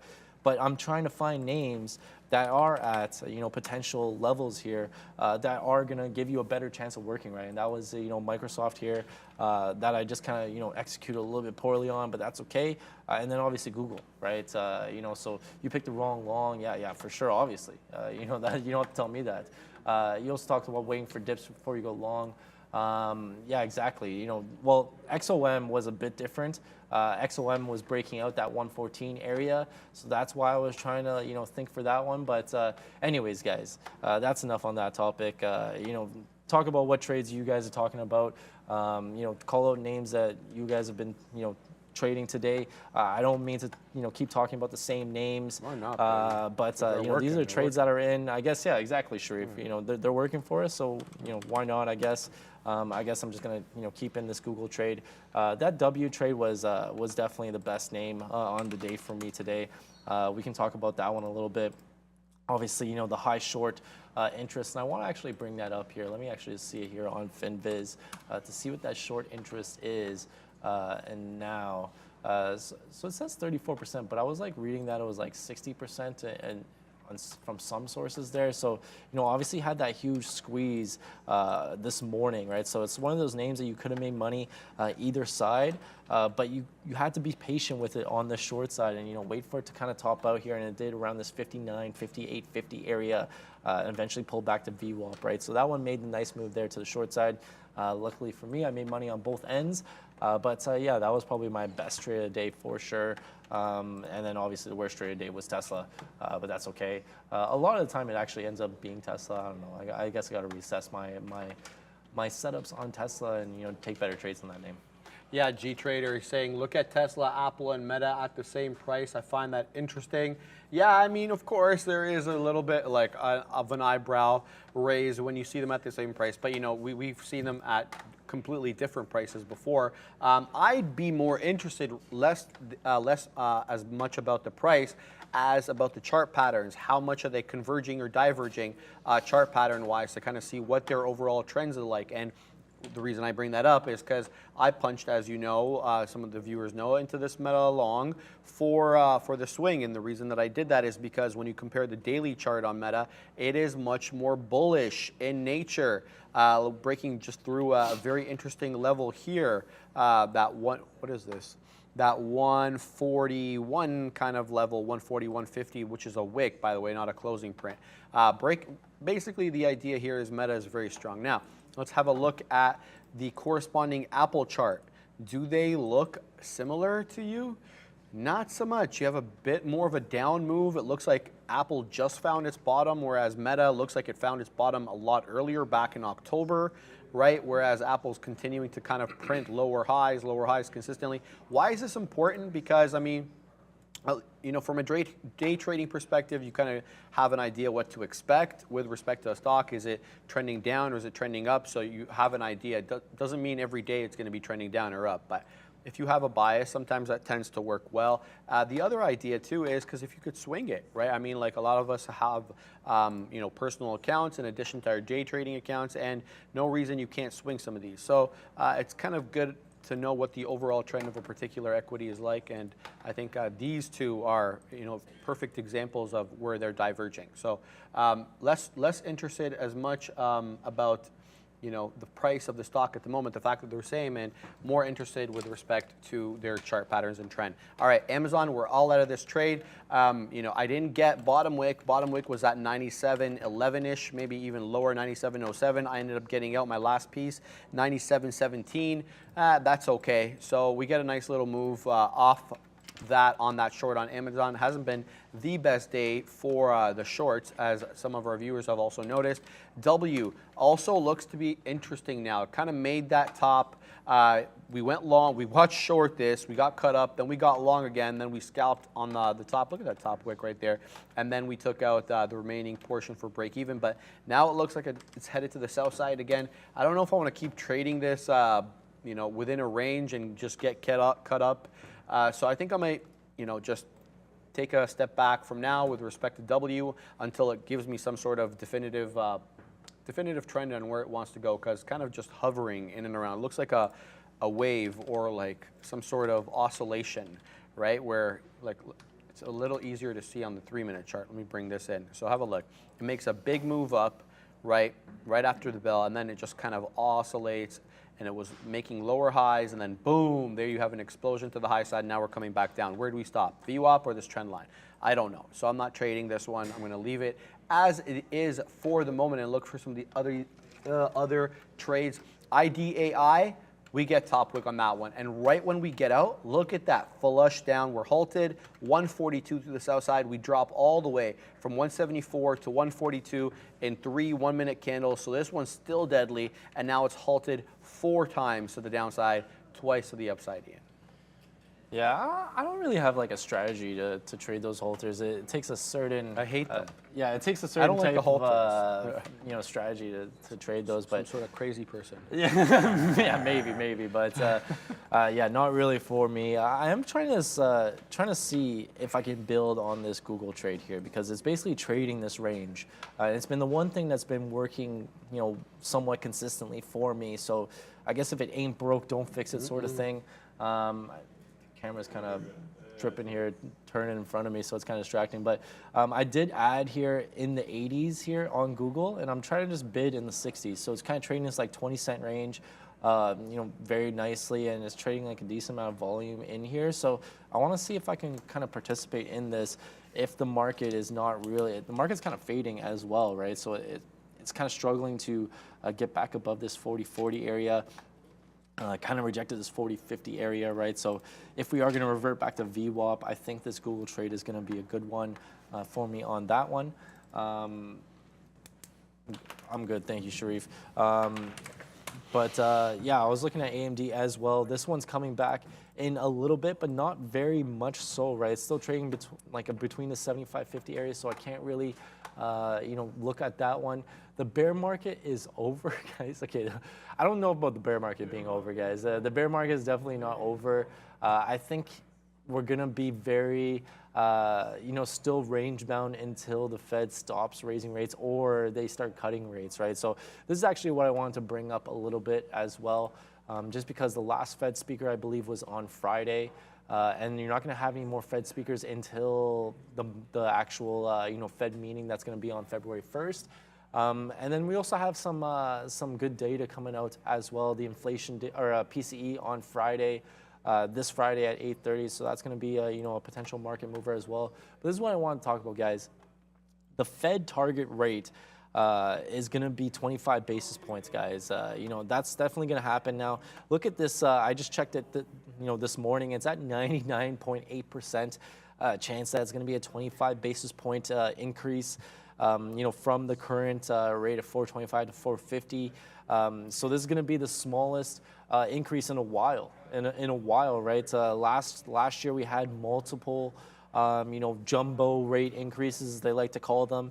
So this one's going to be the smallest one in a while, guys. So you're going to see the rate probably top out around, potentially 475. And it could be the end of it. And we could start turning around in a lot of financial markets. But guys, I don't think the bear market is over quite yet. Obviously, today's been a great day, and we're kind of breaking out to the top side of some key levels in the ES and the market overall.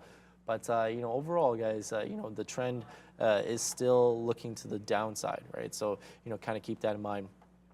Google is testing closer to this 100 area, right? So of course, when I add to it, that's when it starts to really kind of test this 100 area and potentially break out. So I'm watching that one for sure.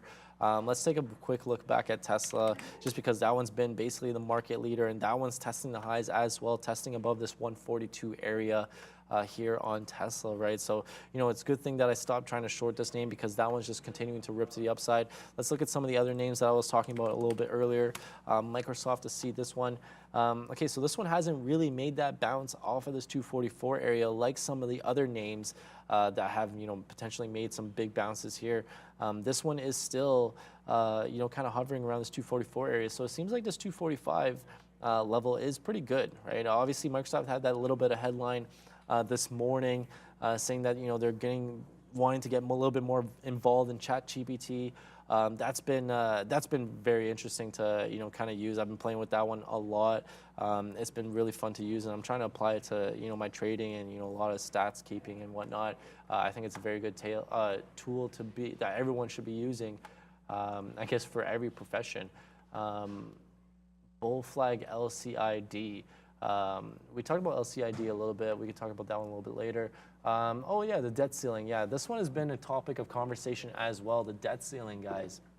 So as some of you guys may know, the debt ceiling is coming back into question again.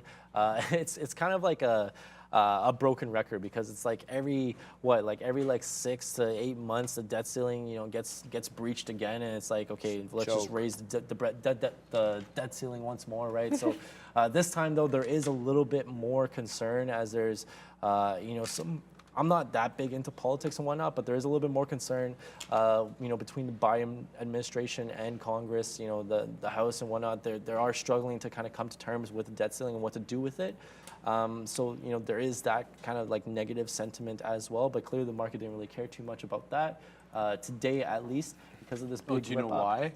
So what they're going to do is they're going to shift money around from different areas of the government. About that. Yeah. So they're going to just kick the can down the road. I also read that they're going to kind of, moving forward, potentially base it off of the country's GDP, which would raise the debt ceiling enormously to the upside. So we probably want to run into that problem for a while. Debt ceiling is a potential catalyst for BTC. They should lower the debt ceiling. I mean, okay, if they lower the debt ceiling, you would see the government kind of default, and then financial markets would absolutely collapse. So they definitely don't want to do that. The argument is sound from a theoretical perspective. It'd be nice if the government was more efficient, we paid less taxes, but the fact of the matter is they need to pay their bills. Yeah, exactly. Otherwise, the lights don't go on, right? So it's like, okay, we got it, but what can we do? All right, guys, looks like we are finding a bit of a top, at least for the moment, on some of these big caps, as you know, we are in the lunch hour, and you know, traders or algos have, you know, taken the time off, at least for the moment. So 40.37 is where we're at on the March ES contract. 40.51 is the high of day. So, you know, 13, 14 points off that high. Let's see how she goes. Let's see what we do. I'm short still in this INBS, adding little bits here and there. It kind of made its way down, then retraced up. So we'll see what this one does. It's my only position at the moment. INBS up 428%. I'm short against better judgment against a stock that's above VWAP and up 400.25%. So not my best day trading today, but you know, there are days like that, and you just got to roll with the punches. Dan Emmons was saying something here. Everyone seems to be in the 25 basis point Fed hike side of the boat now. Offside?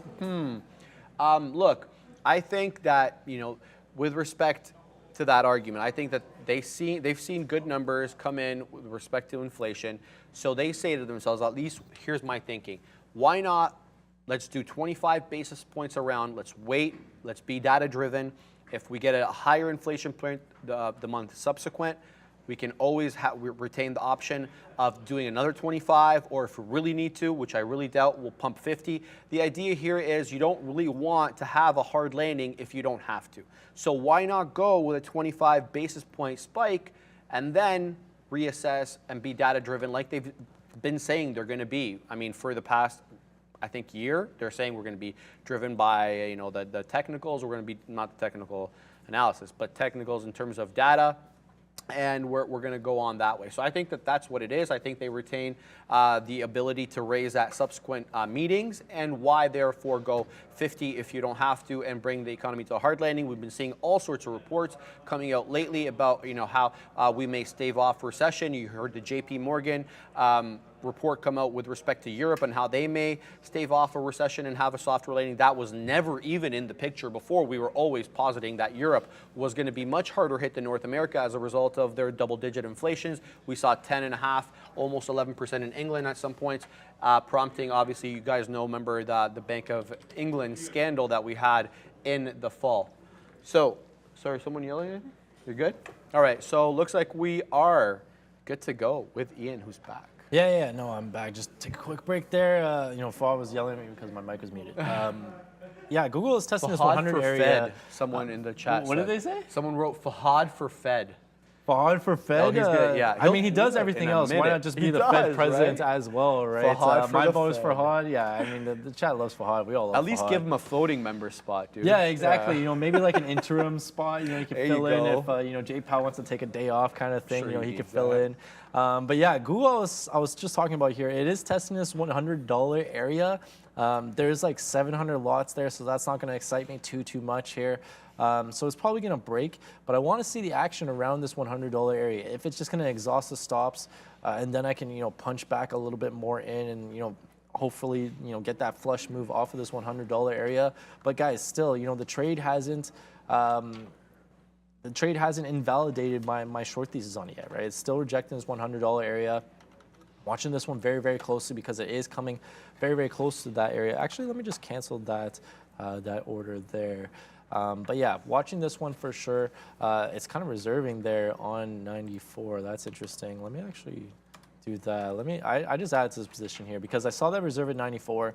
So I'm trying to front run that reserve. If that breaks, then it's probably gonna, you know, obviously go against me. But I like that there. So you see how it reserved 94. And then start printing 93, and then start printing 92, right? So that was very interesting to see. So essentially what I want to see now is for it to actually go down and start printing back into the 80s, right? To kind of validate that final ad there. So I want to see that happen, and it is kind of happening there. But yeah, that was a potentially a good ad there. So it was like kind of, I guess, showing you guys how I like to execute on trades. We do have a poll now.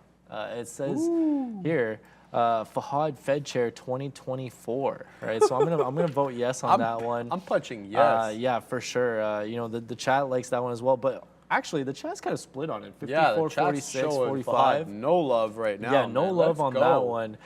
So, you know, guys, if you haven't voted on that one, vote that one. That is kind of just a fun poll. Yeah. Guys, also smash the like button, guys. We're only at 2K likes right now. You know, so we got to get that up to like, I want to see it up to like 3. You know, that's usually where we get it on the midday show, at least from my experiences. Yeah, man. I know Sharif's been, you know, holding in some bigger numbers there, but guys, let's get this up to 3K. If you guys haven't already, hit the subscribe button as well. You know, join as members.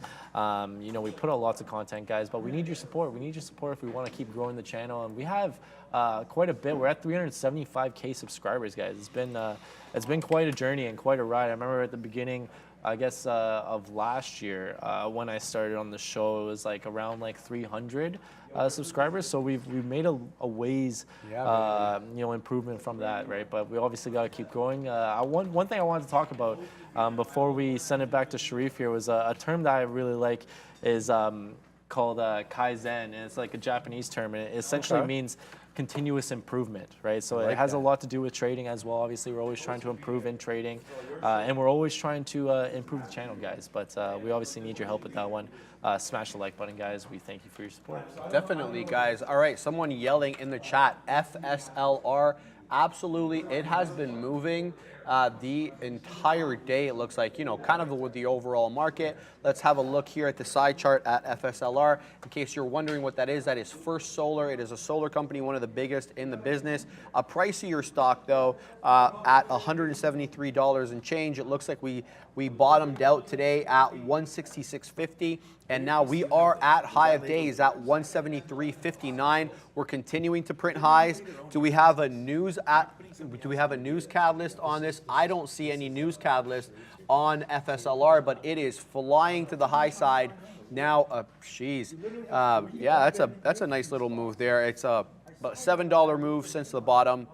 But be careful with this one because obviously it is a more expensive stock and the spreads are going to be more violent on it. I have to nurse this INBS trade because I am heavily invested short in this trade. I'm looking to take some south of 128. What's my cost basis? Yeah, so I am at 128. We're going to take a little bit out south of 128, so we're going to go ahead and cover this many shares, and we're going to do it at 125, right?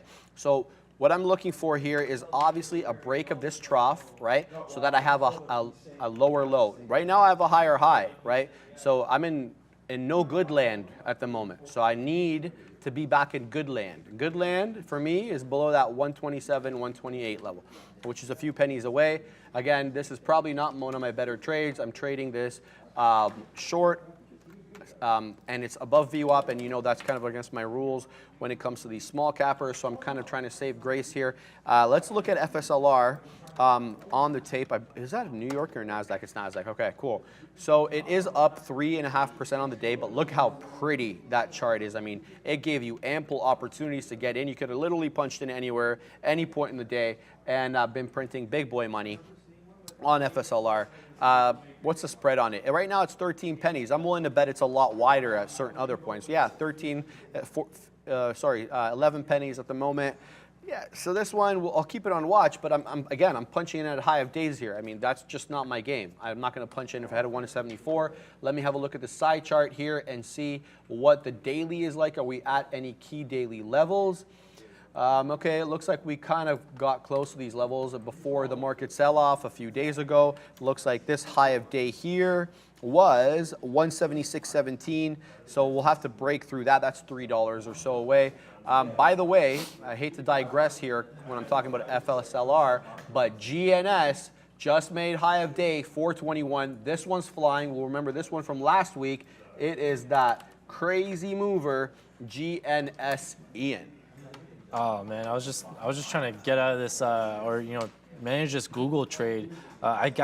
Guys, I gave you evidence on what I saw there for a potential short off of that 100 area, and look what happened, guys. So you know the move happened, and that's why I'm scaling out of the trade now, and you know my average is a lot better now in the 90s, right? Because of that second ad there. around 94 off of that reserve, right? So, you know, this one is working nicely for me off of this 100 area now. It is overall, though, I want to say, guys, it is overall making higher lows, right? So, you know, you notice here it touched the 99.50 area, and then it couldn't really get below the 60s area. So that's why I'm taking out a lot of position here on this flush down into like the high 70s. I still have this stink bid here in the 60s in case it goes back down there, but we really need the market to kind of show its hand here and flush a little bit further to the downside for that one to kind of hit. But that was a good trade off of that second ad and off of this 100 area, right? The high is 99.99, right? So sometimes that's how it be, and that 100 level continued to work there on Google. When do you guys wear the bird custom? I'm not too sure what you mean by that.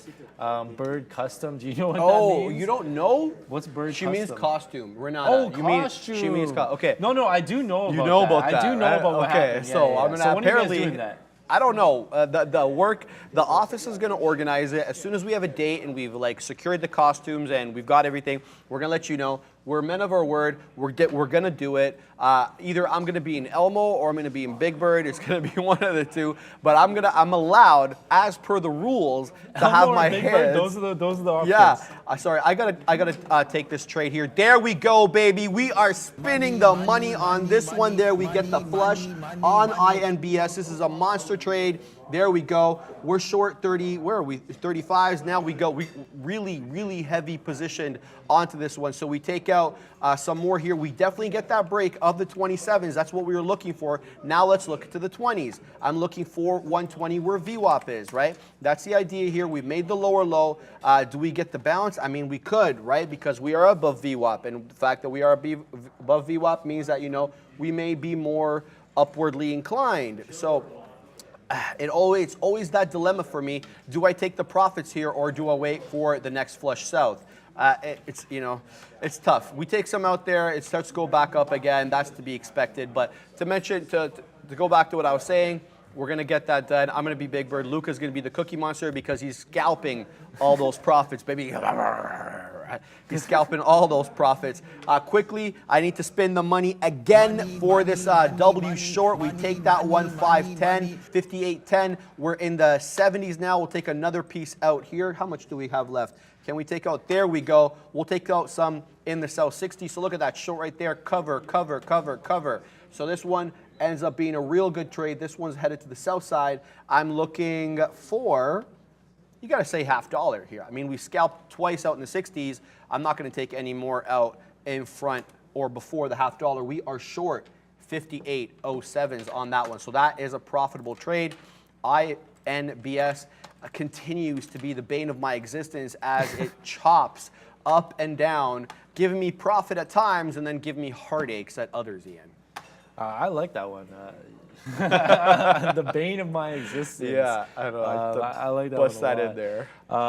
Guys, this Google trade is working even better now. It's in the 70s. I'm just adjusting some of these orders. So I got some out there at 75. And then, I'm bidding 67 to get a little bit more out. But this one is working nicely for me now. So I'm liking this trade a lot more now. HKD potential flat bottom breakdown. HKD, Trump might be backing out of them, eh?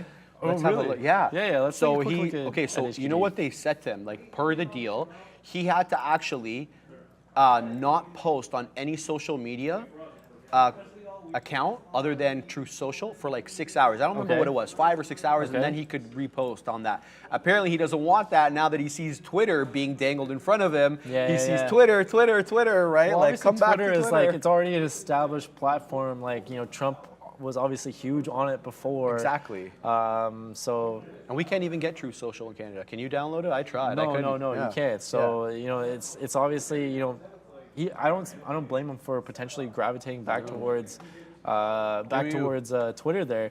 Interesting price action here on HKD, and this is so irregular that usually when I bring up HKD, it's got like a $10 spread, and the range of the day is like $50.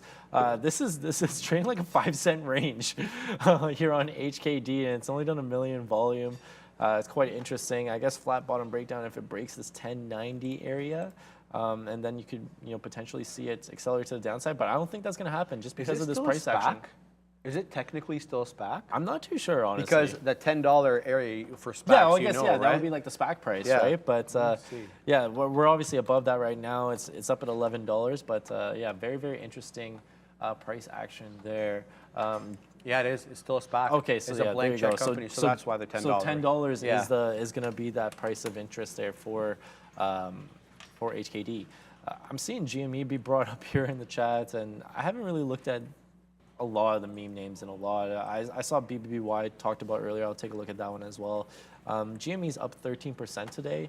I'm not too sure why, but obviously made a huge move. Only 2.8 mil volume on the day. The spread's actually decent there. It's 2 cents, but I'm not too sure why this one's ripping to the upside. But if you're still holding this name, I don't know, good for you, I guess. But let's take a look at BBBY. This one has been more so in play recently just because they've had more catalysts and whatnot. This one is breaking down this 3 area, and this is what I was looking at earlier. Today I was actually looking at the hourly chart, and this 320 area was kind of this level where it was like the point of no return here for BBBY, and now it's broken down, and now we're getting this flush move below it, right? So, down 14% on the day, very, very opposite move that we just looked at from GME there. A little bit more volume, 25 mil volume, but I know that BBBY, when it was kind of really doing its thing, it was pushing like almost 100 mil volume, and I think it did that one day last week or the week before, right? So obviously this is not going to be too exciting, but Bed Bath definitely getting her here. There is still that potential bankruptcy. Potential for bankruptcy for Bed Bath here. So, still kind of hanging in the wind there for Bed Bath. So kind of keep that in mind. Apple long, good all day. Last time I looked at Apple was about 15, 20 minutes ago, and it was still testing highs. Okay, so it has pulled back a little bit. Back to this 142 area, but it hasn't reverted anywhere close to VWAP, right? VWAP on Apple is 141. A lot of things have just been ripping to the upside, and obviously big cap tech, right? So that 143 area did, hold as resistance on Apple for now. But yeah, I think the long is going to be good, obviously, for the rest of the day. I don't see Apple reverting back down to 140. That would be quite a move, but I guess if you're long, keep holding, trail your stops. And if you are going to get long on this name, I think wait for VWAP, wait for some of these VWAP reversions to come back into play.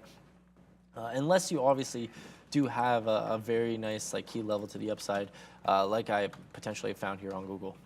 All right, let's update some of these names we've been talking about all morning. FSLR continuing to head to the high side to give you about, I want to say a 50 to 70%, 70 cent retracement here, breaking through the 7 period on the 1 minute chart to kind of punch in. If you punched in, good on you. Looks like you're headed to the high side on this one. I'm still in this INBS short, and finally starting to move down, a bit of a head and shoulders pattern here. Still concerned that it's above VWAP. I've got another profit taker sitting at 23s. We got as low as 25s here, but then we were met with a lot of buyers. That's to be expected probably at a $0.25 on these $1 stocks. You're going to encounter probably resistance at the quarter and the half and the whole, etc. You guys get the drill. Darwin also letting me know that I was basically talking about DWAC when he pulled up HKD. He pulled up the HKD chart. I started going off on a tangent about DWAC. Obviously, I confused the two. You guys know what I'm talking about. I'm talking about DWAC maybe losing that exclusivity it has with the Donald about, basically posting and the exclusivity there. So I didn't mean HKD, I meant DWAC. All right, let's get back into this INBS trade. We are now testing that $0.25 again. We're hovering at 26s. Looks like buyers are stepping in here. I've got a profit taker set out at 23s. I definitely want this one to print. This kind of went against me. Not one of my better trades because I broke my rules. Even though it's profitable, the rule is don't short these small cappers above VWAP. Yet I did somehow. And again, the other trade that I sort of paper-handed here but had it a really nice move. This short on W, taking that 58.08 and the scalping all the way down in the mid-60s. It went against me and it broke my entry point, hence why I got out. And then look what it did immediately. It flushed down. I shouldn't be basing it on where my entry point is, but rather where the price action is or where the moving average that I'm using is. Look at this. It wicks off the 50 to a T and then rejects absolutely off that. We've seen that time and time again, especially on retracements. The small cappers really like the 50 and they like the VWAP. And so if I'm going to base it on one of those, I really shouldn't be basing it on where I got it. That's a mistake on my part. That's a mistake I want to weed out. But there we go. Continuing to head to the sell side now. Looks like it's going to probably test that 57.25 where VWAP is or close to. So W kind of giving up a little bit of the move that it had. There we go. INBS to the sell side. We get that print at 23. We're going to drop the cash and we're going to go with a bang because we got the guy who yells out bang to my right. So it's only apt. There we go. Now where are we looking? He spins the money. He spins the money. We're looking now through that break of 120. This one's printing heavy, heavy boy, and I couldn't be happier. Very nicely. Sometimes you just gotta be patient, just wait. I know. You just gotta wait and just wait for the trade to kind of happen. Obviously, we're just kind of lulling you to sleep a little bit there, and eventually it just hits, right? So that's how it goes sometimes. Some people were asking about Tesla again. Tesla's still hovering around this 142 area. Once it broke out this 135, guys, you know, that was, I would guess 136. I think 60 was the high from last week on Wednesday, I believe, or Tuesday. Once that broke out, guys, you know, it's just been, it hasn't looked back, and obviously now it's testing 142. One of the stronger names in the market for sure. Tesla's been consistently doing over 100 mil volume each day, so it's kind of like, because of that, it's kind of always in place, so to speak, but it is kind of tougher to trade sometimes, right? Obviously, I had the wrong bias on it today, but that's okay. But now it's kind of just, you know, just basically barcoding around this 142 area. So when it does this sort of price action, I'm not going to get involved. I'm not looking to get involved at all.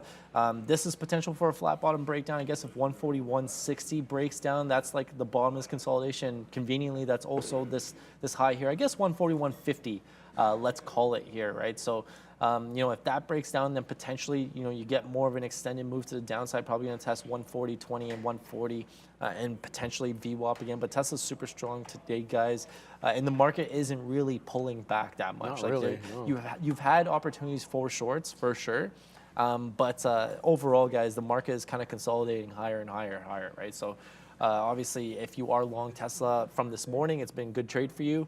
But it's tough to get long right now, just because it's kind of barcoding, not doing anything. Obviously, you could also take the breakout here, 142.40, to the breakout to the upside, high a day.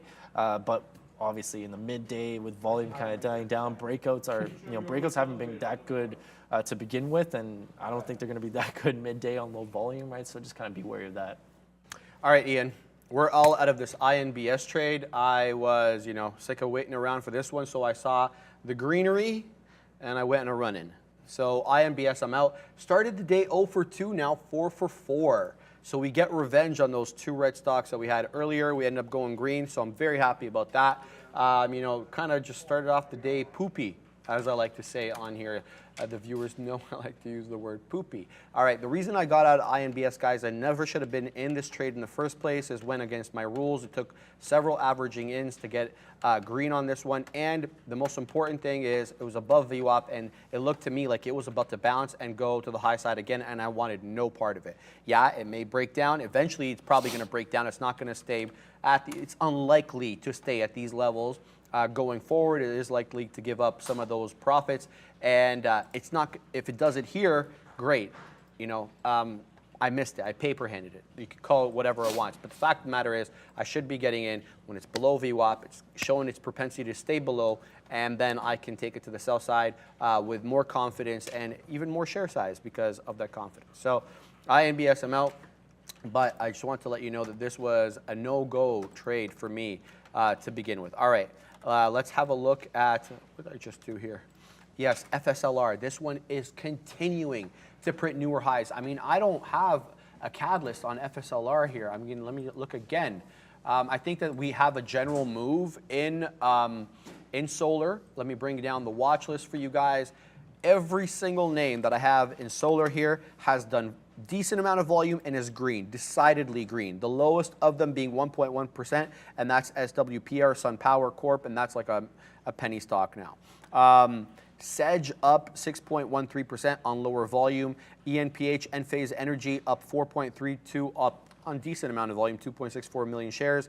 The most amount, though, being done by Sunrun, which is 3.02 million shares, only up 4% though. So I'm gonna just reach out to see if there's anything afoot on solar. Anything, yeah, anything on solar at Brendo. Okay, so we'll find out if there is anything on that. It could obviously just be a general market move. We have the market, obviously, the ES, that is, the ES March contract up 1.3% on the day. So, you know, there doesn't have to be a secular reason for these guys to move. You know, some of my friends have been asking me, like, yo, what's going on with this market move? And I think my answer is pretty simple. Bigger money is starting to flow into speculative assets again. We saw that over the weekend with the big move on crypto. I don't know, were you watching BTC this weekend? No, exactly. Yeah, I think you kind of nailed it on the head there. With, you know, I kind of talked about when you kind of took a break there, but basically the 25 basis point increase is basically locked in now. Yeah, like it's like 99.8%. So, you know, maybe big money is starting to move back into some of these, you know, these growth names, right? That showed a lot of potential before, right? And you know, they're starting to move back into them. So that's why you're probably seeing like this big move today. Even though there's not that much to really be, there's not that much positive sentiment about you know the market conditions right now. You know, nothing has changed. I think Brendan said that right at the beginning of the show. He was like, new day, same market, or something along those lines. So you know, nothing really has changed that much. So you're probably just seeing some repositioning here in the market with some big money. I wanted to call out one tweet here from your boy Prad, Trader Prad. And he kind of nailed this one, actually. He says here, if Apple can stay above 138 or even find support at 135, 134, I think we could rally for a 140 break this week and start moving towards 150 for earnings February 2nd. Then he goes on to talk about Microsoft and Tesla. Obviously, they have the earnings this week. Those are the big names this week. But man, Apple has really made the move today, right? So, you know, Pratt has kind of nailed that one on the head. And it's all just charting, guys. It's charting key levels, right? So this 140 break, that's what I was like kind of shorting off of earlier this morning. But once that break happened, you know, we made this extended move to the upside, right? So now look for that 140 to kind of hold as support, as kind of, you know, Pratt was kind of talking about in his tweet. So look for that to kind of hold as support and make that run to that 150 area. I think it's, you know, bound to happen again. Apple is obviously one of the best companies in the stock market today. So, you know, there's no reason to believe that it can't get back up to those prices anytime soon on that one. I want to talk about BOVESPA. BOVESPA made a very big move to the upside here on some decent volume. So I don't know if that was like some shorts covering or whatnot. Say it but like that, Ian. BABA? You gotta say BABA. BABA? You can't be a guest and not say BABA. Like, Did you start saying BABA after I stopped saying it? we say it comically, obviously, but yeah. Yeah. I love it. Anyways, BABA here, making a run back up to VWAP. And it hasn't, it's kind of struggling to kind of reclaim it here. I was thinking about potentially shorting off of this, but there's not enough volume for me to really want to get like heavily involved here. And you know, midday, you know what? Maybe I'll just short like a small position here, just to kind of participate in case we get a revert back to like 119 or 118.80, back to these lows here. I'm not too sure why there was a volume spike. I didn't see anything come through, and I know that the Hang Seng index is closed right now, right? So, you know, I'm not too sure. Probably just shorts covering off of that 120 break to the upside there. But yeah, interesting move there on BABA. Yeah, I'm not seeing anything either, Ian, specific to BABA at the moment. Or if we do see anything Chinese ADR related, obviously we'll bring that to you. Some of the stronger names, let's bring in, since we're on the topic of BABA, it is appropriate to look at these Chinese ADRs today. The strongest of the bunch seems to be Jinko Solar, surprise, surprise, which is a solar name. I asked Brendo, and Brendo said there's nothing specific on these solar names, but several positive analyst upgrades for the group. And again, Ian just talking about that, you know, these speculative assets that, you know, we know most of these solar firms are not profitable or are hovering on the border of profitability. And that's for a number of reasons that we don't need to dissect here. But Jinko Solar up 5 and a third percent, followed by Neo. Wow, Neo's up big. Neo, Lee, where's XPEV? Did I miss XPEV here? XPEV, yeah. Okay, so the Chinese EVs are the strongest of the bunch here, with XPEV up 8.3%, 5.8% after the bell. Lee, likewise, up 6.5 and 4.4 after the bell. NIO, whatever you want to call it, 8.58 on the day and 6.56 after the bell. They're all doing ample amounts of volume. NIO's done 44 million shares. Likewise, well, not nearly obviously as many at Lee, 4.28, and then half that by XPEV at 21.5. So Chinese ADR names look super strong. GME, I know Ian was talking about that, I think, earlier, up quietly today, 13.5%, and it's quite close to high a day. So let's look at the chart here on GameStonk. It is 22.25 was where we're trading. 22.33 is high of day. It's held the 50 period like a glove the entire day, save and except for this one minute penetration here. I think it broke it all by like 5 or 6 pennies. You probably wouldn't have got stopped out if you had a reasonable stop loss or a trailing stop system. It didn't even test VWAP. You know, the volume is really not there on this that much. What's the volume on GameStonk today? 4.11 million shares. AMC's done a lot more, obviously, given the price difference. 20.4 million done on AMC, but that's up 6.43%. So some of these meme names moving here. Vana as well. BBBY to the south side. You saw Sean locate shorts for that earlier on in the morning show. So these names, as well as the Chinese names, seem to be in play today. But geez, Ian, what isn't? Everything is now looking like the market is looking back to high of days. 40, 44 and a quarter is where we're at now. 40.51 is high of day. Yeah, it looks like the market is kind of testing back up here. Guys, I punched out this BOVESPA trade. I didn't like it at all. So I just quickly punched out and lost like, I don't know, like 10 cents on it. So not really going to cry or anything like that. But just because I was looking at it here and it's kind of breaking this trend, bouncing off the 200 EMA there and testing VWAP. So, you know, potentially going to make another run at 120. And the volume, I just didn't like it at all. So, you know, quick punch out on that one. It is what it is. Google is also making a move back up to this 100 area as well. You know, you guys have seen me kind of trade this one all day here, but basically shorting off of this 100 area. Had that one ad around 94. That was very good. And then, you know, obviously scalping out into the 60s. So I'm still holding some of the position.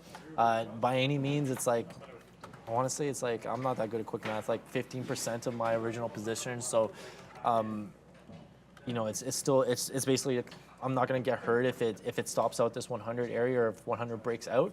But until that $100 area breaks out, I think I'm still going to keep trying to recycle this short. So if it comes back into the 90s, I'm going to try and add to the position, I think.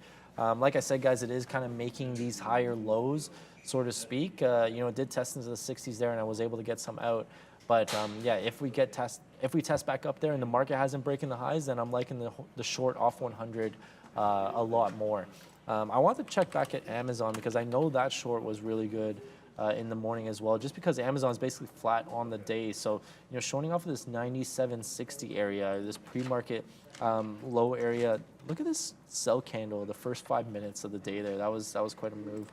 So I guess that's kind of like where the thesis was created there. But now it's testing back around this 97 area and kind of flirting with VWAP. Probably just going to stay there the rest of the day and be flat on the day. Yeah. What kind of volume is doing today? 35 mil, right? So, you know, not anything too exciting, but definitely gave you a chance for that short position. Off, I guess, those like that pre-market, I guess the open price, so to speak, or that pre-market consolidation on Amazon here. My goodness, Tesla just, it doesn't care still how ripping? you feel, what you think about it. Yeah, it is going and it is going. Now, obviously, we see this a lot. We got earnings coming up on Thursday.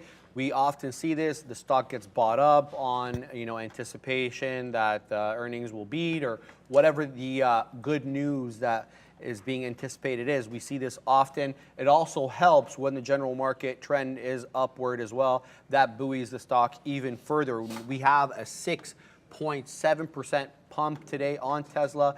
We're 20 pennies off the high. 142.48 is the high. Look at that flat top developing here.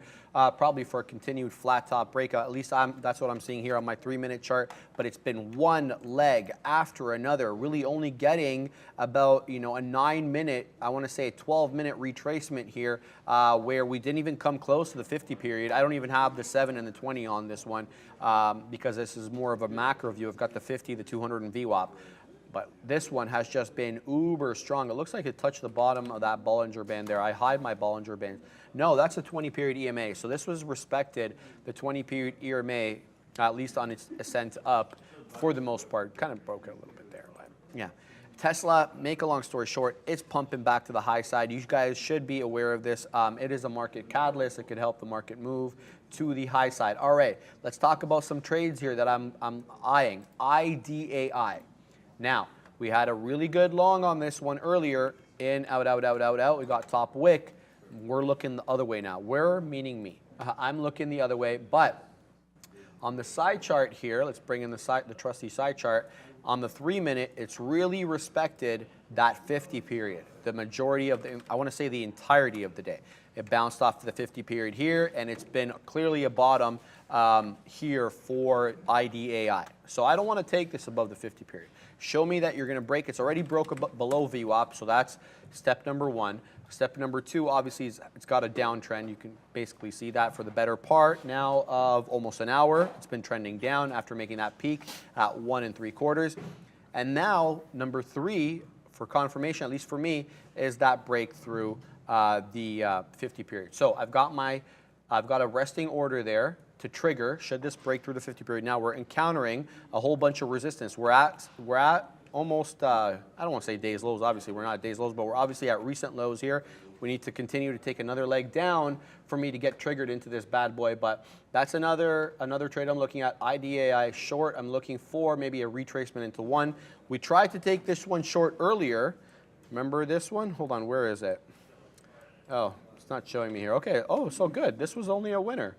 Let me look over here. Yeah, it's a winner. I know that it's a winner. But I thought I took a short on it earlier, but I guess not. That's probably the other one. So, make a long story short, IDAI, I'm looking for that 124 break, and that will be a 50 period break for me on the 3-minute chart, and I'm going to get short this one. W, now bouncing again, not really getting to VWAP at all. I think about 30 pennies above it, but finding another leg up, Ian. This one, I mean, looking at it here, it's kind of all over the place. We need a new high at 59.39, but it's kind of been in a range since then. W was a very, very interesting trade this morning. I talked about it a few times, but yeah, you had the long in the morning. Obviously, I think that was kind of a no-brainer. Just off of the short interest and the upgrades, just depending on like where it's gone, it gapped up as well. So it's like, short's got to cover this now, especially with a positive catalyst, and that's exactly what happened. There was a big squeeze in the morning, so that was very nice to kind of at least take a little bit of out of that cookie jar, stick my hand in a little bit, and grab some snacks there. But eventually it made a top, and it still actually hasn't broken out of that top there. 59 was the high of day here. That says, okay, that high is wrong, but it's basically 59.40. Was the high there, and it tested above 59 once more around 12 o'clock, I want to say, and it hasn't broken back above since, right? So it is holding above VWAP. So overall, it is still have a positive catalyst and it's still trending up on the day. So I think the potential for getting back involved on a short trade on it is probably gone. Just because you got to think that if it tests this high again, it's probably going to break. And also the volume, guys. The volume has died down quite quickly. So sometimes these trades are something you could be in all day. If you're on the long and you're still holding the long, you could obviously be in that one still. But eventually, you gotta cover your position at some point. And on the short side, it was mostly just scalps, right? And I took full advantage of that one as well. So some good trades there on W. I was checking on some of the. Ian, there's a question yeah, go here. for it. It's actually really interesting. I don't know if you want to cover it. Can you please explain how to short without trading options? Obviously, I think maybe it benefits from like a mechanical explanation of what a short is, like because we just punch, or obviously. Yeah. I mean, like it depends on your broker, right? Obviously, when you're shorting, you're borrowing the shares So, you know, some brokers don't allow you to short, or some brokers, you know, you can only short certain names, so there's that as well. If you don't like trading options, so I guess like buying puts, that would be the only way, guys. So if your broker is able to short shares, I'm not really sure. Yeah. Did you want to like expand on Sure. that a So little bit? like, I mean, I'll explain it to you from my perspective. So you guys know I use IBKR for my personal platform. I have a lot of complaints about it, but for the moment, we'll just pretend like everything's good. So basically, here's my scanner, and then I've got a little column here that says shortable. Dark green will be not shortable. Light green will mean shortable. That means my broker has secured shares to allow the facilitation of the borrowing system. So essentially what happens is, say now I'm an investor, I bought 300 shares of Microsoft fully paid, not on margin. Has to be fully paid by the person who bought it. I can then choose as the owner of fully paid shares to go and loan those stocks out to individuals who want to short them. The purpose being by that individual is to buy them at a cheaper price and to make a profit through the variance. And so that's the idea. Now, the broker kind of acts as the intermediary between the person who owns the shorts and the person who wants to borrow the shorts, because there's no direct relationship between those two people. So the broker acts as a middleman.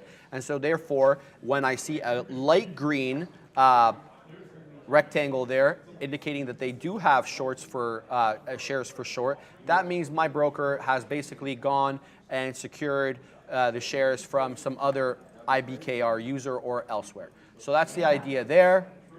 On that, I hope that helps. Quickly here, I need to get to my FSLR short. I'm short this 151s. Now we're printing 29s. I've got a profit taker sitting here at 31s. There we go. We get the fill on the way down. So we're printing on this one. We're going to drop some cash. We're not going to spend the money because it's not that good of it's not that good yet. It's not worth the money. No. We just can't spend that for no reason, Ian. We gotta have a decent trade. We're good right now. We're about like 30 pennies in the money. Sorry, 22 pennies in the money, but we're definitely looking for more. And to be careful with this one, because this one is very strong, I'm taking advantage of its recent strength and trying to ride that retracement. But it's always dangerous when you're against the trend. Hope that helped by the way. I'm seeing a lot of just comments kind of going off of like what you're saying, Sharif, and a lot of people saying like, oh, I trade options, I don't trade options, I stay away from options.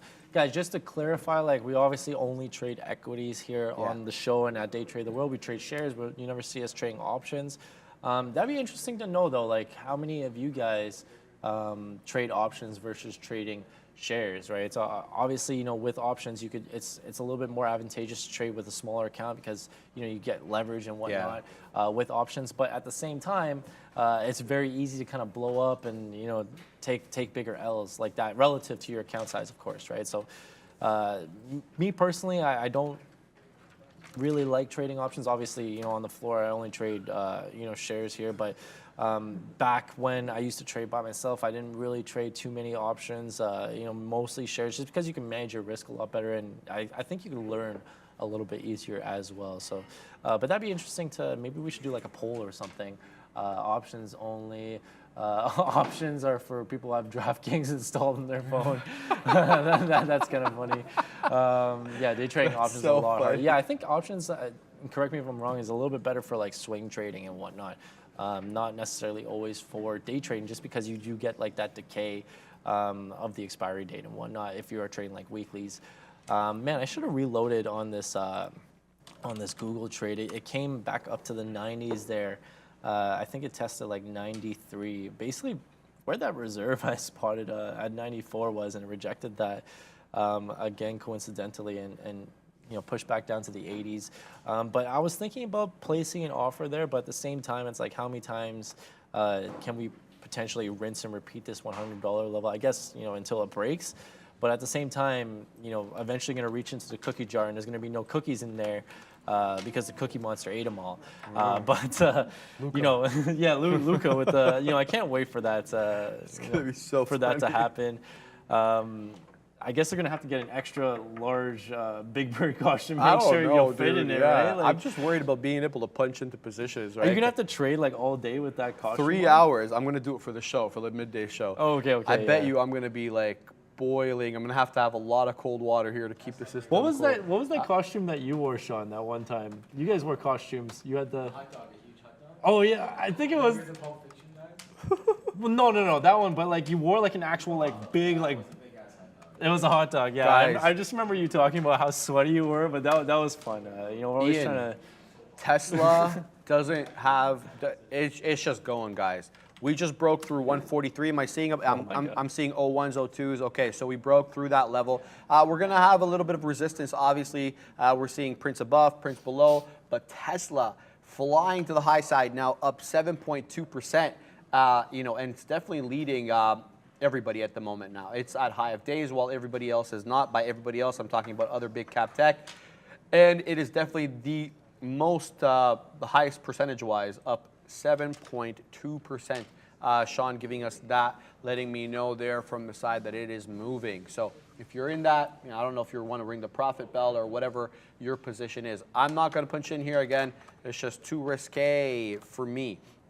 IDAI still waiting for this 125 level to break here. That's going to be my short if it comes to fruition. Also FSLR, we take out that piece there, so we de-risk. It goes back against us. Now we have to look to see if we're going to short again at high of day or whether we're going to get out of dodge and try to sneak out a profit here because it's going against us a little bit. There's the punch, here's the ad, and here's the retracement. Giving that 50 period really a lot of respect here. Bouncing off that 50 period to the T is FSLR and looking to make highs of days here. 174.58, this one.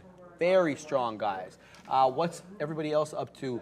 Bart Natoli says, Sava, very strong today. Let's bring in a new chart and have a look at Sava.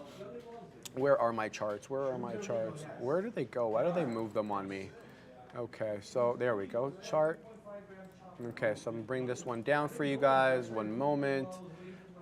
There we go, system works. Let's unconnect this one, no group, and have a look at Sava. Haven't been on that one for a while, Cassava Sciences, yes, okay. Nice little move there, you know, the volume is not that great, but it's up 9.76% on the day, and it is at day's highs. 38.24 is where we're printing now, and that is day's highs. But very, very sparsely, you know, traded, lower volume, but the chart patterns are fantastic. You have that bull flag, and then you have that continuation through the bull flag, and then you've got another bull flag here, and then you had that continuation through it again. So, you know, where's the top? Your guess is as good as mine. But Sava looking good, but be careful with this one because the volume is not there, and if the volume is not there, you may get cut up. Man, Tesla is just continuing to rip. And I'm seeing people bidding too. Like there's people bidding like decent size up here too. Pretty interesting. I was trying to look at the daily to see what levels are coming up. Obviously Tesla, look at this big down movement. This was in December when they had like, they basically, every day was red. I remember for Tesla in December. It was crazy, just off of like 200, I guess, when that broke down. I guess the next level obviously is going to be 150, just psychologically. That's going to be a huge level. And then just looking at this consolidation as well, like it tried to hold above 150. Eventually, once it gapped down, it couldn't do it. And then you had this move down to almost 100. Can you believe Tesla was almost $100 after being $200? That was insane, right? Yeah. So I remember reading articles like, where's the bottom for Tesla? Like, just crazy. But obviously now, almost a 50% retracement move to the upside. You know, 143 today on Tesla. Continues to scream up. I'm not really sure where else to, you know, what else to say about it, other than, you know, it's probably going to test 150 sometime this week, right? You know, there's probably going to be some continuation move for sure. I think today, if you're not long already, the trade is pretty much done. I know Sean's just been holding his Tesla long. He's not, I don't think he's adding to it or anything like that, but I guess you could have taken a long off of this 140, 160, like this channel here, and just kind of stopped out if that 140, 160 area broke. But how many times have we seen, like, especially on Tesla, like it will just kind of flush down, chase some liquidity, and then, you know, rip back up, right? So that's why I didn't really love that trade, and especially since it already had moved so far, you know, up like 7% on the day at that point, or, you know, up 6.5% on the day. I wasn't really looking to kind of chase it. Yeah, Tesla earnings are on Wednesday, guys, after hours. I believe they come out at 4:05, so you're going to be watching that one for sure. Guys, we talked about it a little bit earlier, but just be wary if you are swinging positions into earnings plays. We've seen how great, how big these moves have been, and you can obviously wake up the next morning and be super out of the money or super in the money, depending on which way you were.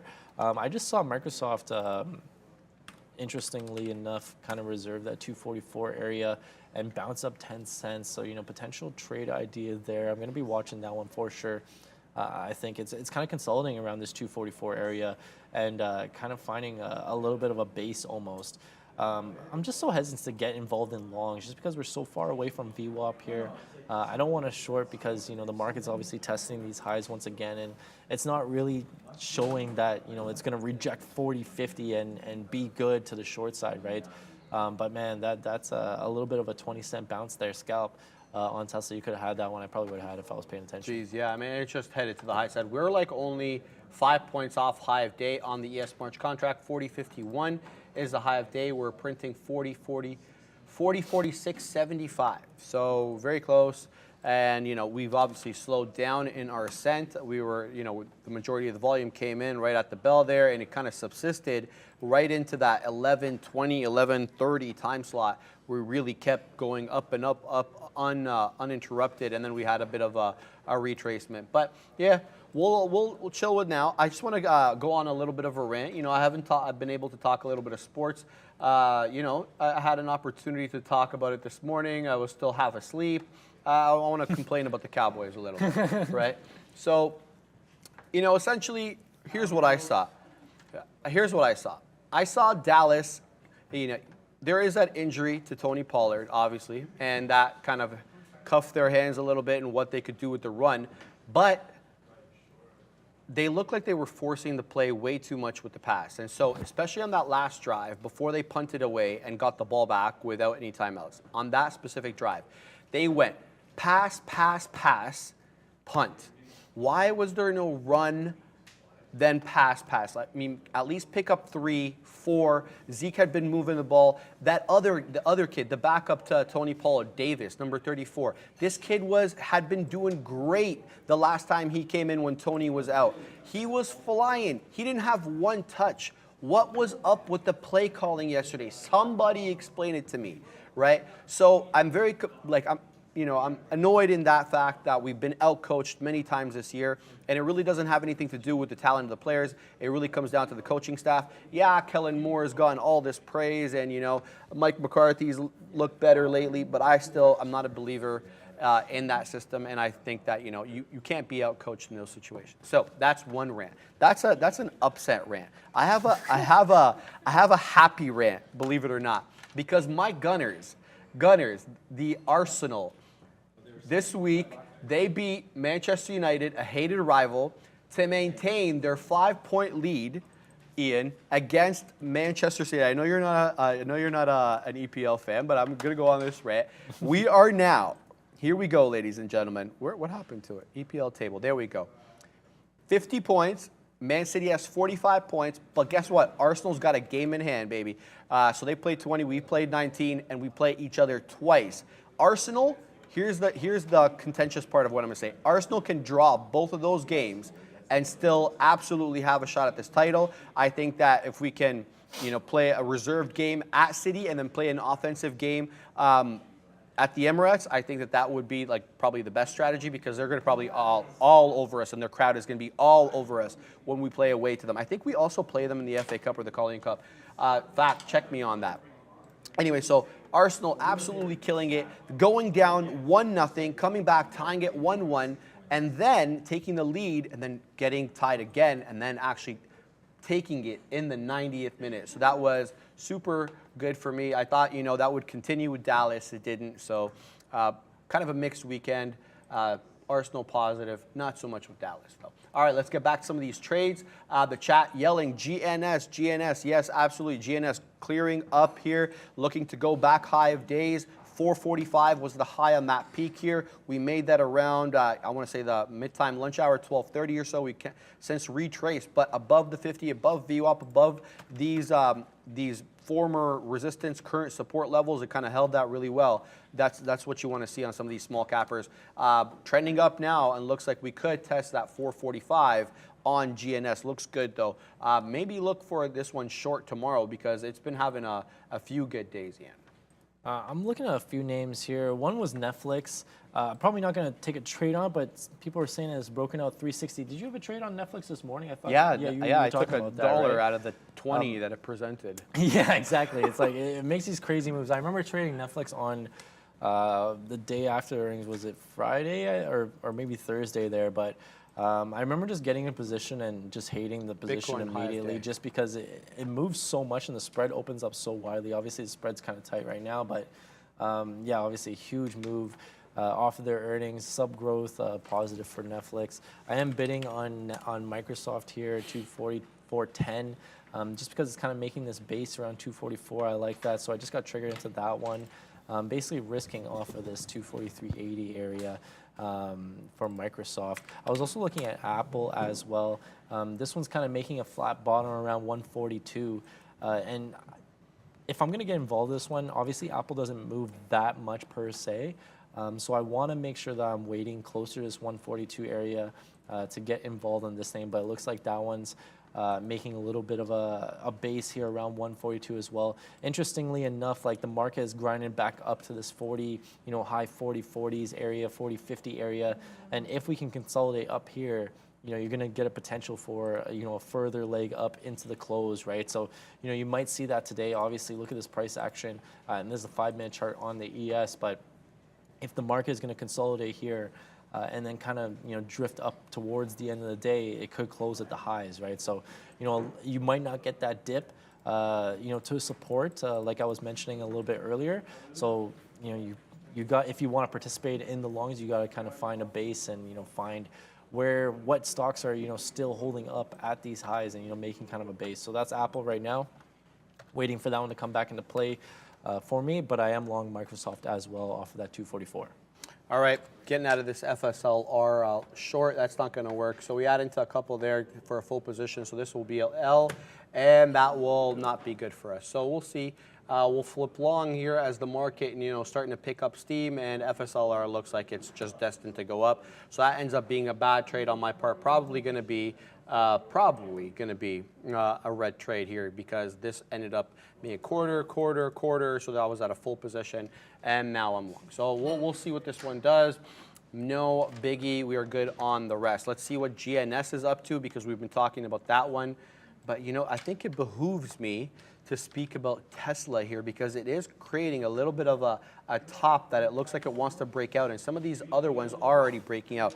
So I'm going to go along Tesla here. The idea is to kind of get it through that, I want to say 143.5. Do we get a good print on Tesla there? We get 32s.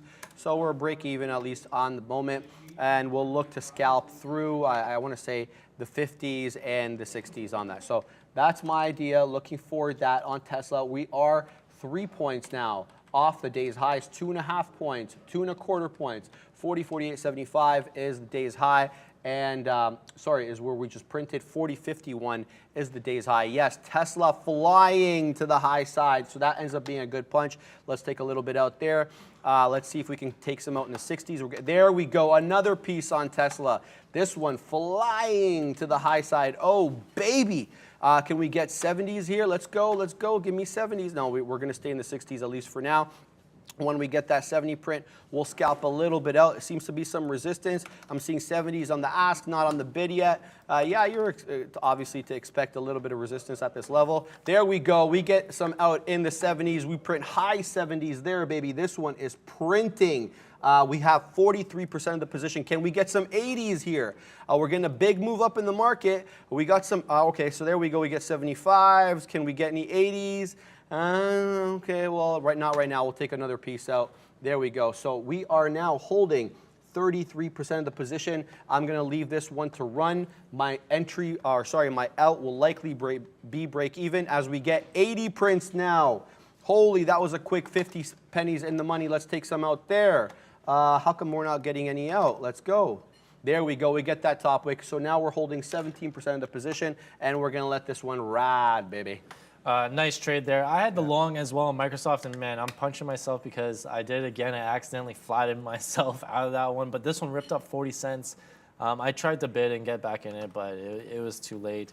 So it is what it is. That's very, very frustrating. But I was trying to place my stop, and I accidentally flattened myself. Just kind I of hate that. kind of foolish there. But you know, different keyboard, and this keyboard, it's got different keys and stuff on it. So I'm just trying to be careful with it. But yeah, that was kind of frustrating. That I kind of nailed that trade and it worked immediately almost. Everybody is buying Tesla. Yeah, you are right. I'm trying to like justify getting back involved in this one. I know Sharif just had the long, I guess, off of that 143 area, and now it's testing up this 144 area, right? The market is testing these highs from earlier, 40, 50, right? So that's why you saw this big burst up.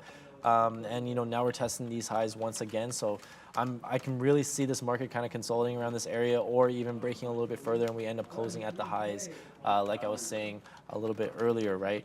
Surprisingly enough, though, Apple didn't really make that big of a move, right, off of this big up move to 40.50. So because of that indication, I'm probably going to stay away now from this Apple long, knowing that it didn't really make that move or that bounce up when you saw a lot of the other tech names kind of make that move as well, right? One name that I wasn't really looking at all today was Meta, and it hasn't done that much volume, 12 mil volume on the day, but Meta has done very, very well for itself as well, and now it's consolidating around these highs around 143. A lot of these are around the same prices, eh?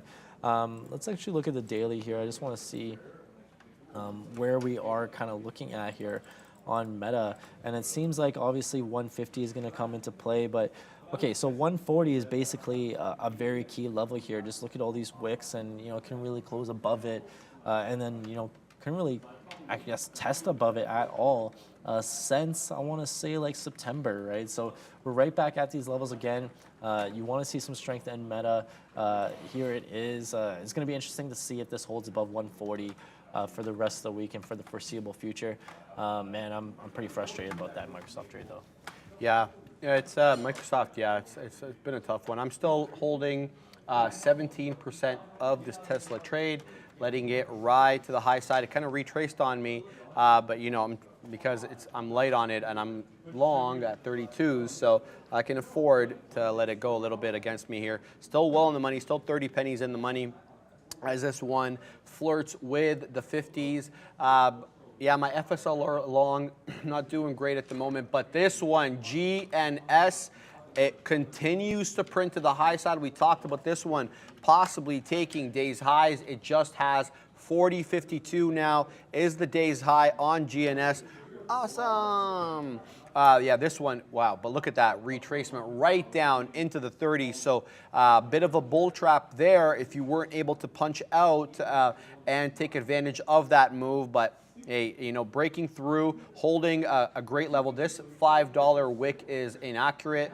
It didn't go to 501. The high of day is 40.52. So I just wanted to mention that because the chart is incorrect. Now retracing again into the 30s. This one looks to be a bit dangerous. We're going to have to keep an eye on this one. Otherwise, you know, yeah, I've been looking for this one short all day, but definitely I'm not taking it short here. Obviously, this is looking like a reversal candle here, and it's really tempting me to punch in short, but I think this might be a bit of a bear trap. So I will steer clear away from that, and I'll just let I'll let my Tesla long continue to run, and we'll see what that one does. Someone earlier was looking at BBIG. I just want to mention for it's worth mentioning here that BBIG is forming a beautiful little flat top breakout candidate here.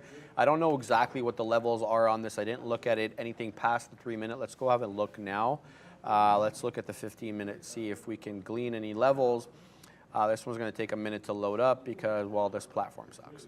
IBKR, that is. All right, so the levels are kind of sporadic and they're kind of dispersed everywhere. I want to say a good level here is that 71 to about 72. You have a good area of consolidation and around there. So I'm looking for probably, you got to break through 70 first. So the whole penny at 70 and then maybe at 71, 72. So obviously it goes without saying you got to load up shares on this one to make it profitable because the notional movements are quite small.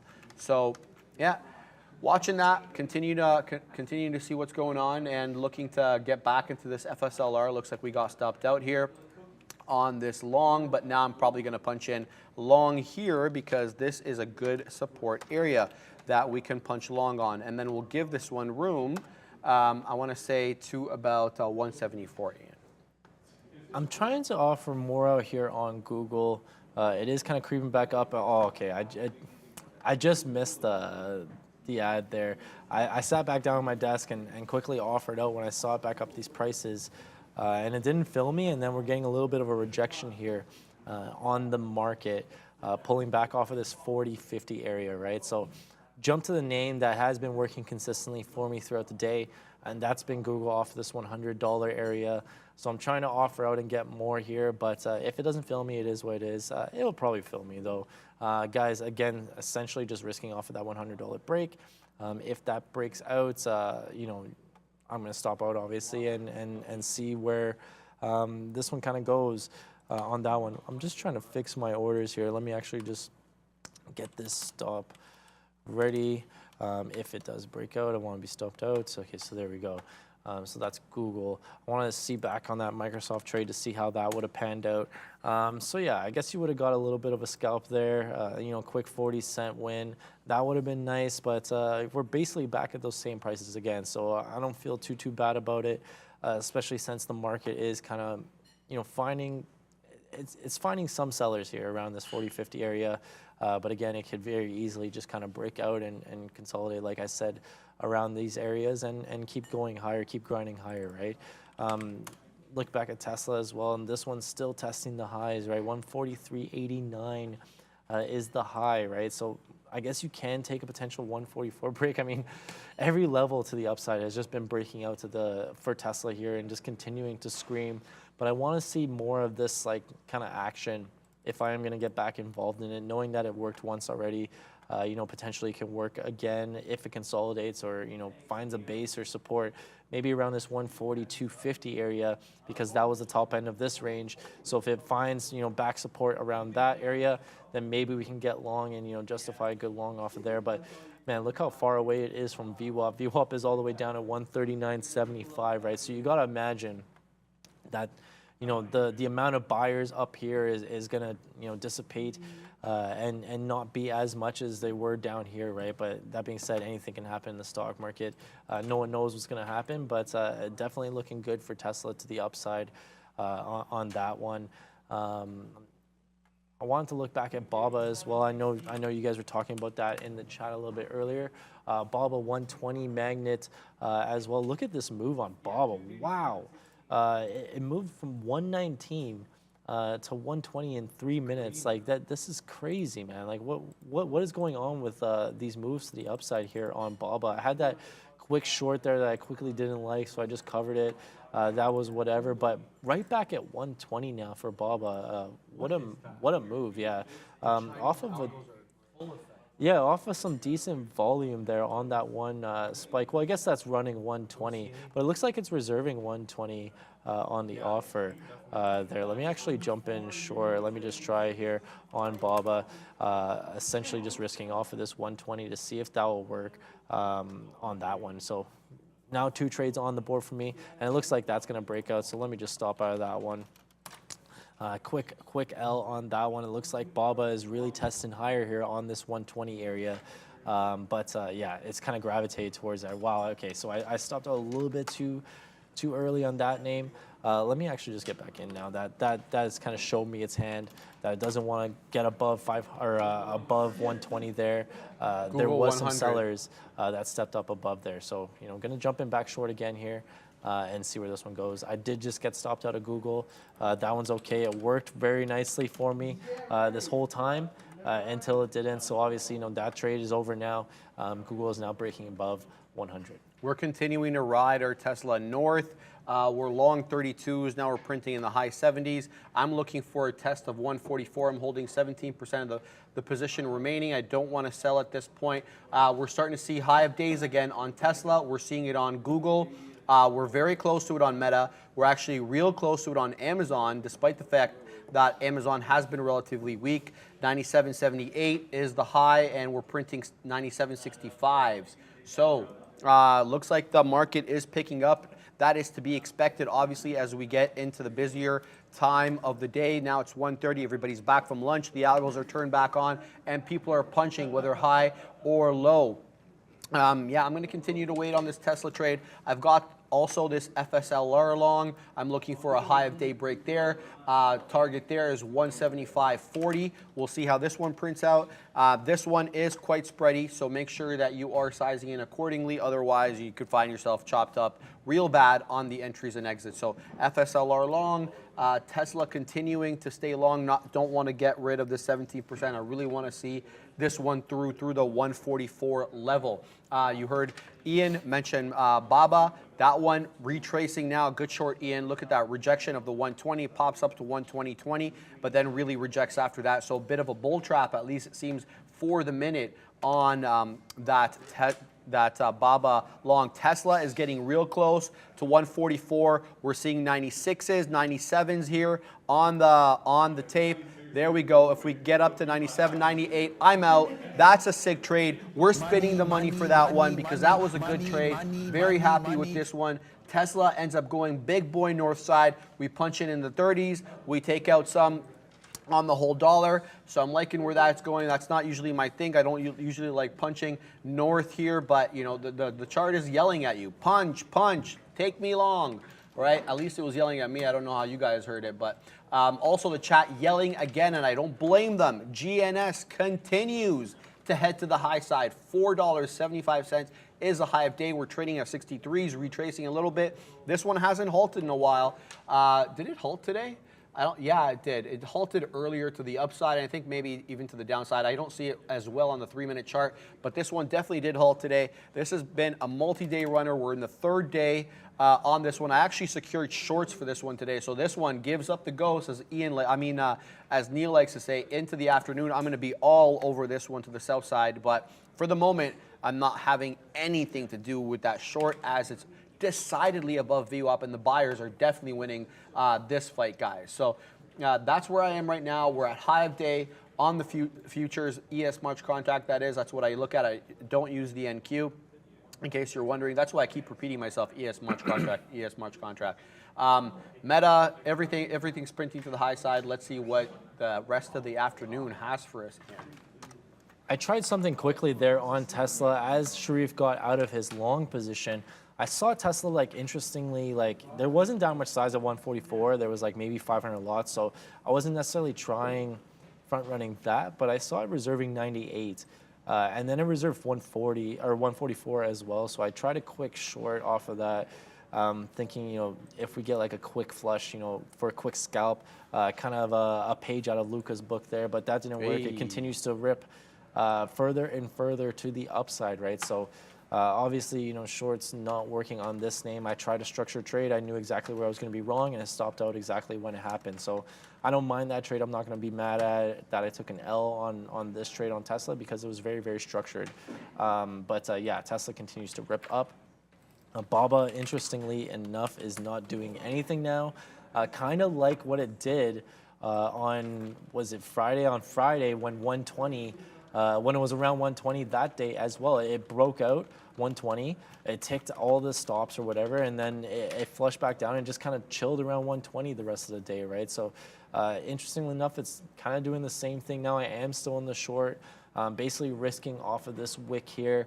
So I know exactly where I'm going to be wrong on this name. If it wicks above there, 120.20, I'm going to stop out of this name, but I don't see a reason to kind of cover this position until that kind of breaks out, because it hasn't really reclaimed that 120 area. But again, just not really doing too much. I want to check back on that Google trade. You guys know I was shorting that one quite a bit, and that one is it ticked up to 104 or 100.05, it looks like, and now it's back below 100, right? So obviously this is a key area for Google, but the market is, trying to break out now. It's trying to test these highs. I like to use the ES a lot, like Sharif said as well. So, I find it easier to kind of chart levels on there as well. Obviously, M and Q, it's a lot. It's like 11,780, I think, is the level right now, or the price right now. But I don't know. I find it just like too big of numbers. I think it's a little bit easier to chart on the ES. But yeah, it looks like Google is pulling back off this 100 area, so probably shouldn't have stopped out on that one, but that's okay. I took enough money from it earlier on these scalps around, covering into the 60s. So I'm still happy with the way I trade Google here in the afternoon. Obviously had a couple L's on it earlier, trying to, I guess, anticipate it rejecting this 99 area. That did not work. I guess I'd just be a little more patient on it, waiting for that bigger level to come into play. Now BOVA is pulling back a little bit, back into the 80s. So I'm going to try and take some profits on that one into the 70s. All right, HLBZ being yelled out by a lot of people in the chat, and as they should actually, because it's making a nice move here, now up 72%. It doesn't show up on my scanner, and that's why we haven't talked about it today, because it is sub $1. I don't usually touch these sub $1 stocks, but have a look at, this is Friday's movement right here. Look at that. We made a high of, I want to say, 37 cents and change, 36 cents, 3690, however that's set, okay? 3690. Today, we had a pre-market high of, you guessed it, 3659. And now we have an aftermarket high of 3550. So technically it's at day's highs, but we do have a couple of resistance points, that being the pre-market high as well as Friday's high. So let's see what this one does, up 67%. There's all sorts of volume on this one, obviously. This is a multi-day runner, so there doesn't really need to be a new catalyst for it today. It's kind of continuing off the momentum it picked up on last week. I believe, let me just pull it up here, HLBZ. Right? It's HLBZ. Okay. Just want to update what people, what this is. Hellbiz, it's an intra-urban transportation company. The company evolved into a multi-modal, micro-mobility ecosystem, offering e-scooters, e-bikes, and e-mopeds all on one platform. So that's what it is, guys, in case you're like me and you kind of want to know what you're trading. That's what that is there. So, I don't have much in the way of technicals on it. I don't like trading the sub $1 stocks, so I'm going to reserve judgment for making any comment on that. But yeah, if you're taking this north, it's moving, and if you're taking it south, well, wait for your levels. Now, with respect to my FSLR long, I'm looking to take some here through the break of high of day. We've already triple topped and maybe even quadruple topped. I can't even see that well off this 175.40. That is high of day, so we're rejecting out that level. I'm taking a little bit of a risk by not de-risking more in front of it. But hey, life's a blur and you only live once. So let's try to take through that 175.40. I'm seeing 175.32s here on the ask and 27s on the bid. So we're super close to taking that out, but we've had a hard time taking it out the entire day. And also, because it's spready, this one, it's going to have to cross your order by a little bit for you to get filled. That's been the case with me here. I'm seeing now 40s are showing up on the ask, 28s though on the bid, so we haven't crossed 40 yet. My order's sitting at 40. Really in the money on this one. 174.73 is where we're long, so we're actually up real big on this one right now, looking for that print, but we're not getting it at the moment. Now I'm seeing 30s. The bid is moving up here to 30s. I think that for all intents and purposes, I got to take some out here. So there we go. We punch out a little bit there. We take a nice little piece. We're still holding a lot of shares on this one. So we're waiting for this one to head north. Maybe, obviously I'm going to be taking some out through that 40 break should it occur, but I just had to de-risk a little bit in case it didn't break through 30. The bid now is up to 35, so it's a 5-penny spread on this one, getting real tight. There we go, 44 breaks. We're headed to the high side. I think that we have a new high of day, no, actually we don't. We're still technically 40 because the ask has not printed. No, I see here on the tape 44s are printing. That's bogus. So we do have a high of day on that one. This one's making a big move up. Scott H says HLBZ. Main reason is like GNS, they announced an investigation into naked shorting of their stock. Gotcha. Yeah, I mean, the catalyst goes back to last week, correct me if I'm wrong, because it was a multi-day runner. So, you know, I just didn't feel the need to kind of go back and look at what it was again. Anyway, we're continuing to print to the high side on FSLR. Now we're printing into the 50s. This one is headed really to the high side. Expensive stock, but it's really giving you that directional movement. You gotta be taking out some. Definitely, you gotta be thinking at least in front of a 176. You're gonna be scalping out some here. I'm still holding, I want to say, 25% of the original position went in super heavy. Let's take another piece out there, baby. This one's really headed to the high side, Ian. Guys, as that nice trade, Sharif, as that one was working, BABA is working for me as well to the downside. Sometimes, guys, if you get into a position and it quickly stops you up and then it quickly shows you what you were anticipating anyways, sometimes it's best just to punch right back in. So that's exactly what I did here on BABA. And now it's trading back into the 70s, so I've been getting some out here, about like 20 cents in the money, and now I'm bidding into the 60s as well. So this trade is pretty good off of this 120 area, just because it didn't really show that there was buyers above it, right? So, and I know that from on Friday, it couldn't hold above this 120 area as well. Earlier today, it couldn't hold above this 120 area, and it kind of launched up there on, I guess, like no news or no nothing. Like, it was just kind of weird how it just launched up there back to 120, just kind of gravitating towards 120 area, right? So, hey, we'll take it for the scalp, 20-cent scalp play there on BABA. Take that one out of the Scalp Demons playbook. But yeah, good trade there on BABA. Nice little short. Real quick, guys, before there's about 18 minutes, 15 minutes left in the show here. Smash the like button, guys. We're only at 2.2K likes on this show, guys. It's been an exciting day. This is the kickoff, I guess, to a very, very exciting week here for the stock market. Obviously, a lot of earnings coming out this week. You got Microsoft and Tesla, some of the big ones, but also PCE this week. Monday's been a great start to the week, right? So smash this like button, guys, if you haven't already.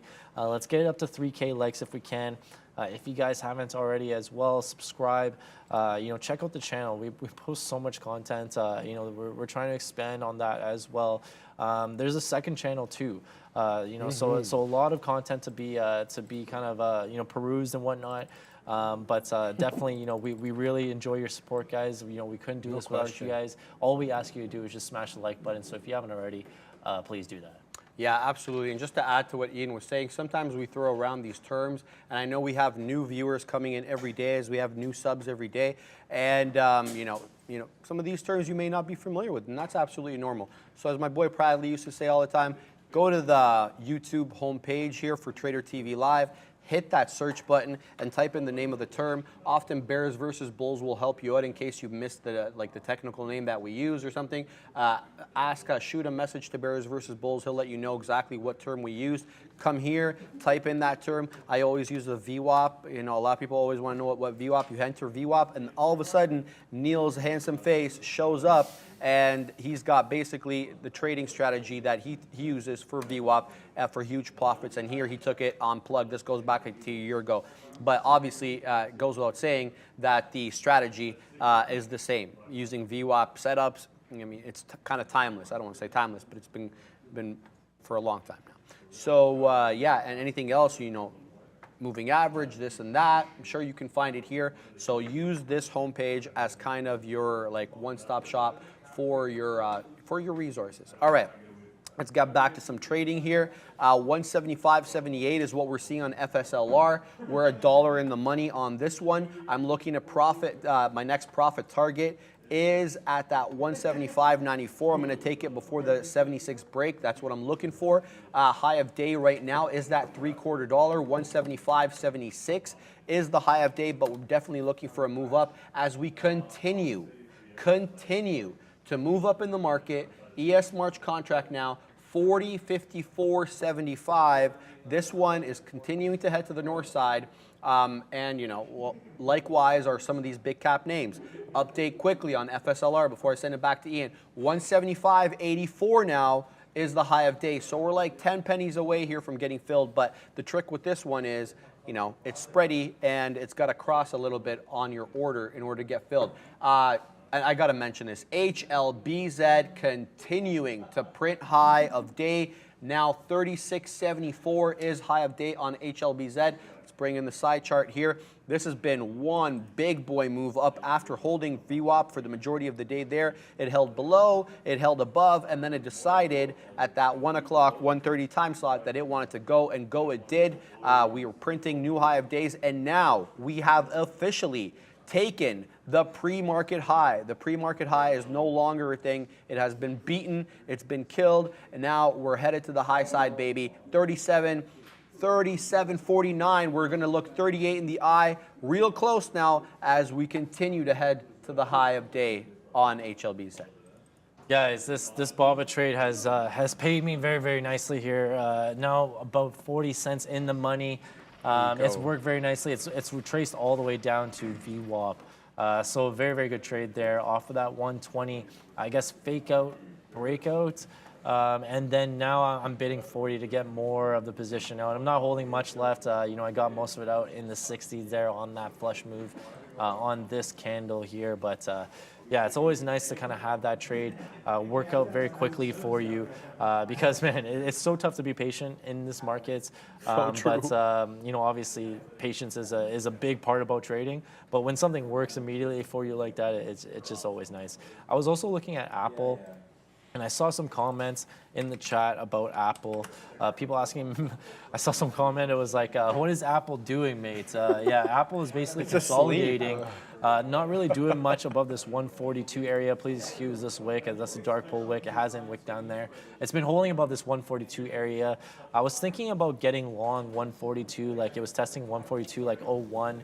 142 flat, and I was just watching this BOVA trade, so I didn't you know, participate in that one. You know, as the day progresses on, I like to involve myself less in the market. Obviously, you know, take on less positions, reduce size and whatnot. But that being said, like if you see a trade that really sets up for you, you know, go for it if the volume's there and whatnot, like I kind of did on BOVA there. But yeah, that 142 area has held very nicely for Apple here, and now it's like, you know, about 30 cents in the money on that one. But guys, like if you're not scalping this name, like, you know, get long 142.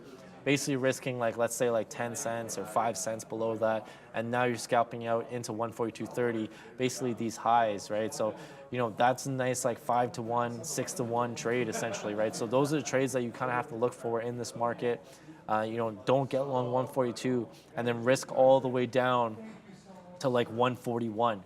Right, don't do that because obviously, you know, then you need a 1-to-1 trade if it tests back the highs. And who's to say that, you know, Apple's going to do that? Obviously, the market has been breaking out now, now up to 40.56, right? So, you know, big move for the market, and Apple hasn't really made that same move, right? So, got to be a scalp play. That being said, let's take a quick look back at Google, and it looks like this $100 level is the level here on Google because the market is breaking out. You know, making new highs. You're seeing the likes of like Microsoft and Tesla like continue to push up, and Google is still resisting this $100 area, right? So something to basically definitely look for the rest of the week for sure, and even potentially for the rest of the day. We'll see. It hasn't really kind of given those flush. Well, I guess it did like to the 70s, but if you're going to get short here, you know, you got to risk off of that high. Obviously, 100.05 is the high, so you know, got to risk off of there. Wait, a similar setup to that Apple trade I was just talking about. Wait till it gets close to this $100 area, so you can, you know, limit your risk and then have a bigger R to R. If it does flush back down to the 70s and into the 60s, you weren't risking much to get that position, right? So, you know, be patient. Don't chase this one. If you're chasing it now, it's basically a 1-to-1. All right, guys, we're continuing to print on this FSLR trade. We're long 174.75. Now we're at 170. We just broke through 175. No, we went to 175.98, so we're like $1.25 on the money. Money. It gets spun, baby. Pumped about. There we go. We get that pop up. Come on, Phil, man. Phil, bro. Oh my God, yeah, because you know it's got to cross, and it looks like we didn't cross there. We just got that pump up to that 170. But sometimes, like on that, like you gotta be patient though. I know. Cross, like, there it's we like go. 20 cents, right? We so get the go. partial fill, Ian. It's not even a full fill, but yeah, we're continuing to get. It's pumping up. FSLR moving really aggressively to the high side. We should get filled here, hopefully fully filled. how much did I don't even know how much I got filled right. I don't have it up, so I don't know. Anyway, when it fully fills up, it'll turn to red as opposed to this yellow. So this one headed to the high side and continuing to move. Oh my goodness. Now, where are we seeing the high? Oh, thank you, Fahad. Appreciate that, my boy. Fahad hooking me up with a Timbit there. In case you guys don't know what Timbit is, it is that delicious round treat thing. It's like donuts. They're called donut holes. They're called donut holes. All right, there you go. For our American buddies, we get filled, baby. We get filled through that 175 and 176 and a quarter break. We're pushing in on almost $2 in the money now on FSLR. We got cut up on it earlier. Look. We added here. This was the original short quarter position. We add another quarter. We add another quarter. We add another quarter. So we're fully here. And then we punch out because, well, we were wrong. And then we punch in short here. Punch in long. And then we're scalping, scalp. This one has been very strong to the high side, but you've had to be really patient. As you heard Ian just say, it's a spready stock. It's not doing a great ton of volume. It's 1.11 million shares on the day. That's not a lot for these type of stocks. You know, sounds like a lot, but relatively speaking, it's not. So where are we going to get out here? I have no idea. Let's have a look at the daily chart so we can kind of get the idea of where we should be out. So looks like we're obviously entering a resistance point here. This was the open and the high going back to Thursday, which was 176.17. We've obviously passed that. We're at 176.34, so we've broken through that. Now, we may encounter resistance here, obviously. The next level, though, in case we continue to move, is going to be that 180.88. So for all intents and purposes, let's say a sell zone of between 180 to 181, and that goes to this candle. But the ultimate high here is that what we made recently, which was the day before, I want to say, so this is Friday, Thursday, Wednesday, Tuesday.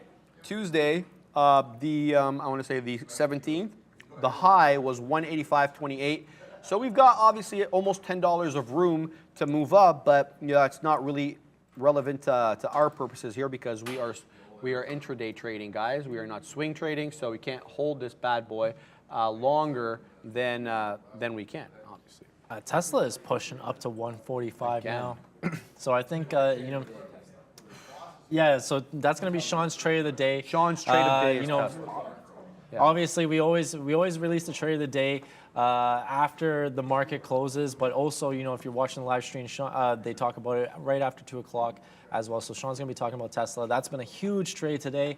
But now, I was going to say, this is the first time I've seen Tesla actually pull back a decent amount off of an even dollar around this 145 area. It's pulled back about 40 cents there. It got up to 144.90, so it didn't actually really test 145. I didn't really get to see if there's any sort of significant size there. That being said, though, Tesla's blown through every single level, so why not 145 to the upside too? It's definitely going to blow through there, touch that at the very least. But yeah, what a move today by Tesla, up almost 9% on the day, and now testing 145. It's moved from 135, I guess the pre-market low. Off of this wick here, that's right at market open, I guess, was 134.50, guys. So, incredible move here for Tesla, now at 145. I want to see what happens around this 145 area and see if there's a potential, potential trade idea. But if not, got to lay off now on this name. But an incredible move. Bob, I'm still holding that short. Don't have much left of that position. I'm kind of just lazily bidding out here in the 40s. It did hold up there at 119.50, but that's been a good trade off of that 120 for that fade move. You kind of had to be patient with it. Kind of had to get your fists up and fight that one a little bit. But as it broke out 120, but eventually it just kind of flushed down and gave you that move. So that was a good trade there in the afternoon. But I think overall, it's been an exciting day. Tesla definitely the big name of the day for sure today, leading the market up higher. Yeah, got my last one of my last orders, 176.40 here to print on FSLR. We're printing 35s. We were printing 40s actually on the ask, but we've since retraced a little bit, to be expected. Again, 176.35 high. This is my only trade, my final trade. At the moment, I don't have any other positions. Okay, there we go. I'm seeing 40 now come in on the ask. Hopefully we can break through that and cross through. I'm seeing 33s here on the bid. This one's been very strong. Geez, Louise, and the group in general, we talked about this. Brendo confirming that we do have a few positive headlines when it comes to the industry in general, so a couple of upgrades. Looks like I got that fill at that 176.40. Oh, the partial fill again. Okay, so we'll wait for that full fill to come in before we get too excited. But my program's slowing down here. I don't know why. Let's move down into the solar. Guys, look at this. Sedge up 6.3%. Enphase 4.49. TAN, what is this one? What is it called? Come on. What is it called? TAN Energy or something like that? Okay, so this is going super slow, so I won't be able to use it. The computer is kind of fried a little bit. Invesco Solar ETF, that's what it is. FSLR, you've been seeing us trade that. That's up 5.4%. DQ up 2.25. JKS, we talked about that one with the Chinese ADR, 6.18. This is just super strong. And TAN, that solar ETF is flying to the high side, odd high of days. FSLR just printed again. We're dropping the cash on this one. Holy moly. I'm holding like, I want to say, okay, so what is the math? I'm holding about 20% of the position left. No, less than that, more than that. Sorry, let me just do the math here, so because I don't want to sound like a goof. So this many shares divided by that many shares equals, yeah, I'm holding exactly 12% of the position. So not much left in terms of shares, but we're going to continue to ride this. If we get to 177, all the better. We were just celebrating that 176 break. We're already looking 177 in the face. This one's been an absolute monster. 174.75 long is where we're at. So we're $2 in the money on this one, punching in low of that bottom low right there. Very happy about this. Shinobi says, let's go FSLR banger. Woo! We only have like 2 minutes left on the show, guys, but it's been a good show. We're going to be on again tomorrow. The Scalp Demon is back? The Scalp Demon is back tomorrow. Okay. So, it's been a good time. Obviously, I love being on the show, guys. I enjoy it every time. I've been on for a while now, so glad to share some trade with you and talk with you guys. Check up on the community as well. We have such a great community, guys. Really, really appreciate it. Smash the like button if you guys haven't already. As you guys know, we're going to send you off to the closing show. That's going to be a different stream, guys. So, if you guys, make sure that you smash the like button for that one as well. On that video, it's going to be Brendan, Neil, and Sean. And obviously, they're going to have some banger trades for you. Real quick, guys, before we actually send it off, I was just watching Tesla here. It was very, very interesting. It got up to 90. You see the high here is 144.91. I was watching the tape around there. 144.90 was on the offer, and 144.89 was on the bid. And it was reserving both sides, guys. It was reserving both sides back and forth. Eventually, the bid broke down, and we kind of flushed a little bit, flushed into the 60s, right? So, that was a potential for a quick scalp to the downside. Let's see if it does it again. We're testing that area again. You see now there's actually size there, so it actually broke out there. Wow, okay, so that was a big reserve there at 145. You guys saw that live. Now 145 is broken out. This is why you can't front run these names, guys. You can't front run Tesla because it's just running every stop, especially today to the upside. So, man, Tesla now 145.10 and further up going, for Tesla here. What a move, guys. It's been a great show.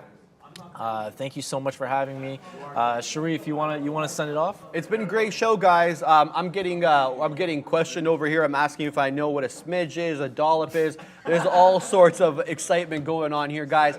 That excitement. You know what a dollop is? A dollop. A dollop? Pricing a dollop of sour cream. I have no idea what a dollop is. Exactly. I have no idea what a dollop is. What is it? We need to know this. Okay. Only smart ones. Okay, we just got shafted. On that note, we're going to send you up to Brendo at the big desk, guys. It's been great. Hi, guys. Welcome back in. 2 o'clock on a pretty positive, to say the least, Monday afternoon here as we head towards the final couple hours in the day. Impressive, to say the least, as we're seeing a lot of follow through from that.